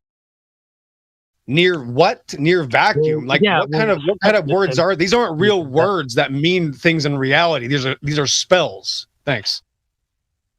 Well, yeah, it seems speculative. It's like not too certain of what it is. A near vacuum. It's like I just come to think of it. It's like what is a vacuum then? And it's like near something. So I guess if anything, joining this server will hopefully improve my critical thinking skills in general, but also too, how I look at just I guess all of the presented of the globe Earth, and hopefully rebuttal them, one by one. But also the one thing, I don't know if you guys can be bothered to explain it. I don't know how complex it is. That I was asking us to Northern Rebellion if you can explain the Black Swan. Is that too hard to explain? Or do you need the aid? Do you need a diagram to aid in your explanation at all? The Black Swan is like a 101 argument for almost everybody who is like actually on top of the flat Earth argument over the last couple of years. It's a staple of being a flat earther. So, like, what's your question about the Black Swan? Well, because first, I think I watched the debate between Whitsitt and Vingens quite some time ago, and when it was introduced, I couldn't quite understand the the general premise of it, or the argument? Well, before anyone moves forward, do we mind playing that minute and 30-second video? The random video where they're explaining how far the distance to the horizon is, because that'll put it in perspective and why we're saying what we're saying. You mean just an audio, like? Yeah, or he could watch it himself. It's up to you guys. We haven't played it in a while. I don't know which video you're talking about, but it sounds short enough where you could throw it in there. Let's just do it. All right, hold on. I got it right here. All right. I'm about to post it right now.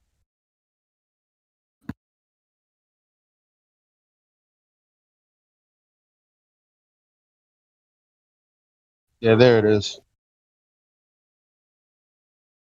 I expected you to freaking use the bot. You freaking dick. You do that. Oh, Where did you? Sorry, where was it? The live stream voice text.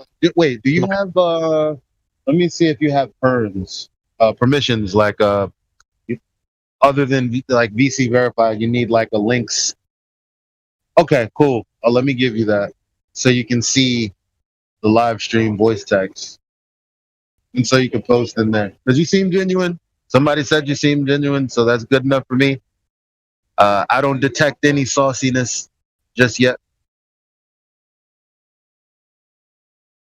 But you should definitely be able to see. So right above the voice chat, it'll say live stream voice text.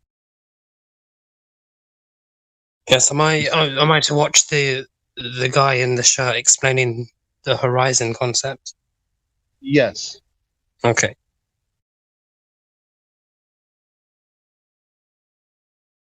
And anybody who knows how to use the bot, if you can play it. All right, so don't click that. I'm gonna grab the link and I'm gonna use the music bot. We're just gonna all listen to it together, okay? Well, he can watch it while because he can't actually see it. He needs to. If he needs to see it, then he should just watch it. Yeah, Twine, I can watch it, but by all means, don't wait on my. Play it though. Just you guys can have a discussion among yourselves about anything. You don't have to wait for me. Well, you're the focus of this conversation. We don't want to like detract from the conversation. Well, just play it while he's watching it, Lou. I'm trying to. I think it's starting. All right. This isn't my bot. What was the fucking prefix for it?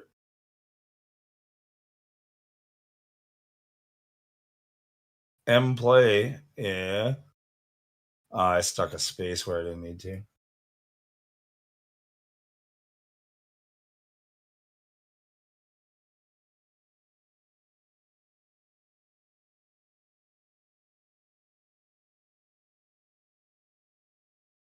Is that right?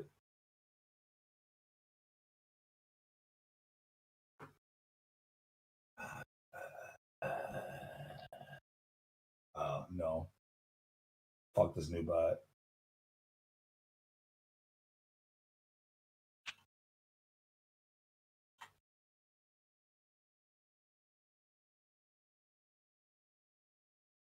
Well, he's almost done now, so.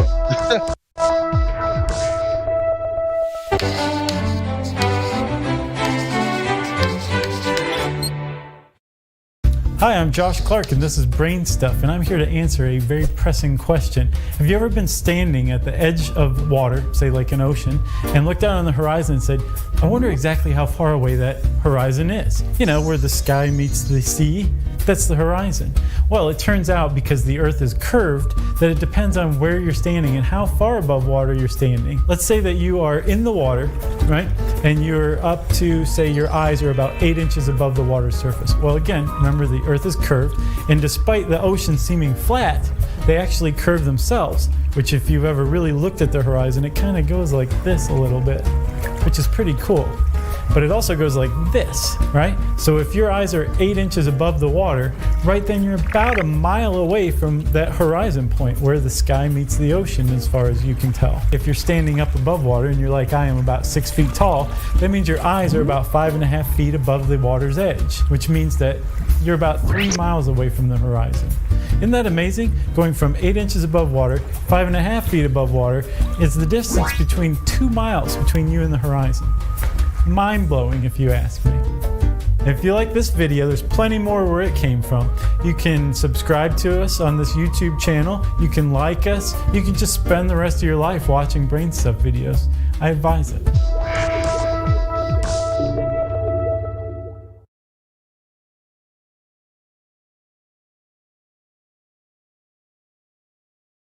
All right, first of all, that dude totally lied about his height. He said, if you're like I am, we're almost 6 feet tall. What he meant was he's 5'8". He's like 5'8". Yeah. Everybody fucking gloats. Just-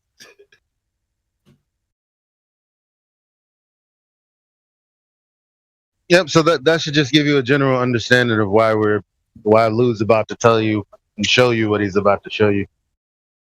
Wait! I had another part to this project. What else am I doing? Oh, I thought you were already going through the Black Swan before I interrupted. Oh, you wanted me to go through the Black Swan? Okay, yeah, we started talking about the Black Swan. What the person who brought it up? Who am I even actually directly talking to? Anyway, Well, I inquired generally, but I don't know if anyone else was interested in hearing it. I don't know if you heard it. This is the 10th time you're hearing it. If the guy's just going to say it again, but yeah, it was me.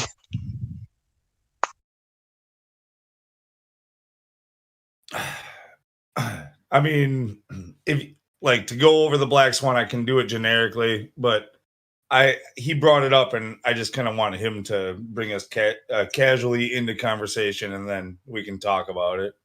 So about the Black Swan, what do you know about the Black Swan? You've brought up the topic of the Black Swan. What do you know about it? Like, what is the actual point to it?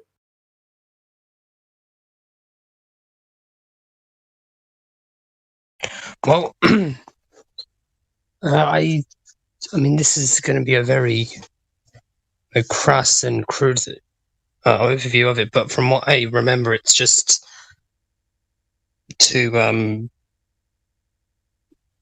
focus on the concept of the tenet of the horizon and how that relates to objects disappearing based on how far away you are from it. Yeah, That's bring the pretty confidence good. back into your voice because you nailed it. Most people would argue otherwise. They think it's about the oil rigs or something like that. When you said horizon, I knew you knew the argument at least. So don't be don't have to be nervous about it anymore. You got that part cleared. Yeah, I mean, I'm just quoting from memory and just, I'd say a crude understanding of it, but yeah. Okay, so are you coming from a Glober standpoint, a skeptical, like unbiased standpoint, or a flat earther standpoint when it comes to this argument? Well, I guess you could say unbiased or just open to hearing the arguments. Okay, well, for the point here is that the horizon, as you already correctly mentioned, is beyond the second rig, which we know is almost 10 miles away. Yeah. So, according to your math, from that observer's height, I shouldn't say your math. According to the globe math, according to that observer's height, the horizon should be at 1.225, to be more specific, miles away. But even that first oil rig is 6.21 miles away. And we see all of it. The horizon is well beyond it. In fact, we're seeing the next oil rig at 9.41 miles away and a horizon behind it. So now either this is some. This is where it gets interesting. Is if you want to start defining like what refraction is and different types and stuff like that, because that's going to be the Glober argument. But our claim is that geometrically, if you live on a sphere, a sphere is a geometric shape, and you should only be allowed to see so far based off of that shape's, measurements. So in this case, it's a sphere. We've got a radius of 3959, and we can use that math to derive how far you should be able to see across a sphere, a geometrical object. And your sphere dictates, the sphere that they give us dictates that you should not be able to see beyond 1.22 miles from a 1 foot observer height. But we're seeing at least 10 miles. In fact, the horizon is closer to 30 miles away, if you could even give it a solid location. So that means that this ball, if you're going to assume a ball, is at minimum 10 times bigger than what they tell you it is.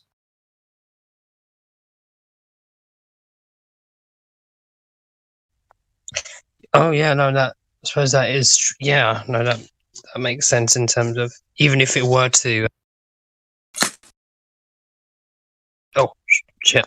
You'd have to scale up to essentially correct. Yeah, and when you scale that up, it goes to 260,000 mile radius, from a 3,000 mile radius, 3,900, up to 260,000 miles, which is effectively the distance to the moon. That's the variation that we're talking about in terms of that single observation. And just to add to what Lou was saying there, the whole metaphorical premise of a black swan is seeing something that completely shatters the existing narrative. So they talk about black swans in finance. So the trend always follows this trend, and suddenly this one thing occurred which broke all the rules. They call that a black swan. And where the analogy comes from is that I think it was the 1800s, there was an assumption made that all swans were white, because everywhere in the northern hemisphere, if you encounter a swan, they're white. And this premise means effectively that you only need to find one single black swan to prove that not all swans are white. And the moment you identify, here's a black swan, that entire premise that all swans are white is shattered, and you now have to consider new evidence. And also, without losing the point of this, it's not as though this is the only black swan ever found. There are numerous thousands of them that were accidentally found. Many people who believe in the globe have taken photos of black swans and have no idea. It's funny, when I was watching a video earlier from I don't know how many people are British in here or watch the YouTube channel This Morning. It's a British morning news YouTube channel. They also have, a program in the morning called This Morning. But anyway, I think it was, I don't know if you guys have seen it. It's effectively Brian. Oh, I can post it. I'll post it. But yeah, Brian Cox and 3 other flat earthers. And it's just, I was laughing then. I'm even more laughing now at the arrogance that Brian Cox has with respect to saying stuff like, I just don't understand. It's the most nonsensical suggestion that I've heard. I don't know how a thinking human can, He's not a thinking human. Yeah, well, he's a right proper knob. people like but he's Brian he's a Cox. prophet. People So he's like only going Brian to Cox. repeat the same thing. People like Brian Cox or Neil deGrasse Tyson or any of these, propped up science figures, they're put on the spot and they're expected to have an answer. So most of the time, they just make some shit up. Sometimes, even in front of the camera, they're still with like scripted questions and shit like that. They still get presented with something that they can't speak out loud without laughing or telling you, like this is just conjecture, or this is just, you know what I mean? Like they can't keep a straight face and tell you a lot of the stuff they tell you. Well, I could use Neil deGrasse Tyson as a hostile witness right now. So he's the guy that said, and he's the science communicator, right? He brings the science to the layman on YouTube. So he once said that a field goal was made because of the spin of the earth. Now, anti-flat earthers will just say, oh, he's wrong. As a matter of fact, there's a flatearth.ws website that says Neil deGrasse Tyson is wrong and he needs to apologize. But the bottom line is, if you look up the Earth's spin, they'll talk about the Coriolis effect, which is from a non-inertial reference frame, aka the rotating surface of the Earth.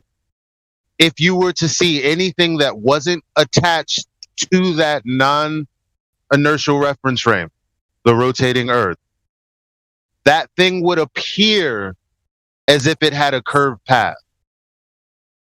So that's the point. You need to be standing on the thing that's rotating to see something have a deflection. And that's what they call the Coriolis force. And they describe it as anything that is not attached to the Earth. Okay, great. Well, that being said, and Neil deGrasse Tyson making that quick calculation off the top of his head, I'm thinking, well, there's a world record hot air balloon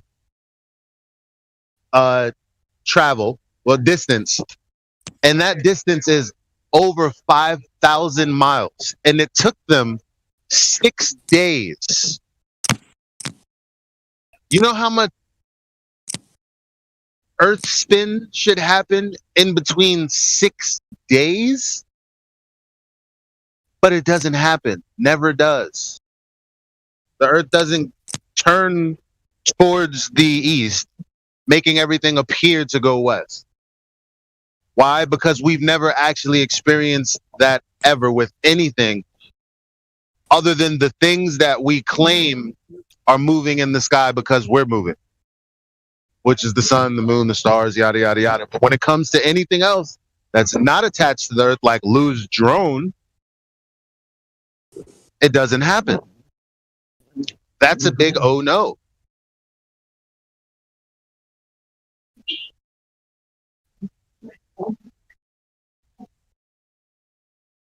It's gonna take a minute, but if you're just gonna say Lou's drone, we're gonna have to post that. So I'm gonna upload a file. It's gonna take a minute to upload.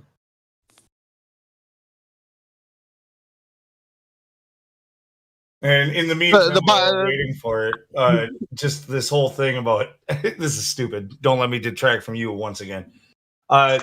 Toby said Brian Cox's face, he wants to punch it. Like, I get it. I totally do, because of all Brian Cox says. But he looks a lot like this high school friend that I had, that he was seriously like one of the best people, like almost like a Jesus type figure, where it didn't matter how bad his life was, he would always go out of the way to make your life better. And this dude was a good dude. And yeah, we lost him when I was like 19 years old. He looks a lot like Brian Cox. And for some reason, when I see Brian Cox, I see my friend Brandon, and I'm like, what a good dude. But then at the same time, I hear this shit coming out of his mouth, and I'm like, shut the fuck up. You sound nothing like my friend. Was he a flat earther? Not at the time. No, I'm talking about like 2002 he died. So like, no. Yeah. Like, he might have been if he was alive now. No, does Whitsitt come on here like often? Because that's like the first time I've seen him. Because I know at the moment he's like touring. Is he touring the whole like world, or is it just US states? Oh, that would be dope. I'd like to ask him that too. When is he gonna get on? I want him to come to like. I believe it's just Sweden. local at the moment. I want him to come to England. That'd be cool But to meet there's him. plenty guys. There's plenty guys like Flat Earth British, Nathan Oakley, Adam Meakin. There's tons of guys in England that are top notch on par. Sleeping Warrior. Do they do what Whitsitt does? Brian. Expose, essentially submit What? himself. Yeah, to there was mediation. a Flat Earth British tour where they went all around the whole of Britain. I think it was 12,000 kilometers or something that they traveled, doing all kinds of demonstrations, going to all the public speaking parks, going all over the place. So, yeah, this is a because I mean, what Whitsitt does worldwide phenomenon. is very brave. I think his snappy, fast, high functioning brain and naturally being articulate saves him. But it just I never would imagine that he would subject himself to that and be so vocal. He always struck me as, I mean, no disrespect to him, I mean, as respectfully as possible, like an, just about one-on-one discussions over the internet. Never would I thought he's doing what he's doing, and for the length of time that he's done it as well. Guy's got guts. It's a fucking blow. I'll send you a video. Sure it is, bud. Sure it is. I'll send you a video of Sleeping Warrior at Speaker's Corner. Have you heard of that? I can show you pictures from space. Either DM it to me or just put it in. All right, will do. Let me go look for it. Yeah, it's so Sleeping Warrior of the globe from space. Yeah, we all grew up with that belief since babies. You're not showing us anything new. It's a good, it's a good religion. It's a good religion. No, that's real. Okay, so what do you want from us then? I'm just here to fuck with you. Oh well, you can't do that. Obviously, that's in the rules. You're like a click away from a ban. If you have a legitimate question, that's fine. But yeah, why don't you show us a flat Earth from space then? Because what do you want from us? I want answers. Nah, you can't. No, hold on. Well, it's not within my power to show you a flat Earth from space, because that doesn't exist. Yeah, but like, isn't that an easy solution to the question that I'm asking? The easy solution is to measure the curvature, because it's a geometric claim. All right, let's go. To say measure the curvature. It's a geometric claim to say that the Earth is a sphere with a radius of 3,959 miles, 24,000 miles. That's what you're trying to say, right? If you keep interrupting me, because I'm not going to hold your hand, take a bus or a plane to you, and then do this now, which would be obviously ridiculous if this is what you're implying. I mean, because you're about to piss me off. And I'm being very reasonable.